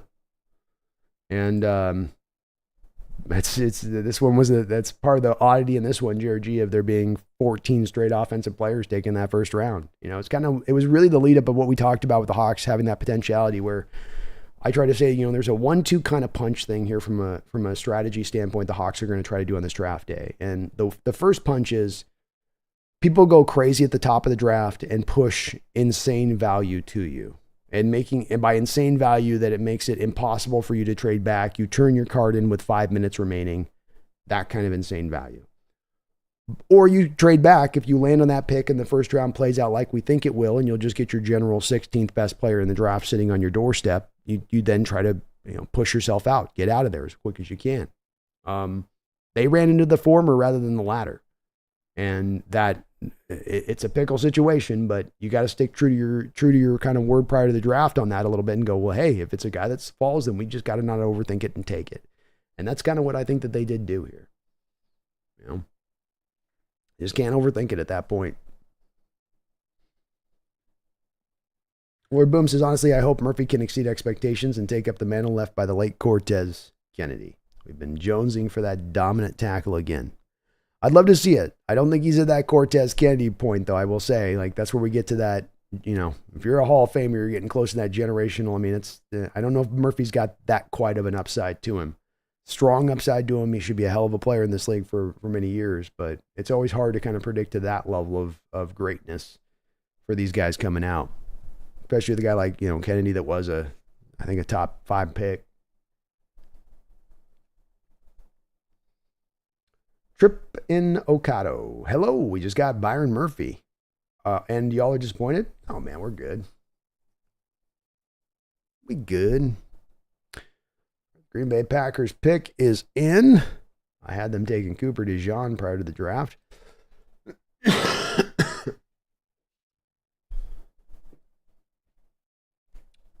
Lord Boom says the Huskies starting the wave was a straight rumor that lasted to this day, I guess. It does.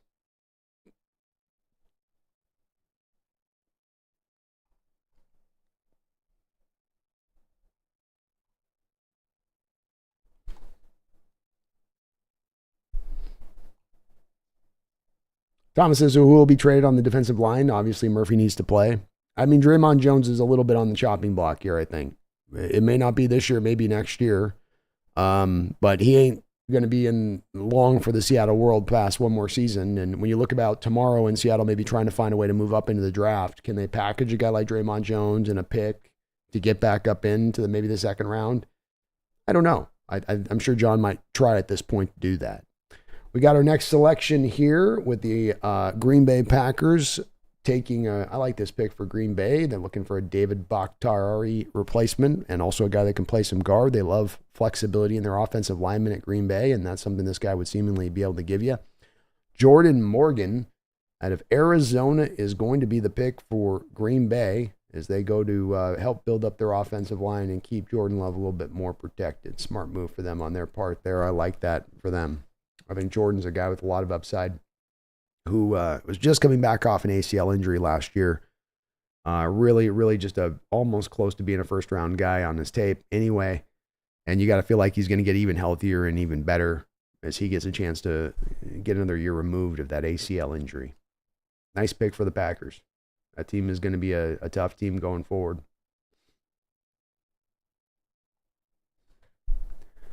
Yeah, Red Ace, I think your D-line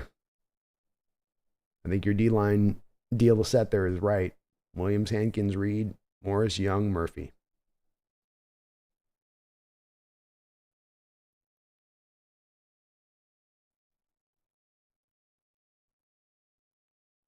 Thomas Charter, I would have taken DeJean before Arnold. Swiss Army knife in the secondary. I would have as well, but I'm also a lot more down on Arnold than a lot of other people are in this draft. I wasn't, I didn't love the tape as much as some.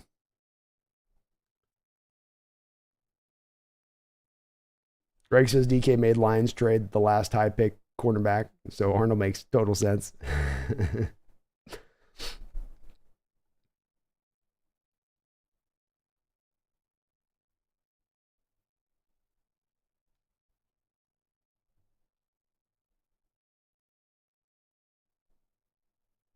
Revenger says Packers and Seahawks have a different mindset for sure. It's true. Packers have a tendency to take linemen kind of in this 25s place, you know. They did it one time with a Brian Bulaga, and they've had a couple guys in there they've selected at this spot. Definitely take a little bit of a different track there, that's for sure.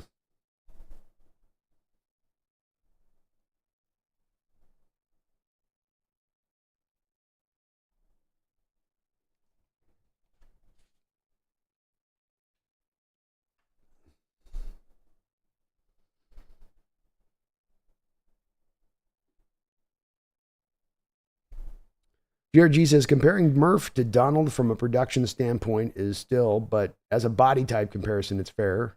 Donald is proof of concept for Murph's possible ceiling. Yeah, I would go there with it. I just wouldn't want to try to put that upside on him that's where he's going to hit. I do have a really high opinion of Donald and think he's probably the best 3-tech of all time. I mean, it's just hard to see Byron Murphy quite to that realm of it. But as you say, it's proof of concept, much like a Grady Jarrett is or a Geno Atkins is. You know, if you're getting concerned about the 6 foot, barely over 6 foot player, well, there is that track record of these guys having success and being outstanding football players and highly productive football players. And that, you know, you're not just going to run over them all the time. You know, that they have ways of kind of combating their lack of size in there. So I think that it's,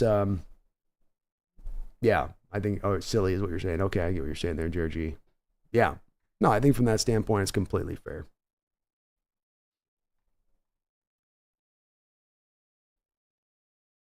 Rob says, what the hell did the Packers do again?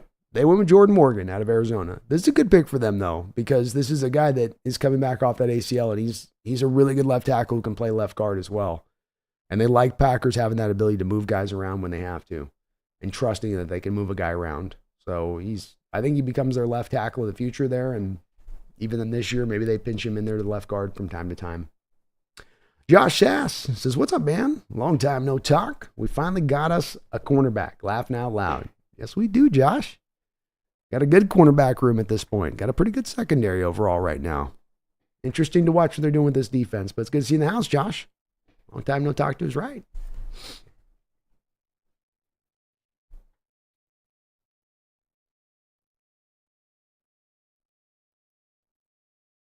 Greg says, I can see the Chiefs going Xavier Worthy or Xavier Legette.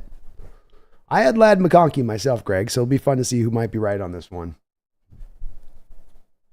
I had Ladd, though. I thought with his pure route running in that West Coast offense, that'd be a great fit.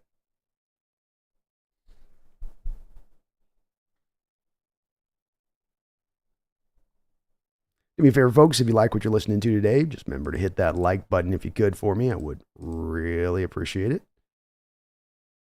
Small thing, but a big thing at the same time.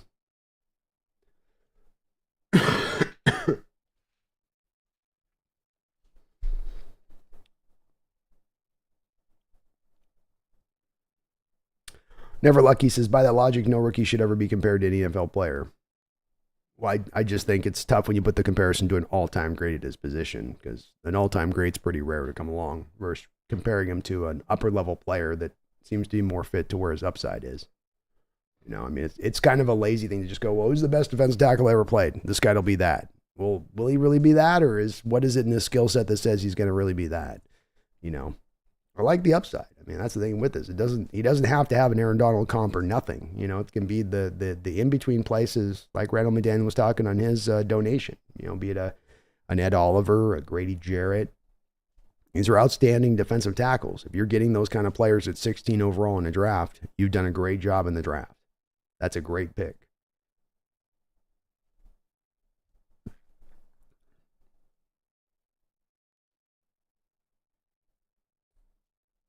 Josh says, I know what you mean. Why put that kind of expectations on him when he hasn't taken a snap yet? Yeah, it's just not, it's not really fair on it, you know?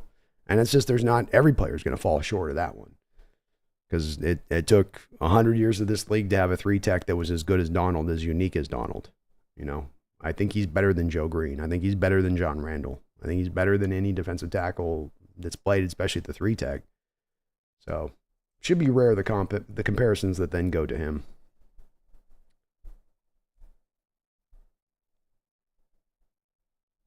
Greg says, Brandon destroyed that cornerback. I can't remember his name, but a Lions fan thought he was going to be a lockdown corner. Yeah, I was not big on Jeff Okudah. And the Tampa Bay Buccaneers have made the selection at 26. They're going to take Graham Barton out of Duke. And look at this. Brandon again doing pretty good. I mean, I haven't completely nailed this mock, but I've gotten some teams connected right. I had Terry Arnold connected to the Lions at 29. He went 24 to the Lions. I had Tampa Bay taking Graham Barton at 26. They take Graham Barton at 26. So not too bad. Not too bad here. I feel pretty good about most of these. I got pretty good on my selections this year. But yeah, Jeff Okudah, Greg. And this year's draft, to me, Terry Arnold is the Jeff Okudah of this draft. I think there's some similarities between those two players, and it's one of the reasons I didn't like Terry is he was sending me too many reminders of Jeff Okudah. Oh, DK destroyed. Yeah, I know what you're talking about. Yeah, that's Okudah. That's the Okudah.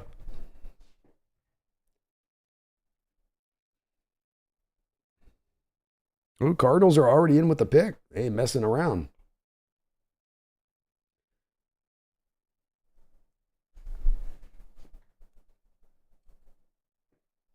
Haley says, for real, y'all, if you're down on Murphy, just ask yourself if you would have wanted the Rams to have had him. If not, we made the right choice. Well said. Well said.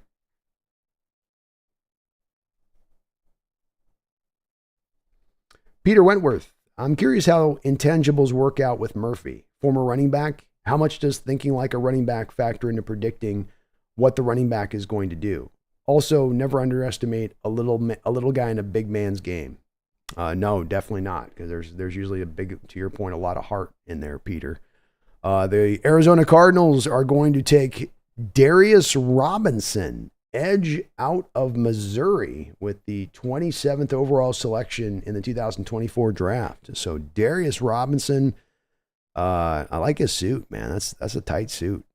He's going to go number 27 here to the Cardinals. I did have Darius Robinson in my first round mock. I had him going to the Ravens, but did have him going to this mock just a couple picks later.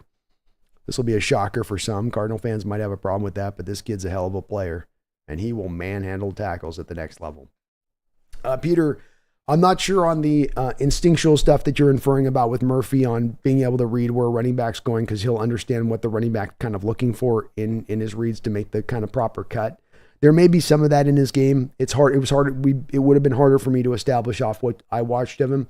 The part that reminds me of a running back and that you see the transition to the running back in his game, Peter, is, linemen come off the ball and they're looking to explode off the ball and they just want to get up. They want to get uphill as fast as possible into the lineman, and with Byron Murphy, the thing that sort of separates him and makes him different is when he comes off the ball, he's not necessarily always just going to shoot as fast as he can. He can kind of change up his pitch count in the way he comes at you.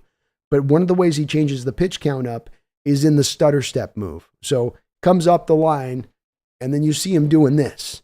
And you see the offensive line, interior lineman kind of swaying back and forth, trying to stay like, I think he's going this way. I think he's going this way. I think he's going that way. And so he's waiting for you to kind of just get overset a little bit past where you're not balanced. You're leaning to one leg. And then he comes back across the other leg. And that's where he looks like a running back who's trying to kind of, pick the hole, kind of keep his feet active, and then boom, the hole opens up here, go. So he does a very good job of his feet talking to his head to get him to where he needs to go on places or to set things up for him. And you just don't see defensive tackles do that type of move or operate in that kind of way. And then on top of that, he's got, of course, a lot of different ability to use his hands and that type of stuff and different moves in his bag.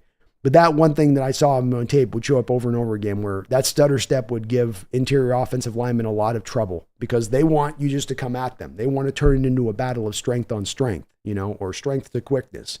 And instead, he's kind of making you be patient in your pass set. You're backing up, you're gaining space in the pocket, and now he can kind of, he's kind of playing with you. He's toying with you a little bit at times. And that is a little bit to me the running back part type of him, just a tiny bit there, Peter, but I'm not sure on the, on the reads and that kind of stuff with that necessarily. It might be with that. It could definitely well be. Ran in the cut. Thank you for the $2 donation, Ran. I do appreciate you for that. Didn't put anything on your comment with the dono, but I appreciate the dono nonetheless. Hope you're having a good one. Josh says, how about Brock Bowers dropping to 13? I'm surprised more teams weren't chopping at the bit to get him at that point. I kind of predicted a little bit of this, Josh, and it had nothing to do with Brock's ability. It was a situation about cap and cost. When you draft a guy like Brock Bowers in a tight end in the first round, you ideally want to select that guy and be getting kind of a cheap deal on him, commensurate with the rest of what his position is being paid at. Unfortunately, because the tight end position has been so devolved as far as the value goes and what those guys are getting paid, if you were going to draft Brock Bowers at 7, 8, 9, you were going to immediately make him the highest paid tight end in the game, or one of the highest paid tight ends in the game. So that was going to affect a little bit of where he truly would fall. No team was just going to pick him from the standpoint of, well, we just like his talent. You had to factor in the cost with him as well. And I think that caused him to have a little bit of a dip down. But it was kind of foreseeable, too, on that side of things a little bit. Garth Knight, thank you for the $5 donation. I appreciate you for that, Garth. He says, Pumpkin and the Bene Gesserit planned this draft all along with Brando's SoCal move. Common folks won't accept the words of the learned. They don't think in terms of year by year, but in generations, Garth. That's how she thinks, you know. Garth says, hey. Garth says, what's up? You say what's up to Garth? Say, hey, Garth. Hey, Garth. That's kind of a lazy hey, Garth there. That was kind of a hey, Garth. It's kind of what she just did there. She's been super sleepy at the new place, but I think she planned this out as well, Garth. I'm going to put the credit and the blame on her. So it's not on John on this one. It's the Orange Cat Bene Gesserits caused this kind of thing. But they think in terms of plans of generations and ages and eons. They don't think in draft to draft. You know, they're not thinking 2024 draft. They're thinking about how this is going to affect the year of 2088. You know, 10 steps ahead, Garth. Right.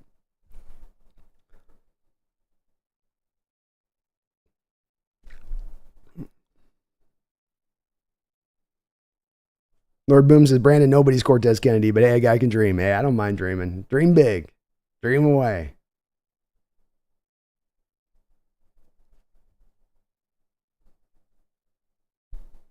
Ricardo says, these trade backs suck. There was no chance of picking up a second this year. Indeed. Indeed. It seems that teams have really started to value those day 2 picks even to a degree that they used to give them away a lot more freer. And now it's kind of like, no, we're holding on to them. We're not just giving them away to you anymore. All right. Sure. Yeah. We're not giving them away.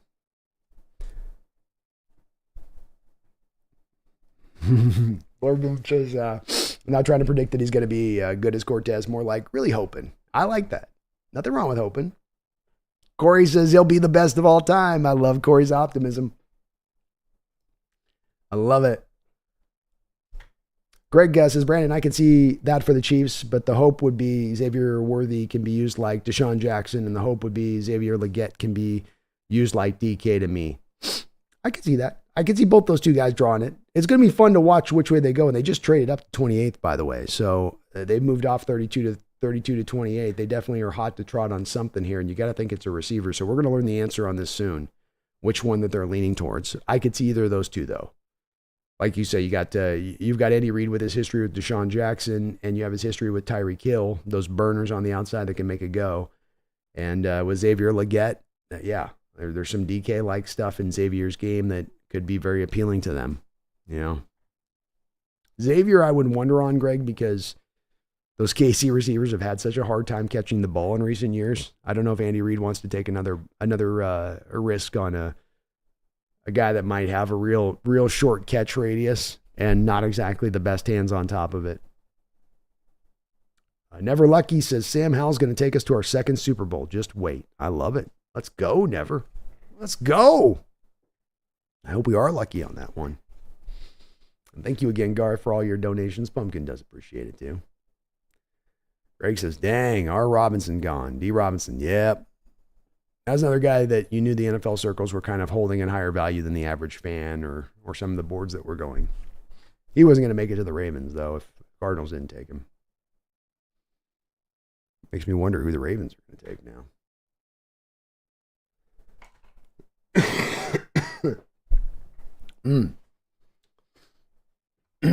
Yeoman says, I'm pretty sure all the general managers are checking out your mock.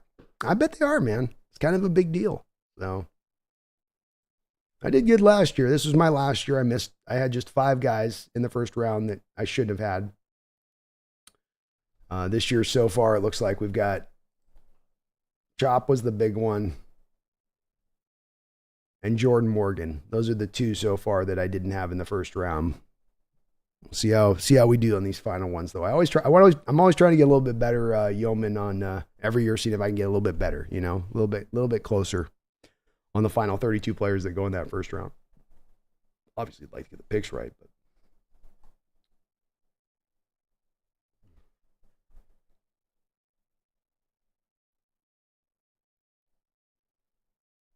All right, the Chiefs are going to pick here. And with the 28th selection after trading up, the Kansas City Chiefs will select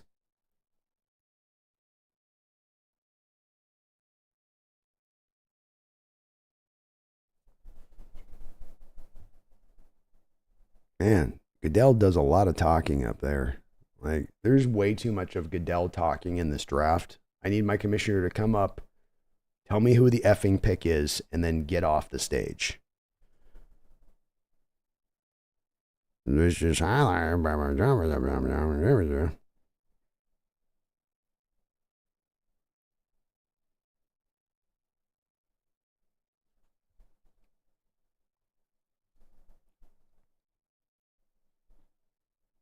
Rockman Drum says Verse and Robinson in our division, laughing out loud. It ain't getting any easier, that's for sure.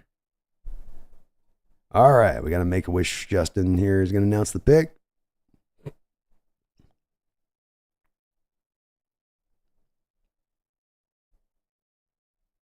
All right, the Chiefs with the 28th pick will select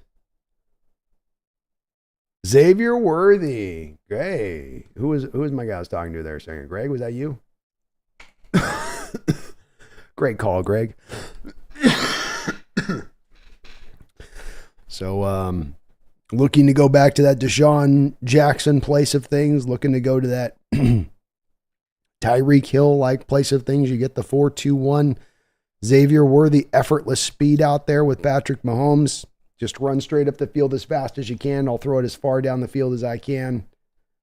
That works, right? That works. So the 4-2-1 really was enough to elevate this guy. Watching the tape on him, though, I just did not like his catch radius. I did not like his hands. I thought he was a little bit of a one-trick pony where you either got to manufacture touches for him or he's running a go route. So I had some issues there with him as a player a little bit, but I totally get where they're coming from on it. Definitely with Mahomes too. You know, it certainly fit him well when he had Reek there before. So it's going to stretch the field. This is going to challenge teams to stay in that cover 2 shell, you know, not to bring up that heat up around the line of scrimmage, which should keep the running game sound for the Chiefs. Peter Wentworth, thank you for the $5 donation, Peter. I appreciate it. He says, wow, thanks for that breakdown. You're the best. Oh, my pleasure, Peter. My pleasure. Part what I love doing here with this. And he was a real fun player. Going back and watching him because he was a little bit so unique versus other defensive tackles I've seen in this draft. With all that he had in the depths of his bag, and then that stutter step move that he had, along with he's running that stutter step, naturally winning the leverage. And so he just really, I think, does kind of put a bit of offensive lineman in a bit of that instant recovery mode place where they're backing up and they're worried about where he's going laterally. And then they're having to worry about the fact he's going to get underneath their pads because he is a little bit undersized and he has the natural leverage win war going on. And that's where I think Seattle sees that potential special spot to Byron's game and how that can translate. And that's worked in the past with a variety of players we've talked about from the Ed Olivers to the Grady Jarretts and Geno Atkins, who've been at that similar size and won in that similar manner, and how well they were able to impact the game as those type of players they were. But my pleasure, Peter. Thank you for your support. I appreciate it, and that's very kind of you to say. Garth Knight, thank you for the $5 donation. Says, I didn't expect a hello from the Bene Gesserit mother. Let her sleep after the work she did to get Byron Murphy here.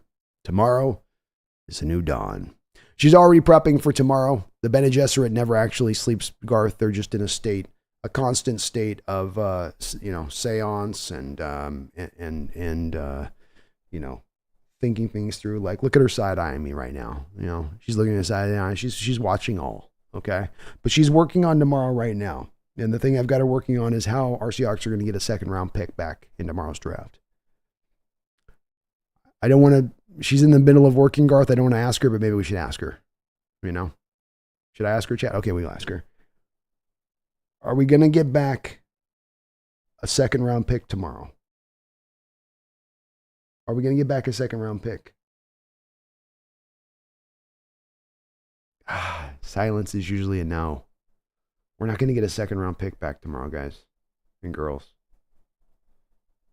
Women, I'm sorry. No second-round pick? She's saying no, we're going to have to wait till the late third tomorrow. Sorry, guys. The Orange Cat has spoken. The Bene Gesserit Orange Cat has spoken. The new Holy Mother. The new thick Holy Mother, Garth. All right, we got another selection here. The Dallas Cowboys went back, and they said, we got to take care of our offensive line. They go out and get Tyler Guyton from the Oklahoma Sooners. Right tackle for the Sooners. Good player. And not the biggest guy in Guyton. I had a second-round grade on him. I didn't love him. Really athletic, but his accuracy with his hands and his ability to pair his athletic movement with his hands is a little bit lacking for me. He turns into a little bit too much of a hugger in pass pro for me. And though he moves well, he just isn't able to really scrape down to the second level accurately and hit those spots. So Dallas looking to build back up their offensive line a little bit. They lost Tyron Smith this offseason. It'd be interesting to see if they look at Guyton as a guy to be eventually a left tackle there for them. But they've done well in the past with going with first-round linemen. So I think they've had like the last four guys they've gone in the first round have hit for them. So you can't argue with their swing rate on that one, can you? It's pretty doggone good. But we'll let her have some good sleep tonight, Garth. We'll get the kitty back up, ready to go tomorrow, full steam, and she's ready to cook. You know, I can already see she's working on some stuff here. She's making some moves. Thank you, man, for all your donations and support, brother. I appreciate you. Cameron, thank you for the $5 donation. Very kind of you as well. Do you think we could get a second rounder for Draymond? No. The best you're going to get for Draymond Jones is probably going to be a fourth round pick. So, you know, now the question would come into play, Cameron, can you package one of your fourth round picks, Draymond Jones, maybe a future pick in next year's draft, you know, a future fourth or something? Can you throw all that together to get yourself back up in the second round? I think it's going to be hard to do it. I do. But something I've been referencing over and over is Brett Coleman said he was hearing some stuff about Seattle that was pretty tangible yesterday and that they were going to do something crazy in round 2. And he said it was something that maybe Seahawks fans weren't going to necessarily like. I don't know what that means. It sounded very ominous. But we'll see. You know, we'll see what that is. But I think fourth round is the best you can get for him. And it's just unfortunate he's not coming off a really good year. It's not his fault. He just got played out of position for so much of the year. That is going to tinge the glasses of the folks looking to maybe move for him. So they're gonna have to get creative, Cameron. It'll take a little bit more. You can use him as an asset with a couple of pieces all put together, but they're gonna have to get kind of creative on this one to make it work. Thank you though, Cameron. Appreciate the $5. Random McDaniel with the $2 donation. Thank you as well. Says a few trade package scenarios to get second tomorrow. I could see you doing something like you move a Draymond or even a Tariq Woolen, and you end up packaging those guys together with, you know, you have 2 4th-round picks at this point, 2 6th-round picks. Can we sort of it's sort of a little bit of what you do on the PFF thing, right, Randall, where you're like, well, I'll give you a whole bunch of 5s and a whole bunch of 4s and a whole bunch of 6s, and then you give me a 2. Yeah. It is kind of one of those, roster-based and hot stove league things that fans do that's probably harder to pull off an application where you got to give up something good. But if you have a team that does have a fair bit of interest maybe in fair bit of interest maybe in a Woolen or a Draymond Jones. Maybe you could package those two guys together. Maybe you could throw your third round pick in with that, where the team is, okay, we're losing our second round pick, but we're still getting the third round pick back on this from the Hawks. And the Hawks with just really a real drive to get up into that second round for a particular player. So I think it would have to be something like that, Randall. I don't think that they're going to give up future first round capital, because I think there will eventually be an intention to want to maybe think about moving up to get the QB of the draft sooner than later. And you don't want to already start kind of robbing for the future on that potential, pulling from those picks in the future of that potential, costing you that ability to then trade up for that said quarterback. The Baltimore Ravens have made a selection, the 30th pick overall. They're looking to kind of put back together a little bit of their cornerback room out there. So they grab Nate Wiggins, Clemson cornerback, first round. I don't think I had Nate Wiggins going, so another one where I might have missed on. I did have Tyler Guyton going, so looks like I might replay a little bit of what I did last year here on the surface of this, where I had 5 I missed last year. It might be 5 this year too. So we got Wiggins, Worthy, Jordan Morgan, and Chop are my 4. See if I can close out the final 2 to keep this thing strong here. Pull this thing back together. Can't think of there being a lot of other ways, Randall, that you're able to do it, though, outside of that. I think that's where you're a little bit stuck with your picks and not wanting to pull from the future picks thing. And do you have guys in-house that really have much value in the rest of the NFL in a trade package situation? Probably not. This is where I do come back to, I think it's going to be hard for John to do this. If he can pull off getting it back in the second round, I think it'd be a hell of a coup, because as we saw in this first round, Randall, there's not a lot of trades. The trades that are going down, you're not getting a lot back for. Once teams get in the second round, I think that's going to make them even more hesitant to move much, because they're just going to go, what's the point? We're not getting enough. You got Seattle offering you 2 fourth-round picks and a future third next year to move up into the second round. I'm like, ooh, whoop-de-doo, right? No, we're not going to do it on the back of that. I think that there's a lot of those kind of offers being thrown around out there, Randall. But as Cameron brought up with Draymond or Tariq Woolen, you just try to use one of those guys to kind of partner it in to kind of beef up the pick a little bit. That would be the only way I could see it really working. Excuse me.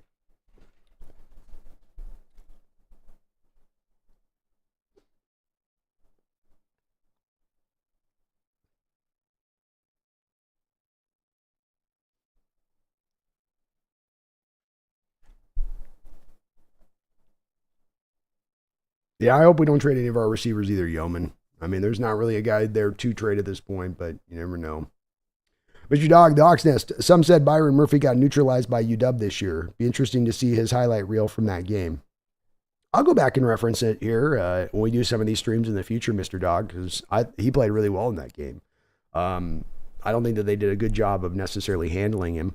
I think Michael Penix did a fantastic job in that game of moving around in the pocket, and especially when it came to Byron Murphy finding his way out of danger with Byron Murphy, because of the fact that he was just using those subtle movements, step left, step right, kind of just to get around him. And there wasn't really much the rest of the Texas defense was doing to supply the pressure, same kind of pressure Byron was.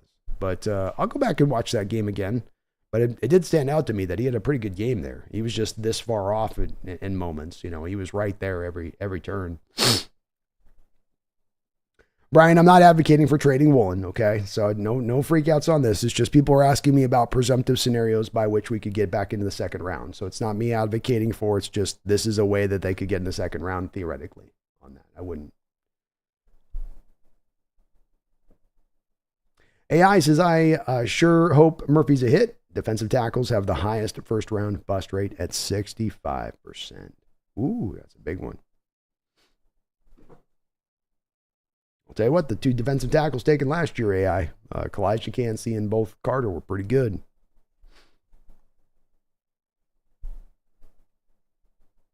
Niners up next here.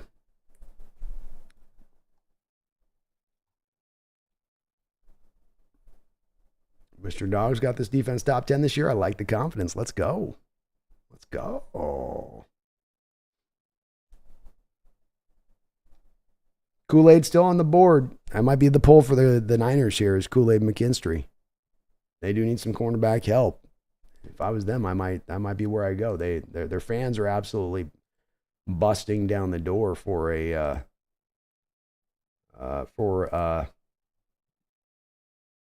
offensive line help. But as we can see here, with the available right now for them, they've got receivers, Cooper DeJeans, there's on Newton, McKinstry's on there. If they wanted to move Brandon Ayuk at this point, there's a couple receivers you could maybe jump on here in this point in the draft. Got some interesting directions they can go here, kind of any which way. I would think McKinstry would be the leader in the clubhouse here.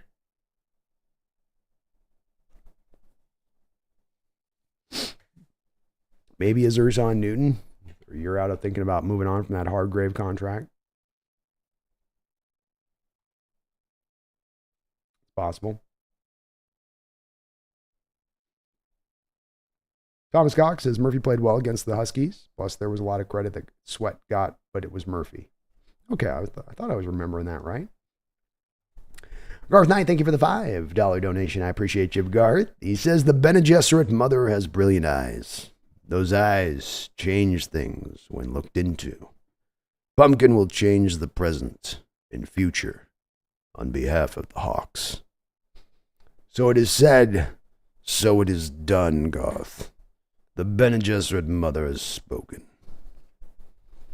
I joked early on, folks, by the end with my voice. I'm gonna be movie trailer guy by the end of this, Garth, you know. In a world of orange chats, where few can survive, there is only one who can stand tall. I'm gonna be leaning on this tomorrow, big time.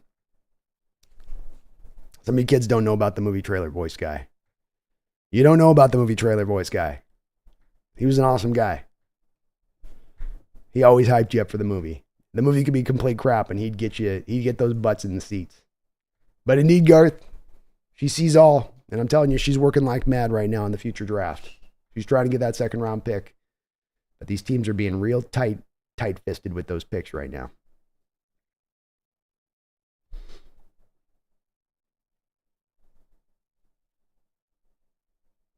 Thomas says, we got to stop saying teams will move up when lately teams won't give up a haul like what happened in 2012. I think we got to start to tap our brakes on it in the future when we go to this draft and look at it next year, Thomas, is take this first round for what it was, being that, you know, teams are having a harder time moving around. Teams don't want to give up the goods coming back. Ooh, I love this pick for the Niners. Oh, I love this pick for the Niners.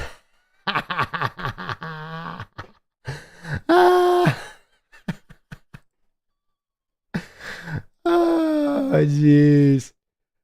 Oh, this is what we call picking for need, because they're gonna move Ayuk here probably at some point. The San Francisco 49ers select. Wow. Ricky Parasol, Florida wide receiver. Niner fans don't even know who they picked. They're just looking, they're like, they're trying to show shots of him being all hype. They're like, we know who's this guy? Yeah. Ricky Parasol? Ricky Parasol? Come on. Come on.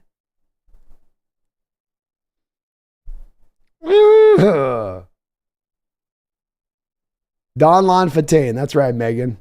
I love it. I bet I don't normally sound like a Megan, but right now I can lean into it, you know? I'm going to be all day tomorrow, you know? Who are the Seahawks picking where there are so many selections to be had? It's kind of fun. I'm just going to entertain myself tomorrow with this. Sorry, guys. My voice doesn't usually sound like this, so. I couldn't get on the Parasol train there, Nick. I tried, man. He's running orbit routes to the flat like 30% of the time. And then the routes that he's running the other percent of the time aren't really very good. And then his hands, I know he's got the miracle catch last year. He's got the catch of the year where he reaches up and he goes back over here and the guy's slamming him and he's grabbing the ball and he's catching it here and then rolling down. I know he's got that pick, but like the hands aren't good and the contesting catch isn't good. Now he's really, really young. he's young. And the Panthers have traded back up here for the final pick in the first round here. So we'll see which way they go. I bet they go receiver with like Leggett. I bet this is Leggett. That would be my guess here.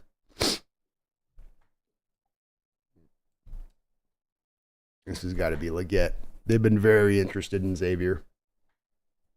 Not too far down the line. That's a reach for me for the Niners. I'm very happy they took that pick versus Kool-Aid McKinstry, who would have been a problem at cornerback.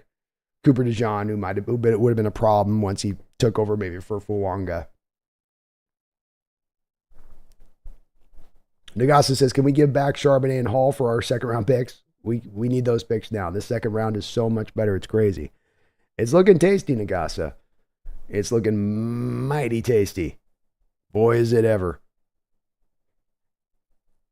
Very, very tasty. Never Lucky says, the only guys we got with any trade value are the ones we hit on drafting, and we need those. Nobody wants our overpaid free agent pickups. True. Very true. And how about the Bills bailing and not taking a receiver after they gave up Stephon Gilmore? Yeah, Ethan, I'm with you. I think that's a hell of a reach. And if you guys want to get excited about this Niner pick and understand why I love this Niner pick so much, if you want to understand why I'm laughing and I think it's hilarious, and I know you guys, some of you might like this guy, so I'm not knocking your like of him, but just if you guys can, take a look at my, take a look here at my big horizontal board. You see Ricky Parasol there? You notice how far down the board he is for me on mine? So let's take this all the way to the side here. I've got basically a 5th round grade valuation on Ricky Parasol. So so I was laughing at them picking it. I'm like, and I know people do like him. I just couldn't sign up for him. So I know I'm a little bit on my own to a degree on this, but first round. Good luck with that, Niners. And that's picking for need because they're probably going to end up giving up Brandon Ayuk at some point or another. And now this guy's going to be taking over for Ayuk. You talk about going from here down to here. I can't wait to see what Jesse says on this one. Oh my God, Parasol. Whew. There's your reach of the first round, folks. There's your reach of the first round. I don't want you to step on this, please. No. No. All right, pick is in for Carolina, the last pick of the first round of the 2024 first NFL draft. Greg Kemp says, yeah, Panthers wanted A.J. Brown, so Xavier Leggett makes sense. I can see it here. I can see it. They were really hot to trot on him, supposedly, so we'll see. Cat's getting anxious here. She's getting anxious here now, just a little bit. Picks coming out with Godell. Levy says, although I'm afraid KC may win the Super Bowl with their selection on Worthy.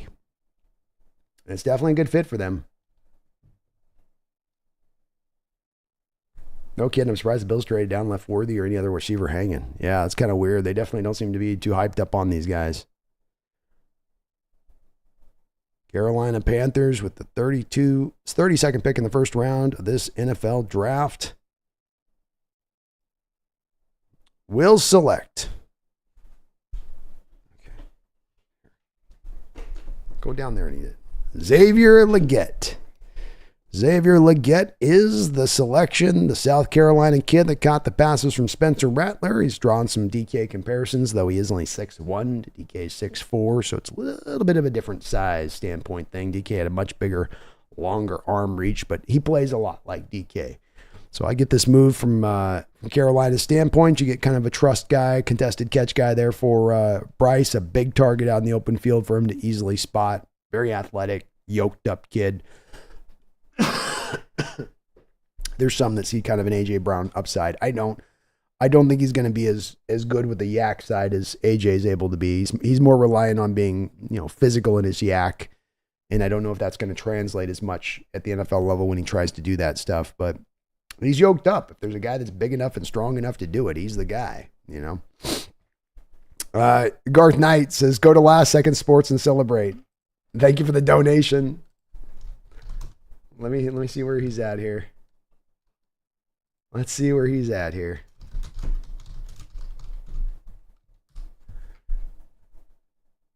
They're not even online right now. Oh yeah, they are. Let's see what they say here. Wow, I'm shocked. Dejan was on the board. Jesse looks disgusted.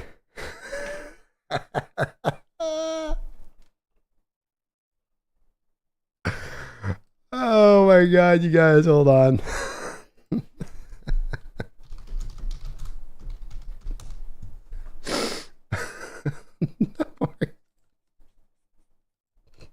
They look so sad.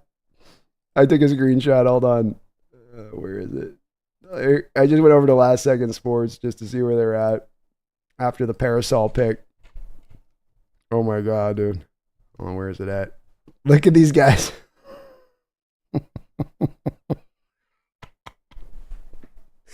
Home dude in the bottom left's got the 1,000-yard stare.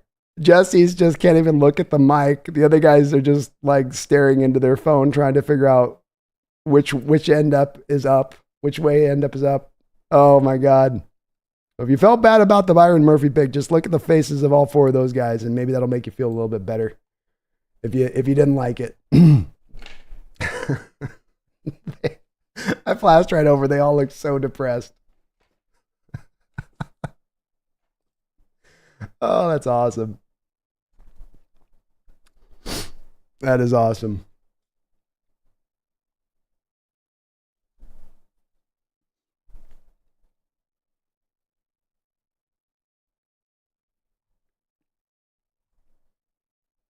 Good suggestion there, Garth.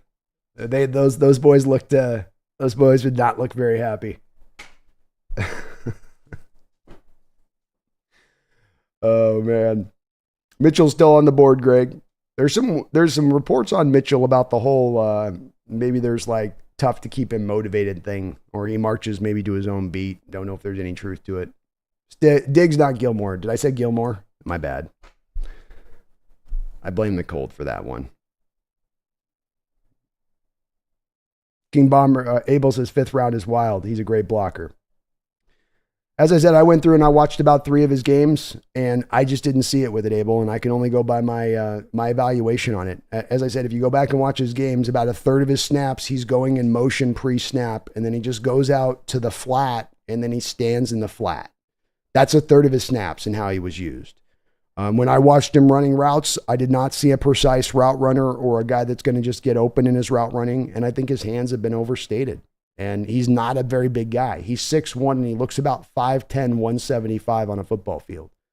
So I came back to that in my evaluation, and I go, okay, I've got so many receivers in this draft that are so good. So many receivers in this draft that I have so highly rated. What allows him to crack up into that territory for as good as they are? And I couldn't come to an answer that made a lot of sense, and I gave it a lot of thought with him. I tried to look at him quite a bit and get that understanding, because there are a lot of people like yourself that might be very much into him. But I will say this, whether he's a good blocker or not, he wasn't always asked to block a ton. Again, because there's a lot of that orbit motion that he's running into post-snap every single time. Megan says, I had him in the same exact place too, B. I'm glad I'm not, at least not the only one on this, Megan. I'm glad I'm not the only one on this. William Karkowski says, what O-line do the Hawks grab? They probably look like a Tanner Bortolini. Certainly would be in play here a little bit, I'm sure. Maybe a Dominic Pooney, Christian Mahogany could be in play here on this. Mason McCormick, South Dakota kid. They're not going to be super flashy options, but there's still some solid options in there, even if we got to wait till a little bit in the later and part of the 3rd round to make it happen. Well, says, I bet the Niner fans are throwing chairs at their TVs right now. Yeah, I can't imagine them going, yeah, this is great. This was the right pick. They've been begging that team to get offensive line help this whole offseason, and the Niners just have refused to do it. King says, lose Brandon Ayuk and take Guy in the 1st, laughing out loud. Gar says the Reverend Orange Cat has already made dividends in the first round. I didn't know she was working the 49er route here, Garth. I thought she was all just working in our favor. Little did we know she was upending the Niners situation on that side of things, I guess. See, Lord, I think McDonald would be at the Seahawks presser tonight. I think he would. Radu, Turkan, thank you for the $2 donation, Radu. Says, could Mafi be a consideration or Nwosu for a trade? Yeah, I mean, anything's possible with those two. And, you know, when you come with Mafi comes back and has another really great year this year, you're going to have to probably make a decision in a year from now at what you're intending to pay him if you're wanting to put him on a contract extension at that point. So a little bit of a move like that could be a move for a year in advance, I suppose. It's not completely out of bounds as a possibility.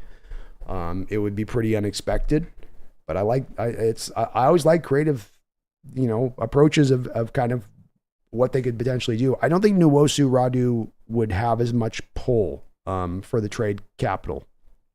He might, but he'd be another guy that'd be more, I think, in that mold of you might only get like the late third, fourth round kind of compensation back for a guy like that when it's all said and done. But Mafi's a possibility with that after this year, after the third year, he's eligible to be paid. Maybe that's a bit of their factor in how they're looking there is that they like Mafi, but they don't want to be in a position of eventually paying Mafi $23, $24 million per year. I suppose it is possible on that. Can't deny it. Okay, Kitty, not on the microphone, please. Excuse me, folks. Sorry. Fighting off a little bit of a cold today, so bear with me. Great question on that, Radu. I hadn't considered Mafi as a possibility at all, but if I think about it a little bit, I mean, it could come up and play if they want to get a little wild with it, you know. Beyond Balance, thank you for the $5 donation. It says, wasn't our offense ranked in the teens and defense ranked in the 30s? Why are people mad? I don't really understand. And I'm going to try to, I'm going to be doing the B&B show here with Brendan in a bit and Beyond Balance. And I'm going to try to get a better understanding of why maybe that he's in that position. Cause he seems, based on what I'm hearing from the chat, he seems to be kind of in that place of things. So I'll try to flesh that out with Brendan a little bit more. I think people are very worried about the interior of the offensive line and rightfully so, understanding that it has been a weakness for the franchise for a very long period of time in recent years. And they've neglected it to a high degree. And so, I think people are really as much pushing into that direction of saying, when are we going to deal with this line? And looking at the fact you don't pick till late in the third round now to say, well, we're not going to deal with it until all the way into the depths of the draft at this point. And so maybe there's, I can understand, I guess, a little bit of that, but I'm a bit confused by it as well. You walked out with the best defensive tackle in this entire draft. You walked out with one of the top two defensive players in this entire draft. That's the bottom line here. And I can't get mad at that. Whether my evaluation has Murphy in that spot, I have every bit of trust that the Seahawks evaluation had Murphy in that spot, where they had him most likely as their best defensive player in this entire draft. And if that's the case, if my front office believes it to be that case, then I got to support them in making that selection, whether I fully agree with that player being quite at that spot or not. And he's not that far away from being at that spot, too. Well, I didn't think he was quite there. I also wouldn't say he was like light years away from being that guy, even on my board with it. So I get it. I understand it Beyond Balance as far as the pick. I'm going to support it. And I think this guy's going to be a hell of a player for us. But I don't know. It's probably the offensive line that they look at. They look at the fact you have on the defensive line of the three techs. You already got Williams. You just paid $23 million. You're paying $17.5 million to Draymond Jones a year. And now you're building on that even more. It starts to feel like, well, are we overdoing this on this? I think the part that might make this make a little more sense down the line is once you're moving on from Draymond Jones, and now it's Williams, Murphy, Morris, and that's your threesome, and then you're kind of out with Draymond as a factor within that a bit. So I think that'll probably make a little more sense to folks as they have more time with it. I think people will warm up to this with having more time to go back and look at the tape on Byron Murphy and really lock in on him. But we'll see. And I'll try to get a bit more clear answers from Brendan when we have our B&B show here a little bit later on. Thank you, though, Beyond Balance. Appreciate you for that. Garth Knight, thank you for the $5 donation. It says, Jesse doesn't have the Bene Gesserit cat who knows the weirding way. That's very true. I guess he should have went out and bought himself a cat prior to the draft, Garth, because he's definitely looking for, I think he was looking on his phone for a cat right then. He's like, I know I should have gotten the cat before this thing had done. But boy, that's a tough image of those boys. You just go over there, flip over there, and they're just, I think they're all in a little bit of a dark place right now. You got 3 of them not even able to look at the camera. One looking at the camera with the same kind of 1,000-yard stare that you would see from an infantryman that's seen 3 tours of war, just locked in there. So feel bad for them, feel a whole lot better for us on that. Parasol. Oh my gosh. Just that put the perfect end to this first round, quite frankly, because I was happy with the pick, but that's a nice cherry. That's a nice chef's kiss. That's a nice cherry on the top. I feel that, and I'm gonna have to tell Jesse that's what he's gonna need to get next year if he wants to turn these draft troubles around for the Niners recently. You guys want to stop drafting kickers in the 3rd round? You want to stop drafting 5th round wide receivers in the 1st round? Well, get yourself a magical cat, and it will become so.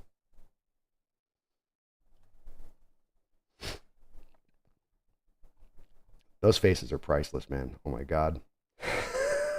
so great. I will never not like watching Niner fans in turmoil. It's a cheap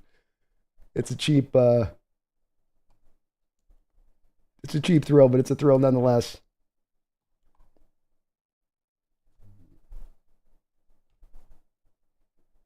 Brian Myers, 28 out of 32. How did you do? It went sideways for me at the end on my final mock.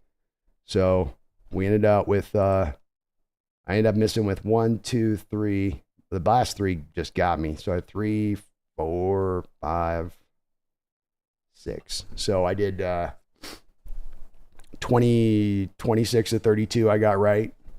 I missed two more than you did, Brian. Well done on your part. I was giving a little bit too much love to Ladd McConkey, and kind of surprised too that Zerzon Newton didn't go in the 1st round. I thought Newton would have gone as well. So teams weren't as hot to trot on him. Still did okay though. Space's Benadryl. It's gonna, cause something's coming soon.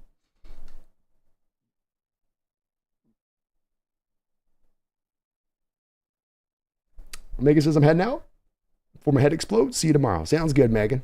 Thank you for hanging in there all the way through. Ricardo says, imagine passing on Leggett and Adonai Mitchell for Parasol.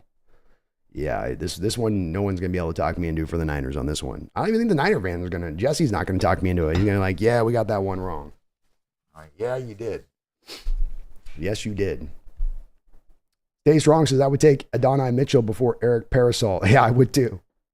All day. I don't care if he's got attitude issues. I'll take the attitude issues over the undersized mighty mite that can't run routes and catches just okay. Jeff Shekel says those dudes are dead inside. Oh.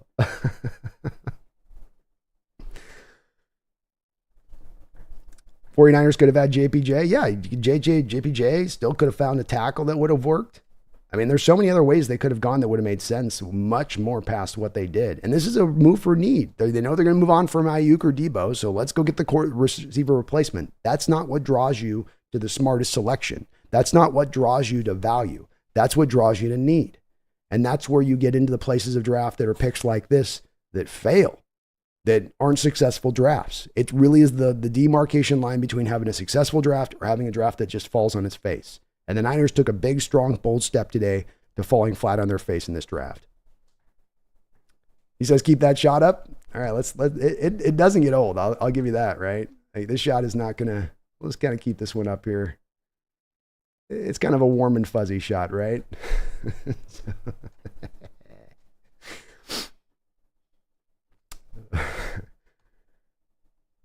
Oh, I'm saving that screenshot. I'm going to have to show Jesse later on. Definitely a lot of unhappiness right there in this shot. A lot of like, what am I doing with my life? It's been 40 years since we've won a Super Bowl. We're never going to win another one. It's a lot being processed through those minds right now. Lord Boom said that Niner podcast was funny too. They're over there mad because of the Herm Edwards, John Lynch connection, because apparently that's who Parasol played for Arizona State or some stuff.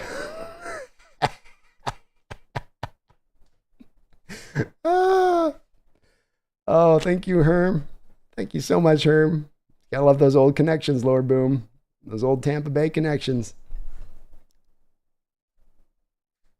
Yeah, Mr. Kane, I was going to type something in the chat too, and I saw their faces, and I was like, okay, I can't go harder. They're already feeling the pain enough. I can't go deeper with it. Little Lance says, Hawks fans should absolutely be ecstatic. Defensive line talent falls off a cliff, and offensive line talent is very strong throughout. And no tackle pick means we must feel good about Lucas's knee. Amen. Well said on Lucas's knee part, Lethal Lance especially.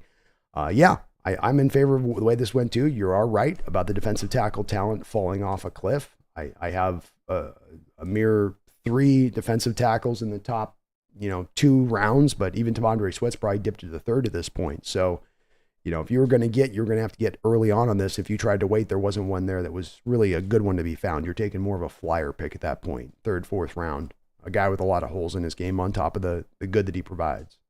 Jay Dellis, we did not get any final word on the jersey, so they chose, I guess, not to release that if that was going to be the intent. But nothing came through on that. But now he says, Brandon, Byron is lazy and takes plays off. His motor isn't always redlining. It's concerning. Well, I can only say I didn't see a lot of that in the tape that I watched with him, Benelli. I think it's also kind of hard for me when we talk about a player that I hear about from people that tell me that player is a player that takes plays off. I go, okay, how do we get to the place, of proving that, because here's the thing. If I have a player taking plays off 10, 15, 20% of the time, Benelli, then his pro football focused grades are going to reflect that, right? You're getting swallowed up in the run game. You're not being a good player. Then that stuff is going to show. But what you have with a guy like, Byron Murphy, he was the number 2 rated defensive tackle by PFF last year. And I'm not just leaning on that, Benelli, on its own and saying, I just want to lean on this. But when I pair that, it's always about pairing things together, pairing the testing numbers with the tape, pairing the stats to the tape, to the player. When I pair what I watched on film with Byron Murphy, I saw a guy that had a really high motor. I didn't see a guy taking a lot of plays off. And if we're looking then for the evidence of that taking plays off, it's got to then show on that grade. He certainly shouldn't be the 2nd highest graded defensive tackle in all of pro football, all of college football last year, if he's taking plays off. I mean, at the very least, that drops him down to like 44, 45, 46, right? So I just didn't see the same thing. I'm open to it being a possibility, but I got to have something from it on that backbone that got the proof of it from what I either saw or we can statistically point to. I think he's a guy that revs his motor pretty high most of the time.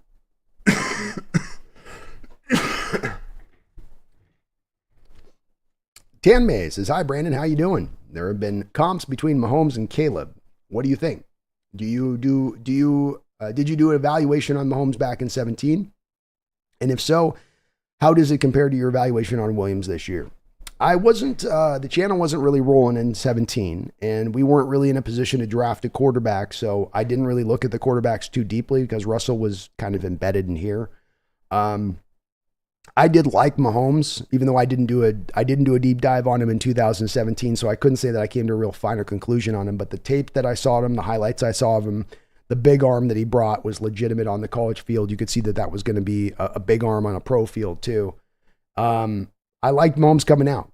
I don't have the comp for Caleb to Mahomes. Mahomes is showing himself to be a generational player, and it's a little bit like making the comp of Byron Murphy to Aaron Donald. I always have a bit of hesitancy when we're talking about trying to comp up to GOATs. That's a tough bridge for me to cross.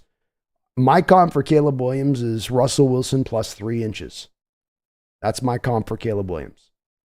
And that's part of why I also think that he actually has a lot more solid floor than a lot of people do. So I don't see generational. I don't see Mahomes, but I also see not the bust rate or bust factor that a lot of other people see with Caleb, in my opinion.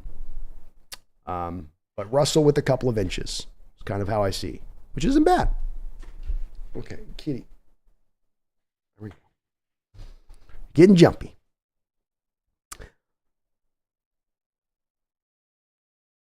Puff has been celebrating 28 months as a Hawks Nest member. Thank you for that. Okay, kitty. Okay, come on. Puff says, after 28 months, thank you for being a member for that long, Puff. He says, I can't complain with our pick. Too good to pass up. Do you consider Murphy a blue chip player? Hoping for a miracle tomorrow. We need a 2nd round pick. My personal evaluation, Puff, was not having Murphy as a blue chip player. And I even didn't have necessarily a high first round grade on him. But I do trust in the process that's taken them to this pick. I do think that they had a much higher grade on him than I did. I don't think it's an insane stretch for them to put that grade on him versus where I had them. It's not the same as it's been in other drafts. When we had LJ Collier and we picked LJ Collier, I said, man, I've got like a fourth round grade on this guy. When we took Jordan Brooks, I was like, man, I got a fourth, fifth round grade on this guy. So there was this wide difference of an area, even Dwayne Eskridge, where I went, man, this is a fourth or fifth round guy. He can't run routes and he doesn't catch the ball well and he's highly injury prone.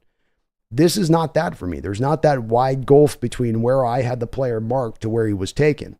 And so that doesn't have me as out on it, and I think as some other Hawk fans have seemingly been out on it. But I did not quite have him as a blue chip player. I did have him as the best defensive tackle in this draft.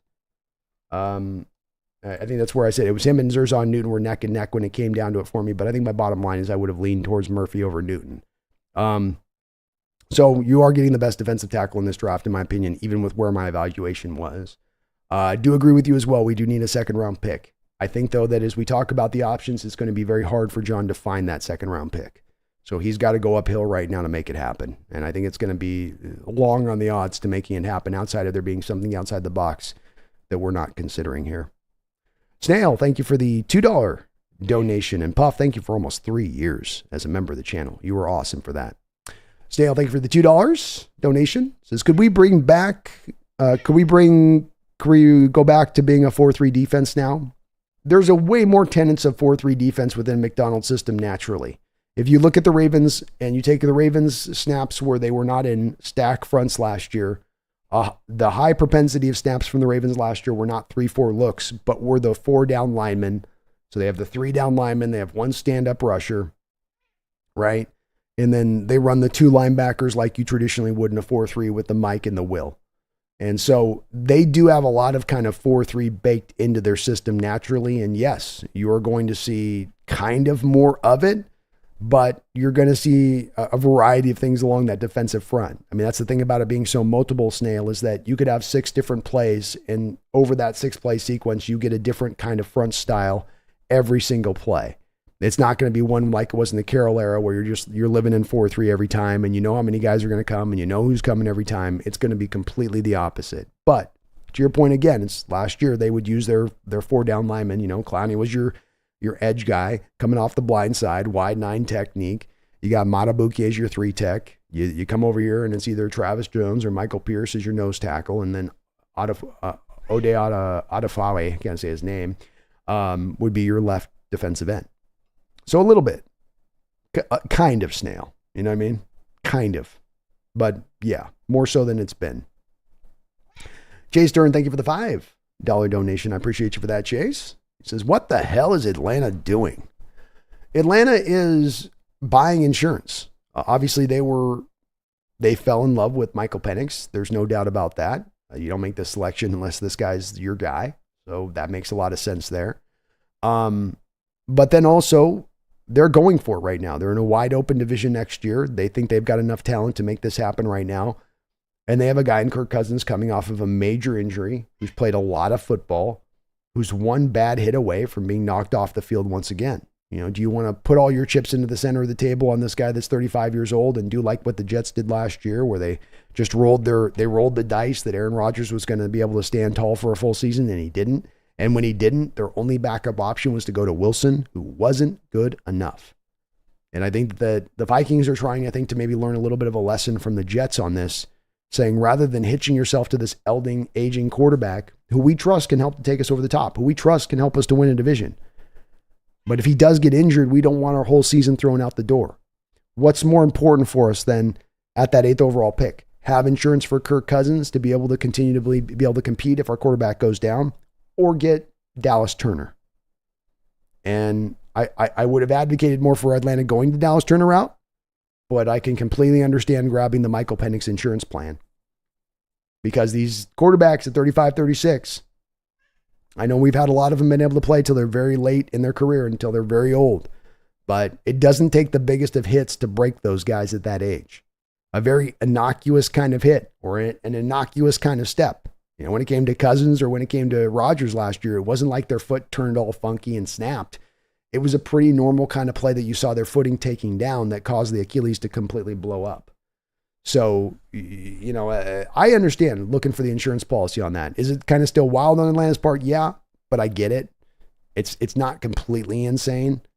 And if they trust their evaluation on Penix and like him like I do, and for reasons, I mean, he's going to place too, Chase. If he gets on that field, that's a hell of a fit for him. He's got the offensive line in place that I talked about for months that you had to give Penix if you wanted him to be successful. He's got two big, tall skyscrapers on the outside that he can throw to. He's got Bijan Robinson, who's going to be the quarterback's best friend, security blanket check down machine out of the backfield.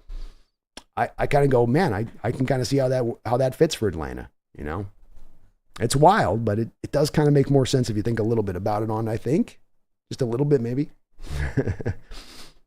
Thank you, though, Chase. I appreciate you on that. Garth Knight, thank you for another $5 donation. He says, I love Jesse and the Bay City Rollers, but those faces are brilliant. Wait till Ayuk gets traded for a Cuban shortstop.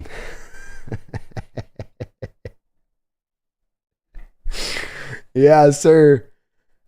Yes, sir. Just wait till Ayuk goes for a future second round pick tomorrow, Garth. Or they'll get a second this year's draft. Like, we couldn't get a first for Brian Ayuk? What is going on? It's weird that he wasn't traded today. I thought he was on his way out, Garth. But maybe they're going to try to get a contract done with him here, I guess. Or maybe they move Debo. That's what I thought that they needed to do is keep Brandon Ayuk, move Debo. That's the guy that's not trending in the right direction. But those are some tough faces to look at. I don't think any of the Seahawks content creators were in that bad. Even Brendan couldn't have been in that bad a shape on his reaction on it. So that's tough for them. That's tough for them, Garth. And the draft's just begun for the Niners. Josh Gladzo, thank you for the $2 donation. Couldn't watch the draft with you. Stance on the Hawks. Oh, well, thank you for the $2 donation, Josh. I appreciate you for that. Let me get a little drink here. I'm very happy with the way this draft played out, Josh. I think with 14 first-round selections in a row that went to the offensive side of the ball, I think that the cause and effect on that was a direct correlation between if you were going to move back, you needed a good offensive player there. You need a great tackle or Brock Bowers there or one of the quarterbacks there. And when you had all of those quarterbacks having a run on them, what that then served to do, in my opinion, is push the possibility of being able to trade back far back into the background, where just unless you were just trading for the sake of trading, it wasn't going to make a lot of sense. And when you combo that with what appears to be, from my perspective, Josh, a team in the Seattle Seahawks who totally trusts in their evaluation of this Murphy kid and looks at him, I believe, as probably, if not the best, one of the best defensive players in this entire draft, then you can understand them standing pat and taking him. We weren't going to get the value to move back. We love this kid. We think he's one of the top. There's no doubt about it because there's 14 guys, Josh, taken ahead that are offensive players, right? We can say with absolute logical certainty that this team was able, at the very minimum, to take their second highest rated defensive player in this entire draft. Bare minimum, and maybe very likely their highest player in this draft, because Latu did not have a consensus opinion on him, the guy that was taken ahead of Byron Murphy. So I think that the pick makes sense. I think from the Seahawks standpoint, the pick fan standpoint that are kind of bristling at this one a little bit, it'll make more sense, Josh, the more tape they go watch a little bit on Byron Murphy. And then also when they see, I think, the commiserate move that's going to come in tandem with this, being that the Draymond Jones will probably in some way or another be also shuttled off in this. And then it will kind of make more sense as to why this all came together in the manner that it did, I think. But I'm positive on this pick. I think you let the first round play out in front of you and just let it settle up to what was going to give you the best player. And you didn't overthink the process and you went, wow, we're going to get the best defensive player in this draft at pick 16. Hell yes.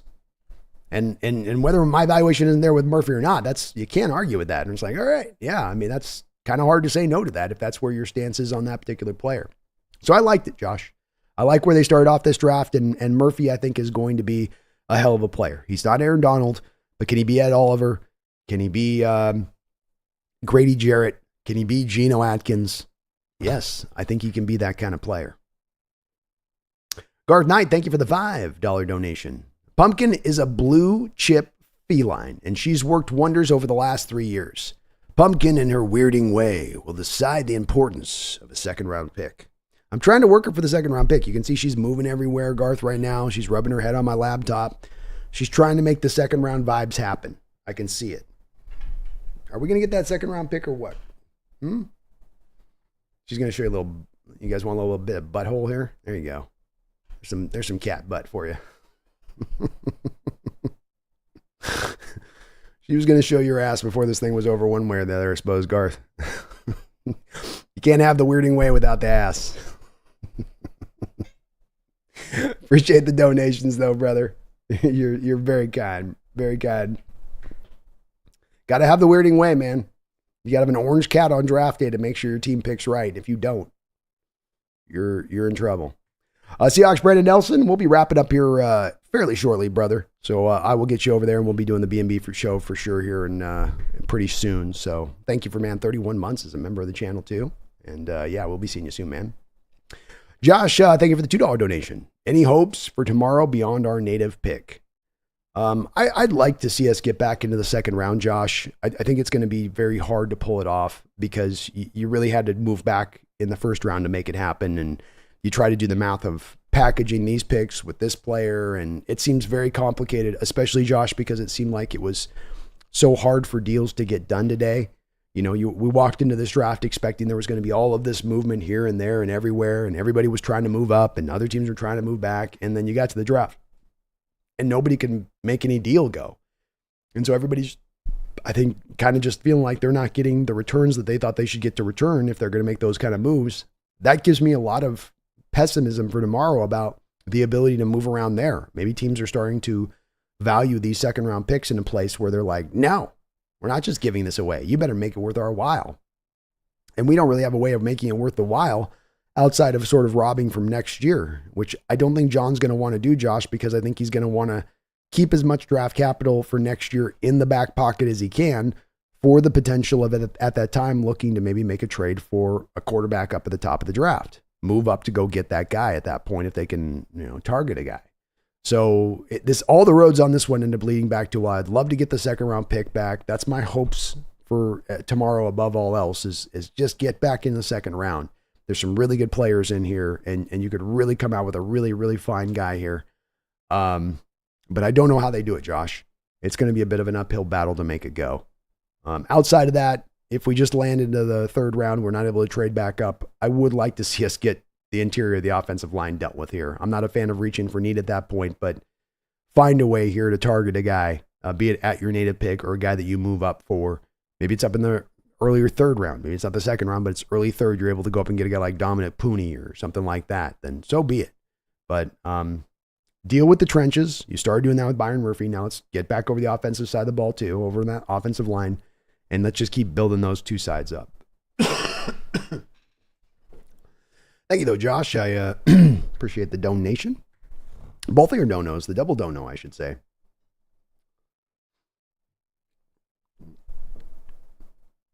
Clivic says, anyone can remind me, but who was Grady Jarrett? I saw Jim Nagy comparing Byron Murphy to him. Reminder, I'm a young man in college. I never thought of going through NFL history and players. Oh, it's all good, Clivic. Grady Jarrett right now is playing for the Atlanta Falcons. He would really burst on for them onto the scene when they went to the Super Bowl a couple of years ago. I think he was probably their best interior defensive lineman on that Super Bowl team. Undersized guy who's just a disruptor at the position. He's really hard to block. And much like we talk about with the Geno Atkins or some of the Ed Oliver type, because they're more like a little bit taller than 6 feet tall, they just have a natural ability with their lower explosiveness to really create problems as far as the leverage game goes. And when you're on the line of scrimmage, he who wins the leverage battle typically wins the rep. And so if you naturally can win the rep with that leverage every time and not just get swallowed up in the run game, that you can still be pretty strong and stout at the point of attack, which Byron Murphy, in my opinion, has shown, then that gives you an opportunity to be a little bit more of a special player than you might think at a guy that's 6 feet tall. And let's face it, Cliffick, I'm not making this comparison, but we just also left the era of Aaron Donald, a guy who was as well 6 feet tall, like 6.5 feet tall, right? Who went out there and was the most dominating three tech that we've seen maybe in NFL history. So there is a very, very, very deep history here, even recently in the NFL, of players at this size able to go out and still be able to dominate, still be able to be very impactful from the position. Lethal Lance, also the Rams were most likely looking at Murphy as a Donald replacement, and we took that from them, made us better, and prevented the Rams from getting what they want. What's not to like? I agree. I do think he would have gone there. I don't even think the Vikings there, Lethal Lance, might have traded up at that point and taken Murphy if we hadn't. So, and if not, then there was the Bengals in that group there too, Lethal, who lost DJ Reader this offseason. They're 3-tech. That would have been another spot that might have been a straightforward one for them to go at.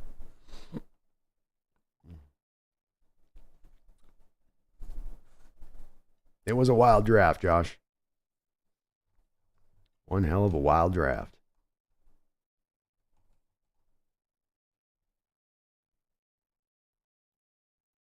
Emmanuel Mendahane. It's good to see Emmanuel in the house. He says, hey, long time no see. I have a kid on the way that'll be here in July. Love Byron Murphy to our Hawks. So I'm digging the pick too here, Emmanuel. So I'm liking it too. It's a little bit split, I guess, in Hawk land on where people are kind of standing on it, but I do like it myself. It's good to see you in the house. And yeah, definitely congratulations as well. Your second chatter that we've had today, one of my subscribers today, Emmanuel, along with Sanchez, both having some kids on the way.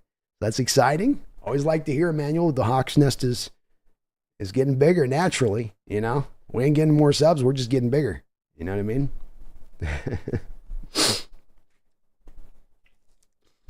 Trevor Thompson says, Detroit breaks attendance record with 275,000 at the NFL draft. Amazing venue, facilities, games, food, fun, best ever. Lots of kindness and love among all people representing various teams. That's awesome to hear. It is turning into a yearly event, man. It's like a holiday in this, it's almost like a holiday in this country a bit, you could say. I mean, we're just about at a point where we need to let people out of work, you know. All right, it's about that time, because this is definitely becoming a celebrated day for sure. Metcalf says, if Deshaun is gone, do we take Sweat at 81 if he's there? I think it's tempting. To your point, this was the mock that I ran yesterday, my final mock draft I ran yesterday. This was the last one, right? So this is it. My final mock draft, I did trade back to get the second round pick. I had Byron Murphy taken it at 32, so I had us taking Byron Murphy yesterday with the first pick. But then I also had us taking Tavondre Sweat at 81. And it's going to get interesting when we get to 81, where he potentially could fall to that spot with that DUI and stuff. So if he's gone, if Sweat's there at 81, Metcalf, I think the value's too good there not to. I know Hawk fans would freak because we didn't get the offensive line taken care of, but I mean, it's kind of hard to say no to it at that point, unless you just think the kid doesn't want to play. And now he says Arizona could have made a splash and said they cardinaled it. Well, they're always going to cardinal it. I think Marvin Harrison will be pretty good there, though. AI says those Whiner fans look like we did when we picked Collier. Seriously, they do. I can't wait to talk to Jesse on this one. You guys want to watch me twist the knife? Get ready for Brandon to get really, really knife twisty on this one. I'm going to make Jesse suffer a little on this one. I'm going to have to make him suffer just a little bit on this one. He'll probably have talked himself into the pick by then. Yeoman says, you didn't miss the end of this draft. Those general managers missed and whiffed hard. Good job, Brandon. Thank you, Yeoman. I appreciate it, man. Definitely some strange picks there at the end a little bit. And not just because they weren't picks that I anticipated, but just the Parasol. Wiggins has got 30.5-inch arms. Not a lot of starting corners that have sub 31-inch arms out there starting on the outside. I mean, he's really fast, but he also not the most voracious of tacklers. Leggett, I understand because Panthers were in love with that guy for so long.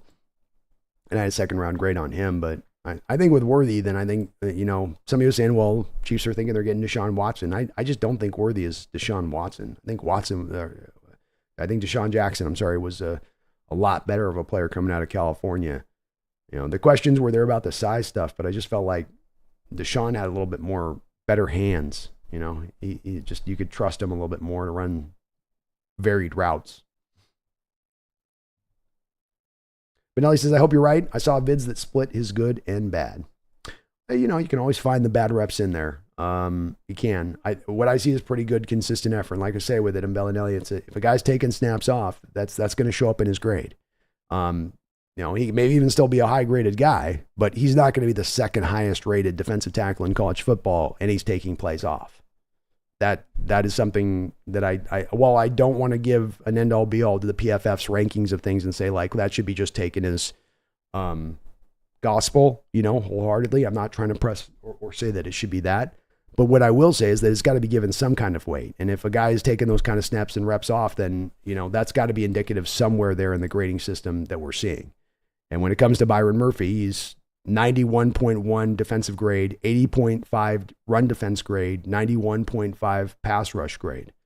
So, it's not that he's like living on just his pass rush ability to drive that grade up. He's actually got a very strong run defense grade on top of that. And again, this isn't just me leaning on the grades. It's also what I saw personally from the tape on it. I'm certainly going to be going back to Benelli and looking at a lot more of his tape and diving back into that deep, but that's definitely what I sort of took away from it here initially.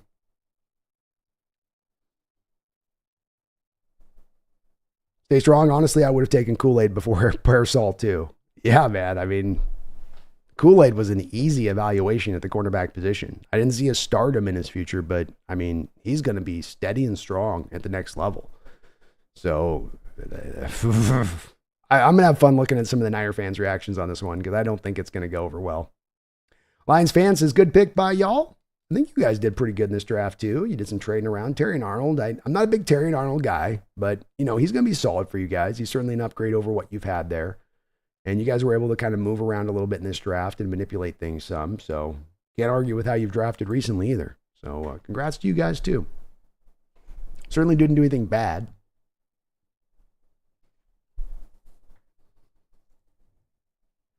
Mr. Kane says, Brandon's just a suggestion. Russell Wilson plus 3 inches in height. Height, not length. Laughing out loud.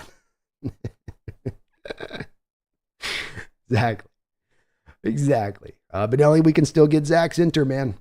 Yes, sir. And a good chance you could even maybe get him in that early 4th round. Come back to Devondre Sweat late 3rd round. Come back early 4th, Zach Zinter. I think a lot of Seahawks fans are going to feel a little bit better about where the situation's at if we came out of that with those first 3 picks. Place the Mac. Let's go. Byron Murphy was a beast. He was way better than Devondre Sweat. He's definitely gives you a little bit more of the fuller meal deal as a player. Yeah. Thomas, I really like Newton as well. My only thing with Murphy watching him is he having success because of Sweat? Well, certainly it's going to help you when you have a beast like Devondre Sweat next to him. I think the thing that I like about Mike McDonald's system, Thomas, is that it's one that is not going to allow you to just try to take away a really good pass rusher on the inside with a double team, because those stack fronts are going to force your protection changes prior to the snap. And in those forced protection changes, you're going to give a lot of one-on-one opportunities, for your individual players on that line. It's one of the unique parts of this defense. It's the reason they were able to take a guy in Jadeveon Clowney, who throughout his career has been heavily double and triple teamed, and pull those double and triple teams off of him. Because now instead of that running back coming out here to chip Jadeveon Clowney, he's trying to pick up the double A gap pressure over the center, right? So he takes a step inside post snap to try to pick up a linebacker who he thinks is blitzing. So then you get a guy like Jadeveon Clowney with that one-on-one opportunity on the outside. It's a little bit of a similar situation here with a guy like Murphy coming in here. It's how Matabuki had some of his success, because you force them to one-on-one your really good pass rushers. You do it through those stack fronts and what you show. And so I think you can do some similar things here with Murphy, where even if it is some of it coming from Sweat, you're able to kind of replicate some of that same kind of conditions that he was able to benefit from there with Texas. I will say too, it's kind of natural with Sweat where, he's going to pull the double teams naturally like any nose tackle would put the double teams naturally. It's kind of the benefit too, Thomas, of being a 3-tech is that you're aligned on the weak side of the formation and your head's up over the guard. It's harder for that center to get down and crack down on you in a double team as well from that position, I would say. 3 hour, yeah, I agree. Zinter would be a 2nd round pick without the injury. Yes, sir. I'm doing the 2 rounds math with them on it. I'm like, 2 rounds sounds about right to get him back to the right spot. Supu says, let's go. Let's go, man. Misfit likes Frazier better than Zinter. I like Frazier too, Misfit. I think he's going to go higher than Zinter as well. He is a center, though. Thomas says, I love the Byron Murphy pick, but I did wonder what he would look like without Sweat next to him. Yeah, it's definitely Sweat was a monster there, but I think he'll be a good player. I don't think Sweat made him.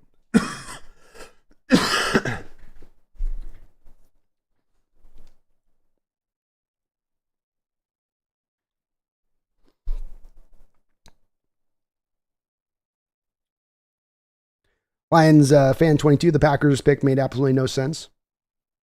Well, they've gone down this road before, Lions fan. You know, they've taken offensive linemen in the later first round a couple times over. They've had pretty good success with it.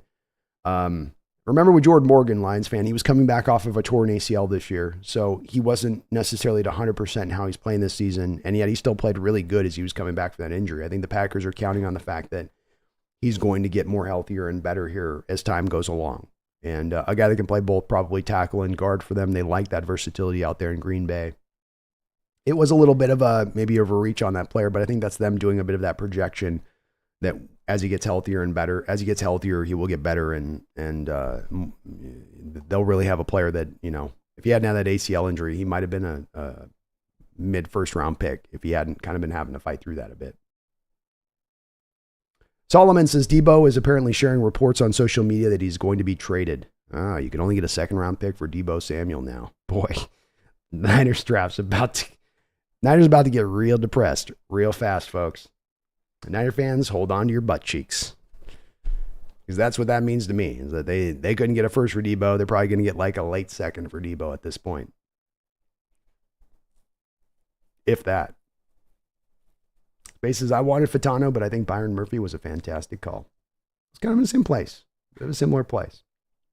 We just don't know what the medical report looked like on Fatano's knee. You know? Please back. We have Cameron Young. We can replace Byron Murphy with him, and our defensive line will be dominant. We'll have Boye Mafe also Nwosu. We might get Junior Colson. You never know. Josh says, God bless you, B. Thank you for your response. My pleasure, Josh. Thank you for all the support, man. God bless you, too. It's my pleasure. See, Lord, hi there, pumpkin butt. She's got to give you guys a little bit of butt, you know. Magic Vlogs, trade up late second for BB. Sign me up, Magic Vlogs. All day long on that one. All day long.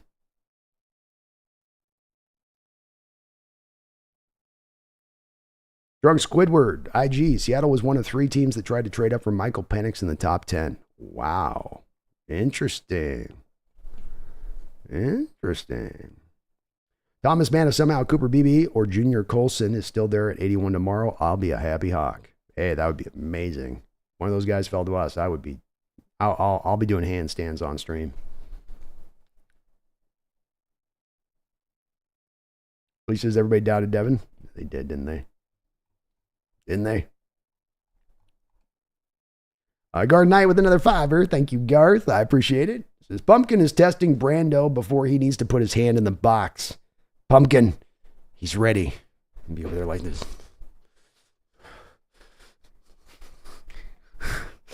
I'll do it for a second round pick, Garth. I'll keep my hand in the box for 60 seconds for a second round pick. You know? Don't say a word.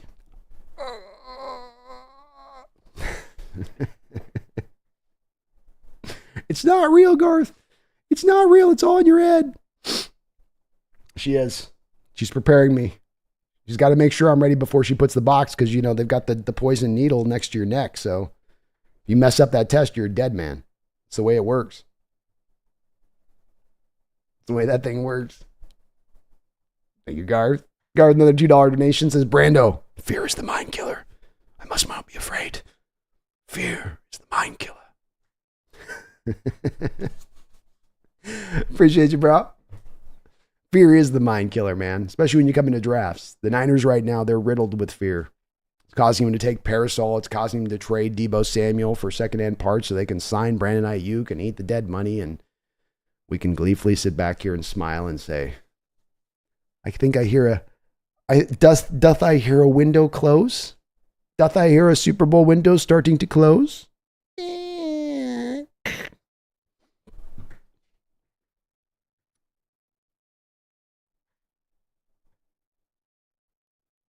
3 Hours says, angry Niner fan about the Parasol pick I see. Yeah, they're not happy about it.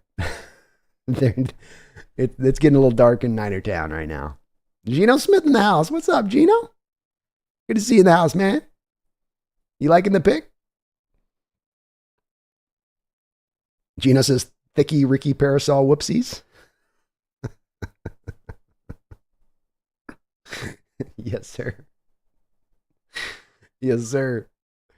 A little in their emotion. They're in their feelings over there in Niner Town right now, Gino. Niners have a feminine logo.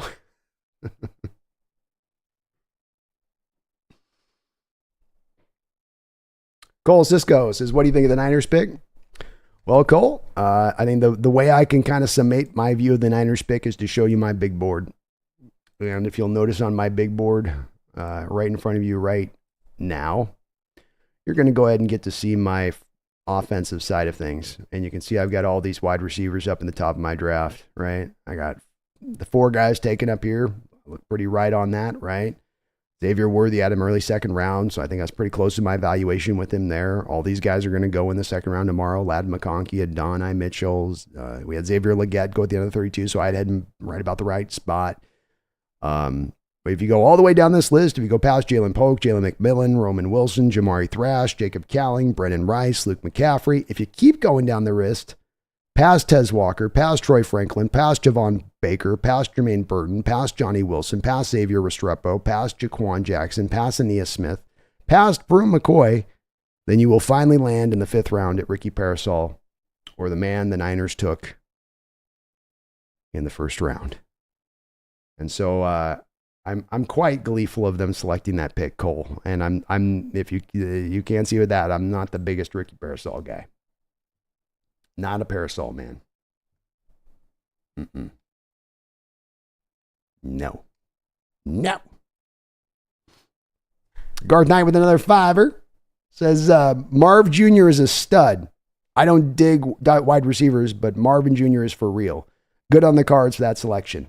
Yeah, I can't get mad at the Cardinals for that. I think the Cardinals did a little bit of the similar of what we did, Garth. They just did it at the wide receiver position. And that is that, you want to move back. You want to move all around. We had the Cardinals general manager on that whole video clip he had of him moving back and forth and over here and up and down and up and down. He's going every different direction and it looks all cool, but sometimes you can't move. And sometimes you just got to stand pat and take the best guy you have on your board. And Marvin Harrison Jr. is the best receiver in this draft. He is a stud.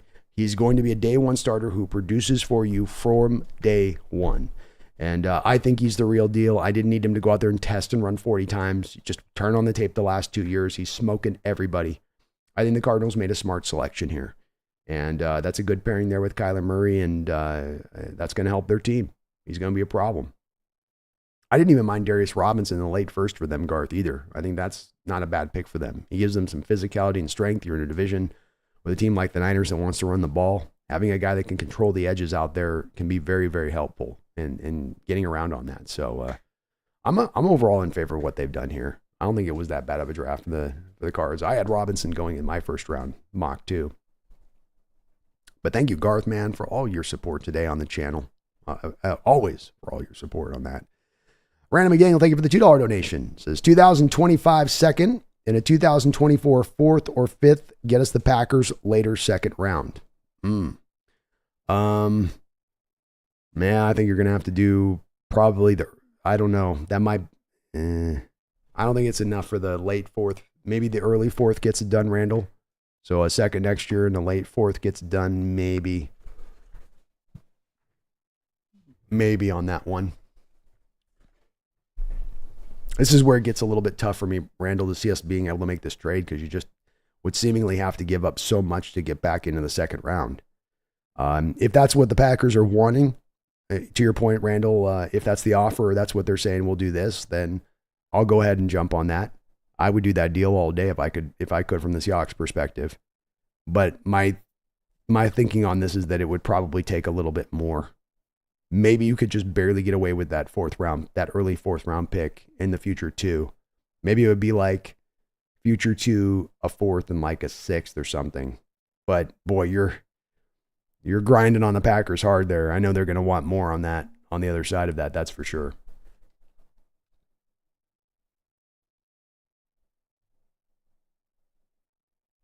Lions fan says, I saw Daniel Jeremiah had him as the 9th best prospect on his overall list. To get him at 24 feels like a steal to me. I don't know. It's just, I think it's a strong, solid pick for you guys. I do. My opinion, again, and I'm having my different opinions, Lion fan, from what is the, consensus. And the consensus out there is a lot of other people liked Terry Arnold a little bit more than me. I don't have a problem taking him at 24. That's good value in there for sure.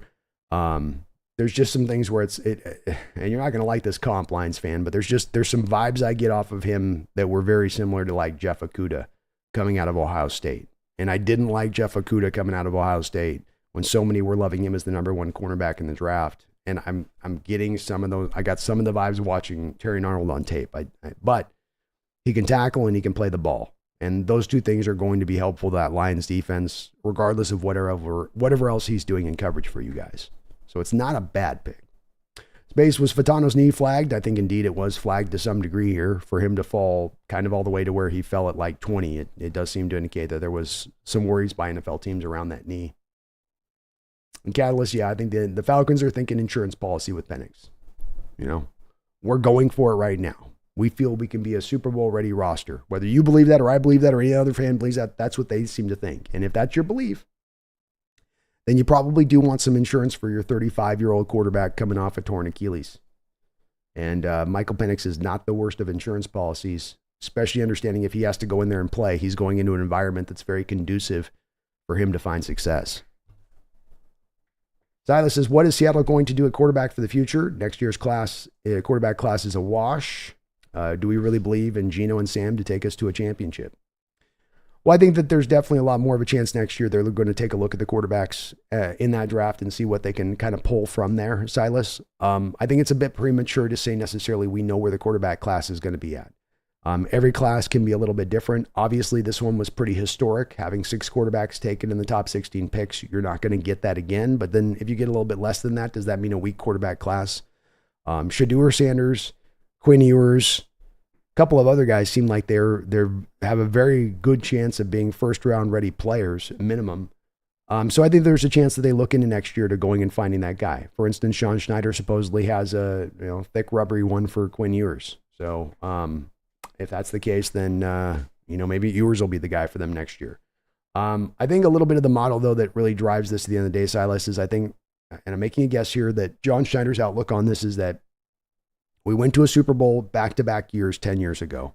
We won a Super Bowl 10 years ago. We didn't do it on the back of having a superstar quarterback that was carrying the load for us. We did it on the back of building a great team, first and foremost. And I think that whoever the quarterback is, I think there's more of a trusting in the process that if we build a great team, our quarterback doesn't have to be as amazing. He doesn't have to be that superhero type guy for us to get to the promised land. We did it 10 years ago, twice over. Why can't we do it again that way, going down that same route? And I know this runs counter to a lot of the thinking out there that it's quarterback. But I get where John's coming from on that. I would probably seek to try to replicate it in that same way as well. I think it's harder to go find that star quarterback than might it look on the surface of things. People are like, just go get one. You just have to commit to go getting one. Well, yeah, you got about a 30% hit rate in the first round when you just commit to going and getting one.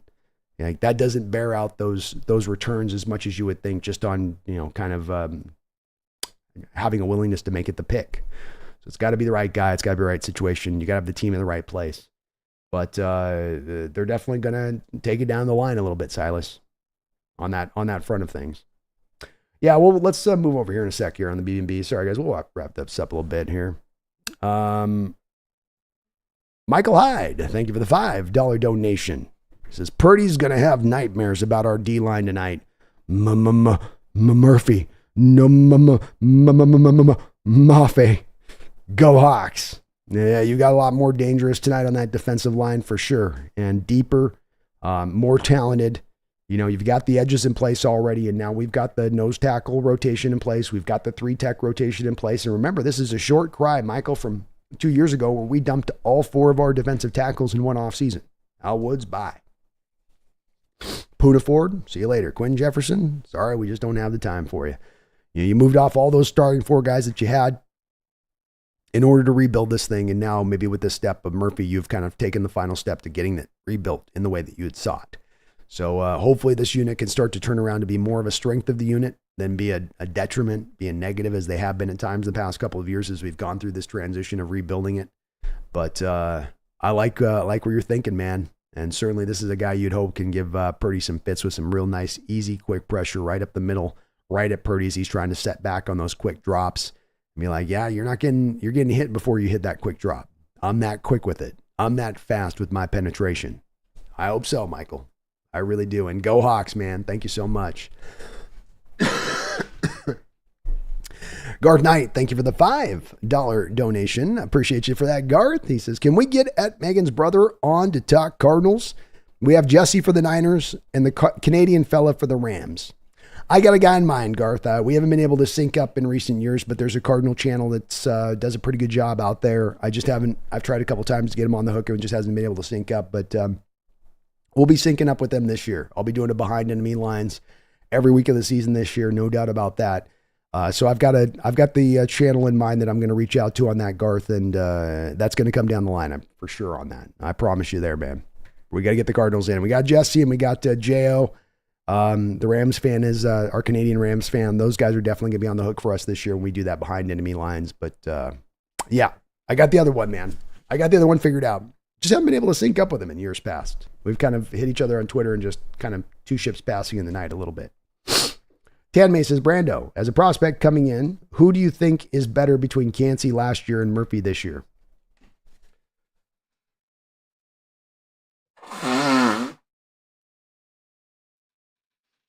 I think him and Cansey would be very close together for me, Tan May. I probably have Cansey a little bit ahead of Murphy. Just maybe a titch, but boy, they're right next to each other on my evaluation. Cansey had even a little bit more of an issue, I felt like, was just the size stuff worry than Murphy does. But Cansey had a little bit more of the pure first step quickness. You know, Murphy's quick.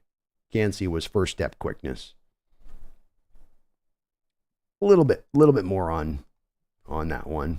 On Cansey, I'd say. In the name of honesty.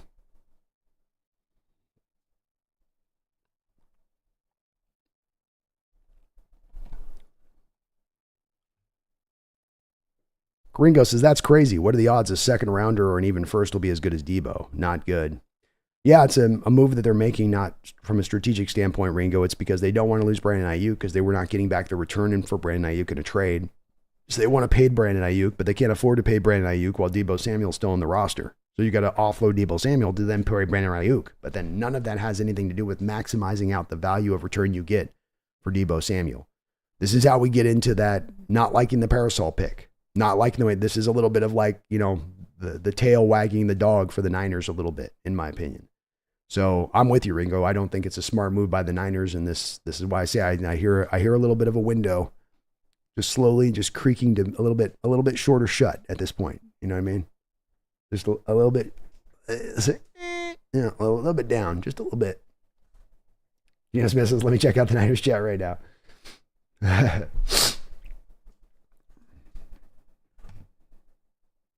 Drunk says, once CMC leaves or gets hurt too much, I think that's when the Niners window closes. I do too. You offload Debo, that really leans down on McCaffrey carrying even more load. Pobe says, do you see us going up and getting a second? I think it's hard to do at this point, Mr. Malabranche. The move to do it would have had been moved back in the first. I don't think you're going to be able to pull it off just with your assets unless we can get a team to take on a player in addition to the draft capital we get. And those are always hard deals to pull off. So I would say the odds right now would be about 20% that we could find a second round trade partner here tomorrow. Lord says, I can't stop going over the Niner channels. The disappointment is the highlight of my afternoon. The Niner tears taste very good. So go crazy with it. Gino Smith says the 49ers chat is drinking their lives away right now. Yeah, I think they're probably, Gino, in a pretty depressed spot.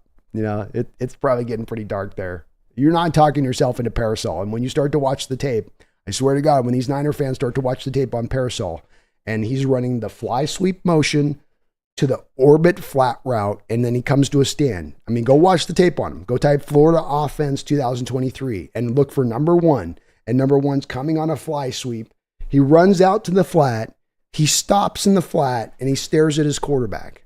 That's the route he's running, like it feels about 30% of the time on that Florida offense. So to me, like I see them running that. I don't see any other receivers out of the slot being ran like that. And I go, okay, does Florida have some kitschy, unique offense only to themselves? Or do maybe they don't trust the kid's ability to run routes consistently, and so they're trying to manufacture touches to him?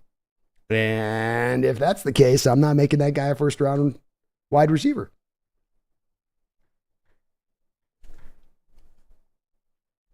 Josh says, thank you, B, for making me feel even better. Yes, shitting on the Niners. Anytime, Josh. It's always a good time to crap on the Niners, man.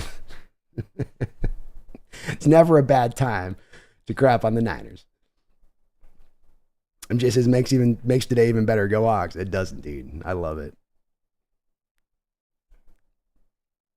Catalyst says, what do you guys think the Niners will do with Brandon Ayuk? I think that it's going to be a choice between Ayuk and Debo, and that we're hearing reports of Debo being traded. That means you keep Brandon Ayuk, you pay him the big monstrous deal he's going to ask for, which he's going to ask for even way more than Debo's getting.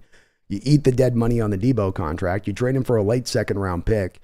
They probably draft a guy like Malachi Corley to fill in for Debo, which isn't bad on their part at that point, maybe. But maybe they've already decided that they don't like Corley, they like Parasol. It's part of the thing I hate with this Parasol pick is you could have gone and taken a guy in the second round at the receiver position that might make a little more sense as a replacement for Debo if you were going to go that route. And Parasol is not Debo Samuel with the ball in his hands.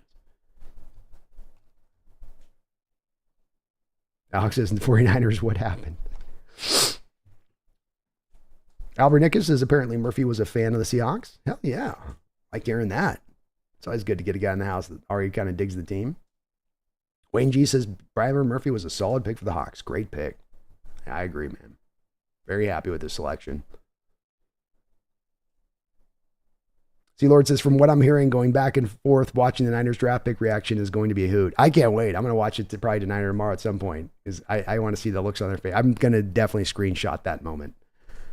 The moment the pick came through. Oh my God, what a horrible pick for them. Byron Murphy in the house. It's McDonald, not McDonald. I'm sorry, Byron. I'm under the weather a little bit, and I'm 5.5 hours in the stream, so the words start to kind of flow all together in a big jumble, but I'm trying to get that right. Donald, not Mick Donald. I should know better too, Byron. I got a little bit of Irish in me. Congratulations on being a Seahawk, my man. Welcome in the chat. We're pretty stoked.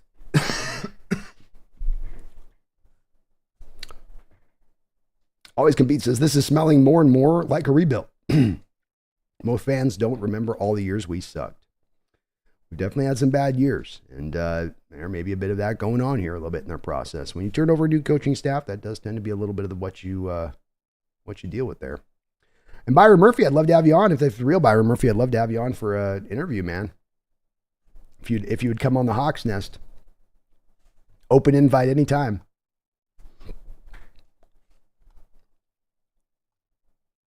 Got Gino in the house. Got Byron Murphy in the house. Get all the Hawks in here tonight.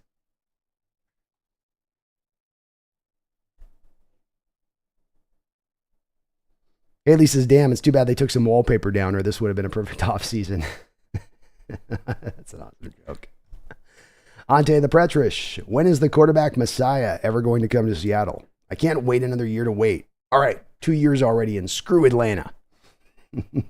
Atlanta's taking them all, Ante. Ante, what are we going to do, man? They pick them all, man. We can't get to them, especially when they're picking ahead of us all the time. Wayne G says, with a good O-line and a running game, Howell's going to be great. I like some of the upside in Howell here. I do. I think he still could be a player in this league. Mr. Can, you have yourself a good one, man.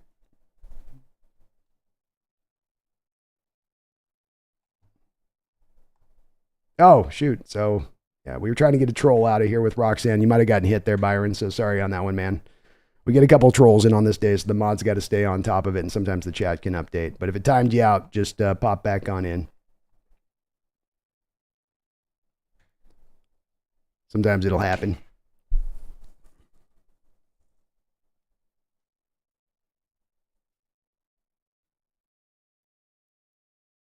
Whitey White says, Murphy's also said to be one of the cleanest guys in the draft, too. 0 red flags, monster motor, great work ethic, team leader. Saves puppies from burning buildings on the side. Delivers babies on freeways. High character guy. I like it. Why do I? No, we want those guys that are all about ball, man. Because once you get paid, do you have that hunger to still be hungry? Or is it once you get paid, you're satiated and you're good? You know?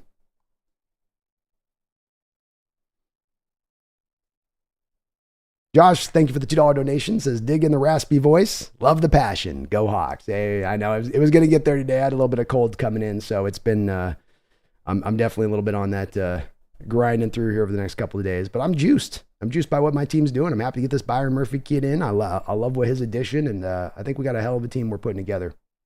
10 toes down. Seattle lucked out. Byron Murphy's a stud. Should have gone in the top 10.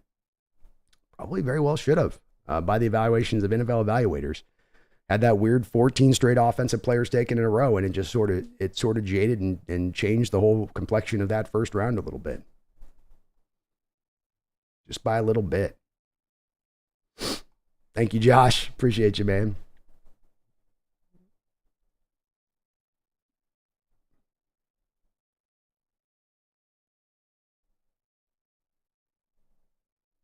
Thomas, Jared Wiley, Theo Johnson could be targets. Probably fourth round guys. Geno Smith's about Eric All. He's good with the ball in his hands. I'll give him that. Zen Lunatic says, favorite 49er chat line I saw, Hawks, Rams, and Cards got better. Did we? It's already getting dark there. Catalyst says, so because we're in a 3-4, does Byron Murphy play opposite of Leonard Williams and like where Draymond Jones plays currently, a 3-4 defensive end? You could have him run some snaps there, Catalyst, but there's way more snaps of the Ravens defense based on how they've recently run it, where it's much more of akin to a 4-man line. So he's much closer to playing into it. Rather than playing like a 4-eye roll and a 3-4, he's going to be playing the 3-tech and more of a 4-down line kind of look. There's some weird alignment changes in it and how it runs, but it basically runs more like a 4-3 at times than anything else. Garth Knight, thank you for the $5 donation and all of your support tonight, Garth. Harbaugh picked who? Also, welcome to the chat, Byron Murphy and Geno Smith. Brando speaks highly of you cats. Well, yeah, what's that? Good, always good to see our people, Seahawks, in here. Come on in if you guys are the real deal. Please do pop in. And Byron Murphy, if you did get timed out, sorry about that, man. Our mod was trying to get one of the trolls out, so didn't mean to do that to you, bro. Harbaugh picked J.C. Latham. Look, Amarius Mims looks like a Marvel superhero, and Fawanga, I think, can be pretty gnarly as far as a run blocker and a pass protector, but Latham might have been your best run blocking right tackle. Or they didn't go Latham, they went Alt. What am I thinking? Definitely getting a little rummy. Yeah, they went with Alt. So they're going to trust that Rashawn Slater can slide back to right tackle where he began his college career. And it's interesting because Rashawn Slater's been such a good left tackle, but it probably just speaks to Garth, their feeling of the upside on Alt. And look, the kid's 21. He's my highest graded left tackle in this draft. To grab the best left tackle in this draft and a guy that looks like he's got a real strong future ahead of him isn't the worst of picks. And Rashawn should be able to at least get by over there at the right tackle. And that Charger team now is slowly but steadily started to build up a really nice offensive line there. You're going to have Alt on the left side, Rashawn Slater on the right. You got Zion Johnson at left guard. You got Lindsley in at center. I mean, they get that right guard position battened down. And that's going to be a very dangerous team with Harbaugh, and both in the way they run and how they make the game much more easier for Justin Herbert. Very, very, very interesting.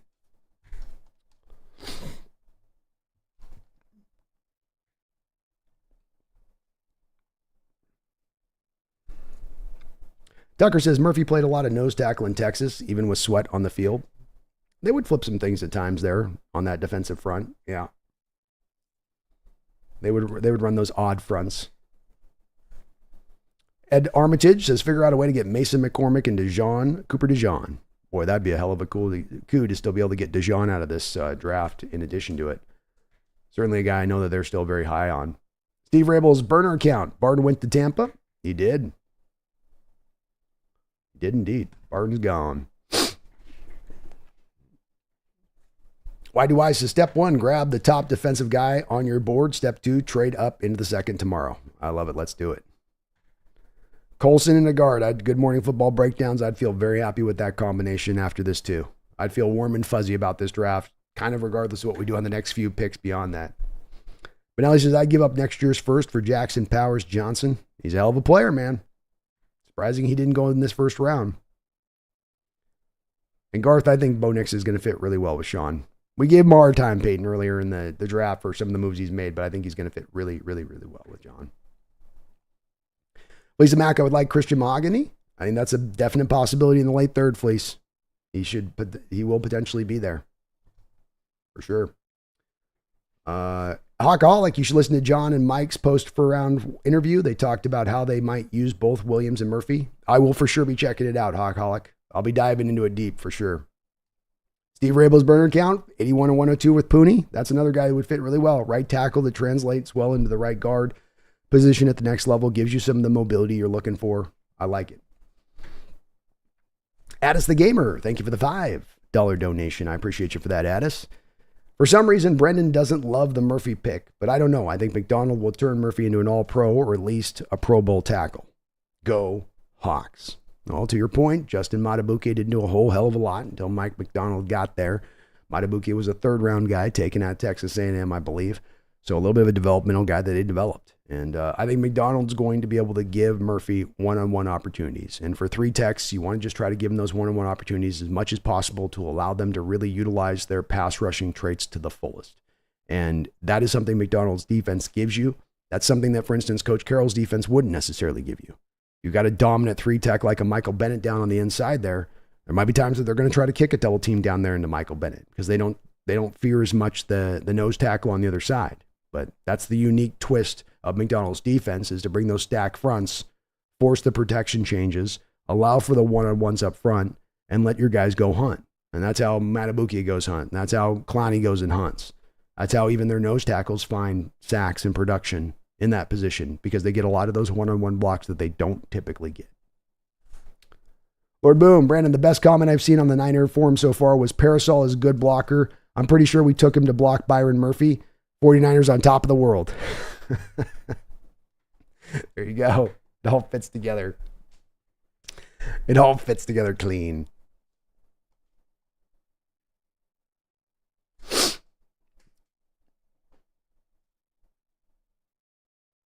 Haley, what would we have to give up for a mid-second or early third? I think you're got to go with a fourth and maybe a future third and maybe a player package. It would get a little complicated for me, Haley, on this one. I'm not sure how they can kind of make it jive. It's going to be an easier said than done situation there. So probably would have to move the early 4th round pick. Probably have to package something next year. Might have to throw another pick in addition to it. It does seem like, based on the back of today, though, Haley, that it's very hard to get these deals done. That they're not simple. Geno Smith says Parasol is just a Jake Bobo package as a 1st round pick. Pretty much. He's certainly not going to be a number 2 for them. You're not lining that guy out there and like, just go make it happen. What does he have too? Doesn't he have super small arms?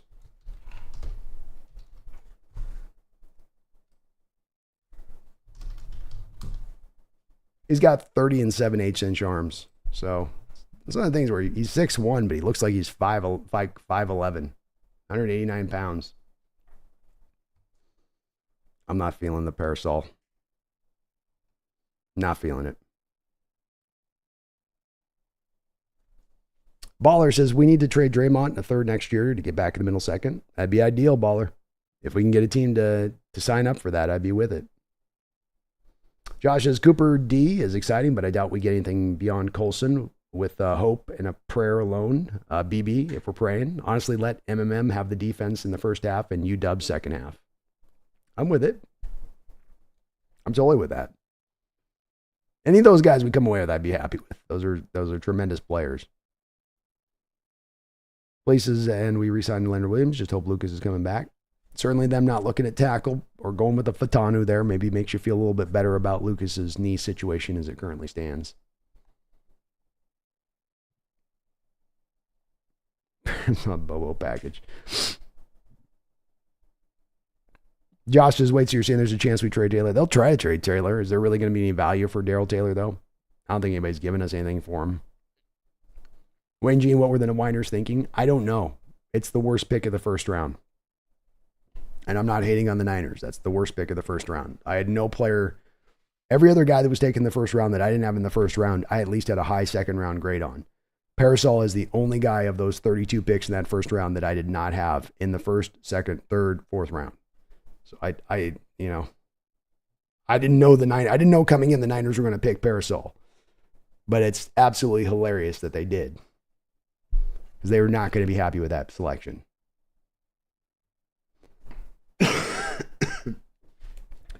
Catalyst says, will trading Draymond Jones result in any cap penalties?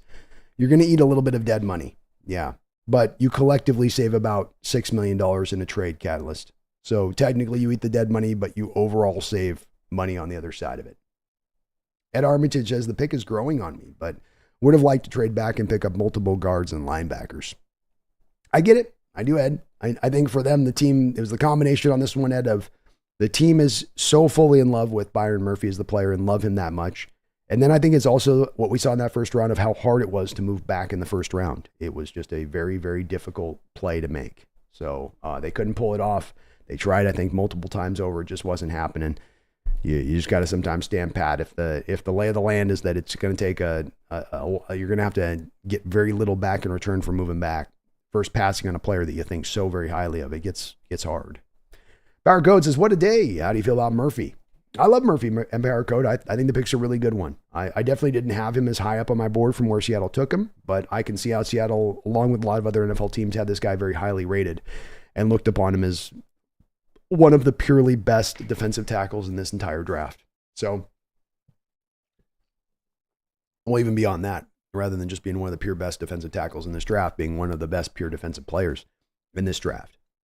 That seems to be where the team's operating from, and I can understand how they operate in that manner in Power Code when you saw the first 14 picks be offensive players.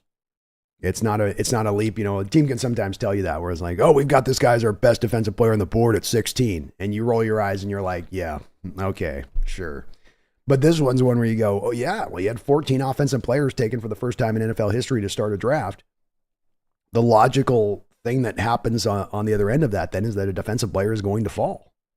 You know, Byron Murphy, good to see you back in the house, man. Sorry, I got pushed out there a little bit on that. I didn't mean for that to happen, by the way. That was my mod was trying to take care of the trolls. Byron says, do you think we trade up into the second and get Cooper DeJean? I could see it happen here. You know, Byron, and if this is the real Byron Murphy there, the team seemed to have I was speaking about this yesterday, Byron, where the team had an innate love of you, Byron Murphy, and Cooper DeJean. That there was a separation in the interest to these particular two players, and by the sense of it that I have, that was different from other players in this draft. And it's not that they weren't interested in other players in this draft. They just seem to have a little bit of a fondness for both you, Byron Murphy, and Cooper DeJean.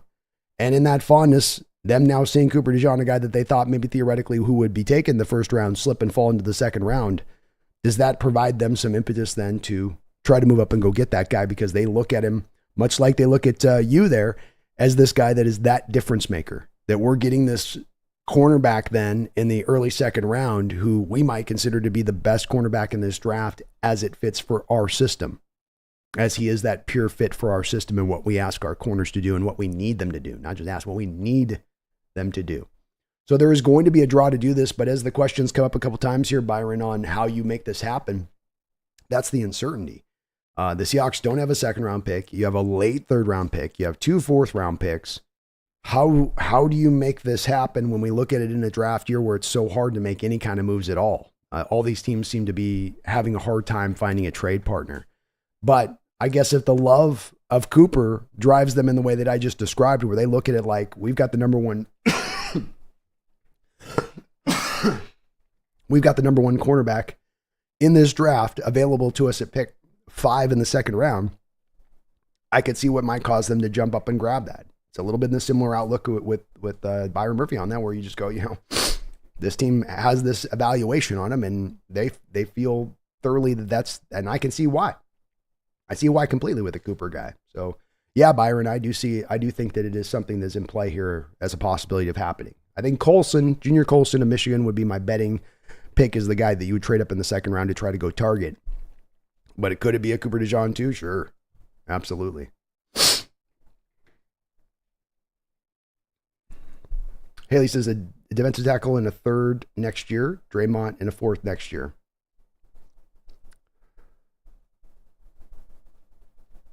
Maybe. It seems like just enough, Haley, but it seems like this year you have to give a little bit more than just enough. That's why I'm a little hesitant to say I think it could happen. Because it feels like you have to add in like an extra kicker this year because teams are just valuing their own picks that much.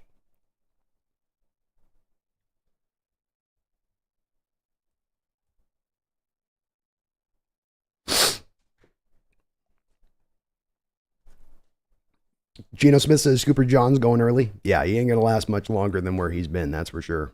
He might be one of the first 2 or 3 guys off the board tomorrow. He says, I think you can get a 5th for a defensive for Darrell Taylor. He's shown pass rush prowess, and he's very cheap at the moment. God, if they could pull that trade off Haley, I'd do it all day. All day. If we can make it happen.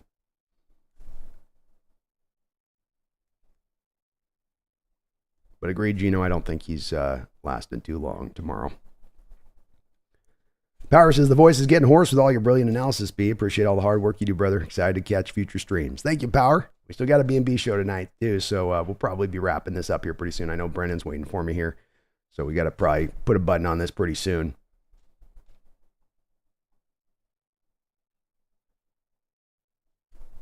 Geno says Cooper at safety would be ideal. Yeah, I think, too, the thing, though, with Cooper is it's that Mike McDonald defense where the secondary players just need to play in all sorts of different positions. You end up with your Mike linebacker as the single high safety at times. You end up with an outside cornerback transitioning into a Sam linebacker post-snap.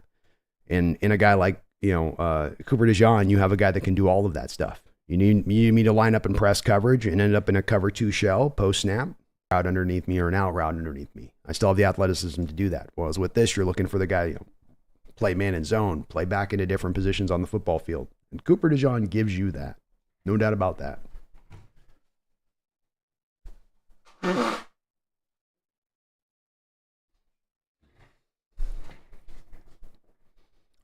Appreciate you understanding there, Byron.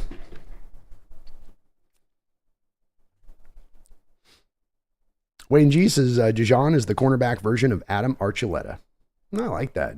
I like that comp. Pretty good comp.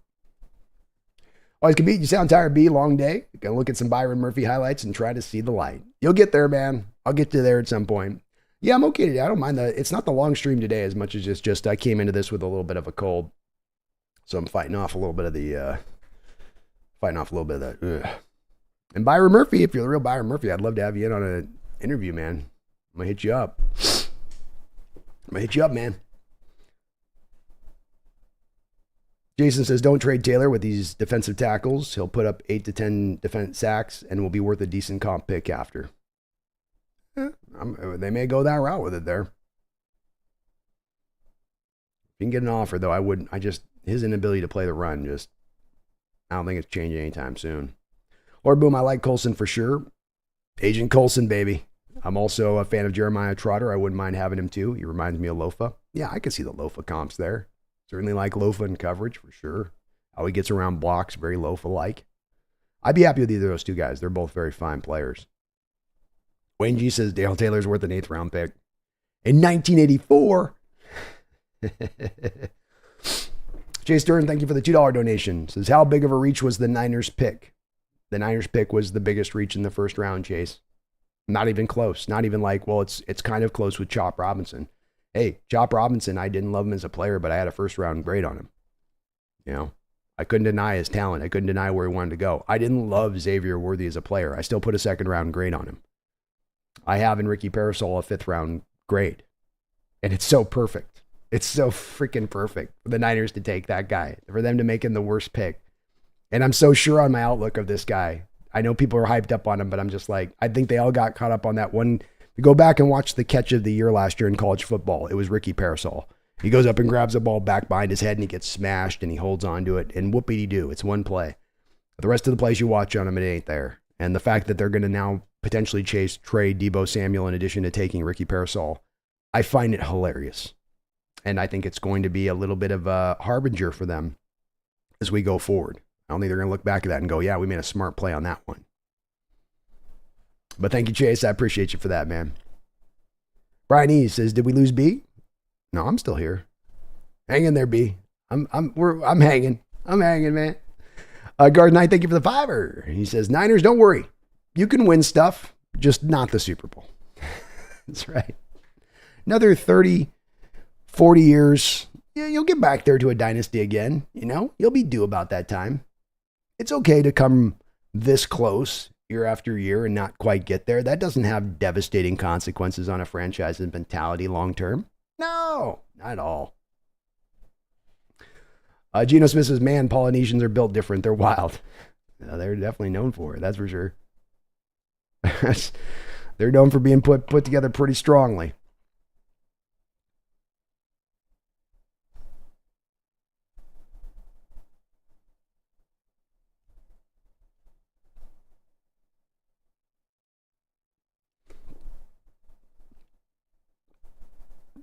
Yeah, Max Holloway, that was an awesome fight. That was such a cool UFC moment. All these years of having times where you're getting these just hugging matches where guys are just wrestling on the ground endlessly. Max comes down at the end and just points to the center of the floor, mid-floor, and here, we're gonna go bang. We're just gonna go bang. I loved it, man. That was such a cool moment for UFC. That was awesome. Josh Gladzo with the $2 donation says, looking forward to the new B&B show, Best Hawks Podcast. Well, thank you, Josh. I really do appreciate you for that, man. All of your support tonight, man. I think you dropped 4 or 5 donos on the board. Very kind of you. We will be probably wrapping up this here in just the next couple minutes or so because I want to get over to the B&B show and get this started off. I know Brennan's sitting patiently over there, so I want to get this rolling. Geno will lead us to the promised land. I got faith in Geno. Let's go, Geno. Let's go. Greg Kemp, where does Nate Wiggins go? He got selected, my guy. Nate Wiggins went to the Baltimore Ravens. Kind of a surprise pick there. Haley, if we can get Luke McCaffrey in the 5th, that'd be nice. I do have a 4th round grade on him, but I will say that what's going to happen in this draft when it comes to receivers, you're going to find yourself maybe in that 4th round place with a 3rd round grade on a particular wide receiver, or in the 5th round with an early 4th round grade on a receiver. It may be a draw for the Hawks to eventually take one in this draft at some point, even though it is not necessarily a terrible need.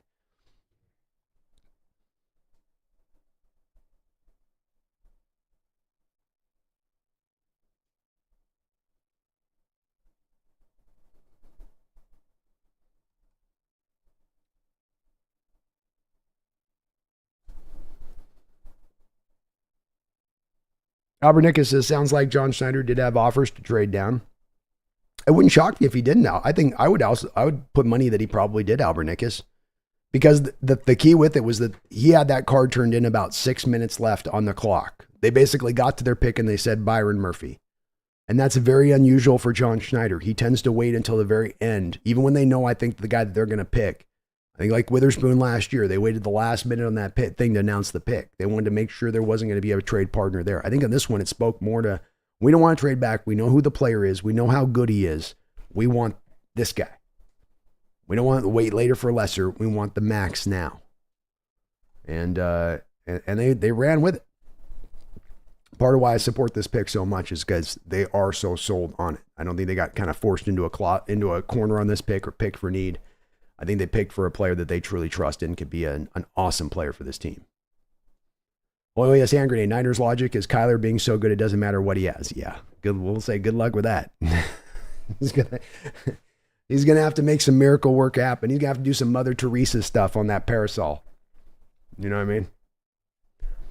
He's gonna have to pull off some Mother Teresa heroics. Haley says, how did they get credit for Brock Purdy but not penalized for Trey Lance? What? Yeah, they slipped out of that one, didn't they, Haley? They slipped off that hook. That'd get a lot of general managers pushed on just that basis alone, but they were able to kind of, luckily they kind of put a Band-Aid, the Brock Band-Aid on top of it, and that was enough. Robert Jimenez, the Byron Murphy pick was great. 60% of the time, every time. Yes, sir. Yes, sir. Quick opportunity if I can here, folks. I just want to thank the sponsor of this show today. That's going to be Underdog Fantasy. Underdog Fantasy, you can click the top of the link in the description section below. And if you go to that link, they will match you up to 100% of your first deposit up to $100. So $100 from me to you through the Underdog Fantasy app. And you support the channel at the very same time. That's what we call a win-win-win. They've got great ongoing contests now throughout the year. You can get into daily baseball, fantasy, basketball, fantasy, whatever your heart may desire. Of course, we get to the NFL season, you get some seasonal kind of stakes put down. I think this guy's going over 1,000 yards. I think this guy's going under 1,000 yards. Use your knowledge, win some money today. Use my code NEST or click that link at the top of the description section below, and you can go win now. They're giving money away every single week. They've got a variety of contests you can get into, and it's a great little app. Thank you to Underdog Fantasy for sponsoring the Hawks Nest throughout the course of this year, as they are. Very, very kind of them to do so. Poe says, who do you expect at 3? In the third round? I certainly think that if they don't move up, inside linebacker or interior offensive line would be certainly something that they're going to be itching at, I would think, to pick, especially because the picks start to lessen down as you go a little bit here. But hard to know for sure on that one. Greg M says, thanks, Brandon. I missed the pick. That one came in there fast. They were picking quick at the end there, Greg. They weren't messing about on that one, Geno Smith says, you're going to see Geno Dino Smith this season for sure. I love it, Geno. Let's go. I got your back. I've had your back here for 2 years. I've taken the slings and arrows, but I know what you can do. I know what you're capable of.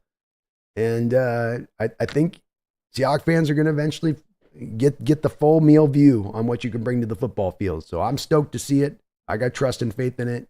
Keep up the hard work. Keep it going. Let's make it happen, man. Let's show them what you can do.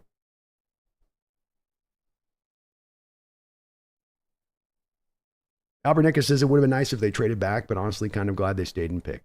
Yeah, it was always a pull, Albert Nickus, for me to trade back. That was kind of a desired deal, but I always kind of put that caveat that if you're sitting there at 16 and that good player's falling to you that you didn't think was going to slide to you, if the draft just goes wonky on you at the front, like people just start going to crazy town, and you let them go to crazy town, you stay in sober city. And sober city is, we're going to take the best player on our board when we have a guy that drops all the way down in that way. And I truly do believe that the Seahawks, if you took John Schneider and you put him on a lie detector test, I truly do believe right now he would tell you, we had the highest defensive grade in this draft on Byron Murphy. And I don't think that it's even a wild thing for me to say that. I think that's where he stood with this, and something to really consider, no matter where any of our personal opinions might be on Murphy. Just think about that they got the opportunity to land the best defensive player by their opinion in this draft. And for me, that's going to have me applauding this pick. That's going to have me saying hell to the yes. Hell to the yes. Geno, I got your bag, man. I got your bag, man. I need to get Geno. I need to get Byron Murphy on here. But I know what you can do. Let's just get this interior offensive line so you're not under the 28th worst pressure rate in the NFL. And you can actually sit back from time to time and have a chance to let, go through your reads and progress through some stuff without the quick early pressure, like the Cowboys game last year with the 54% and the Miles and the Micah Parsons being left unblocked on the game-changing play. Let's avoid that. Let's get back to giving you a little protection and let you really, really take flight here with this new offense. You bad, bro? Hey, B, great show, man. Not sure why so many fans are upset. We got the best defensive tackle at 16. Jimmy Nagy calls Murphy Grady Jarrett. I can't wait for him to pair up with Leo. Go Hawks. I can't either, man. I'm trying to talk him back this way, you mad, bro. I'm trying to bring him back to the promised land here a little bit on this one, and I don't think it's everybody. There's just it's a swath that kind of goes both ways with this, but I think they're going to love the player once they see him on the field and what he's capable of doing. And when it comes to a guy like Jim Nagy telling you that he's got an evaluation on a player like this, that he comps to another player, Nagy's a former scout. He doesn't just talk out of both sides of his mouth. And when he says something like that, you can count on the fact that he believes it. And if he's making that comp, then it's a assured one to probably take a little bit to the bank. And I think it's a solid one at that too.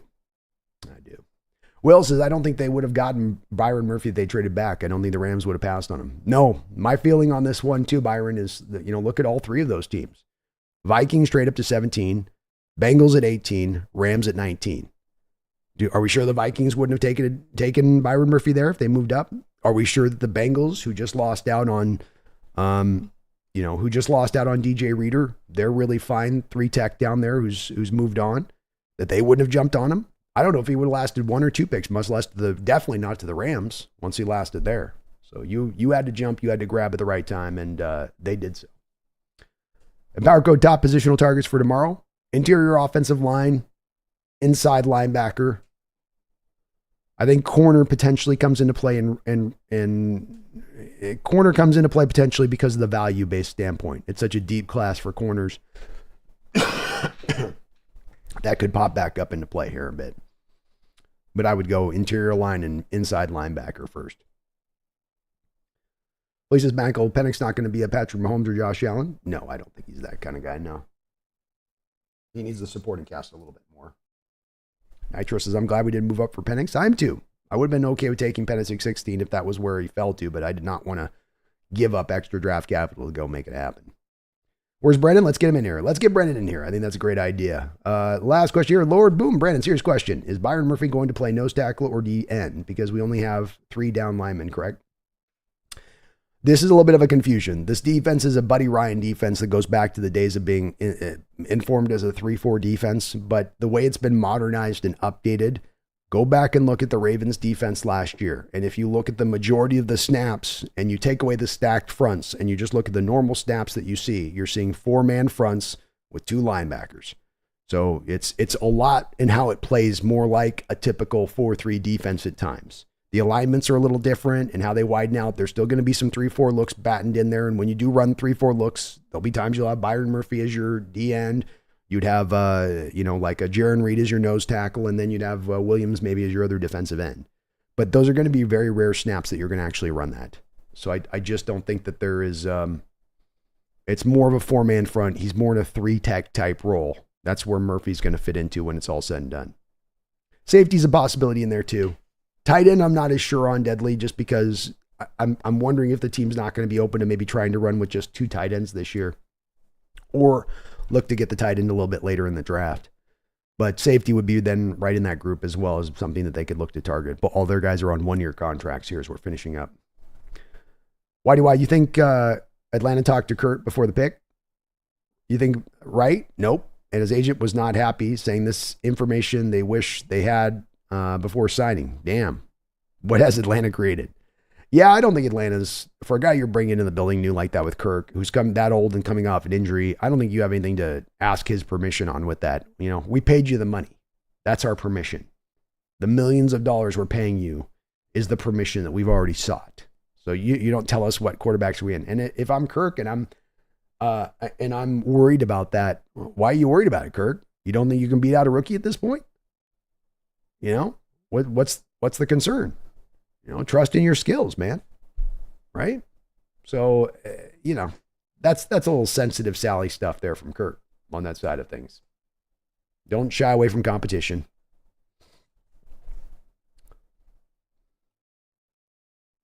Don't shy away. Or boom, and why not sit Penix behind Cousins? It would be perfect. Cousins is an intelligent quarterback. Yeah, I don't see any problem with it either. Give him a year to kind of figure it out there. You got the insurance policy for Cousins. You're trying to go for it if you're Atlanta. I don't think it's a crazy thing for Atlanta to do this. I get it. It definitely caught people off guard, but if you think about it, it does make some sense.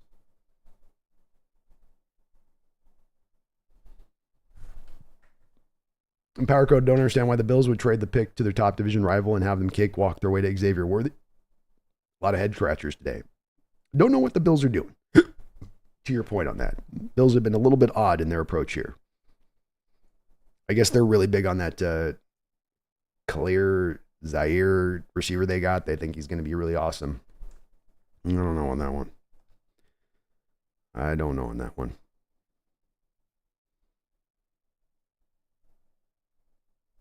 Why do I? It says Murphy's a natural 3-tech.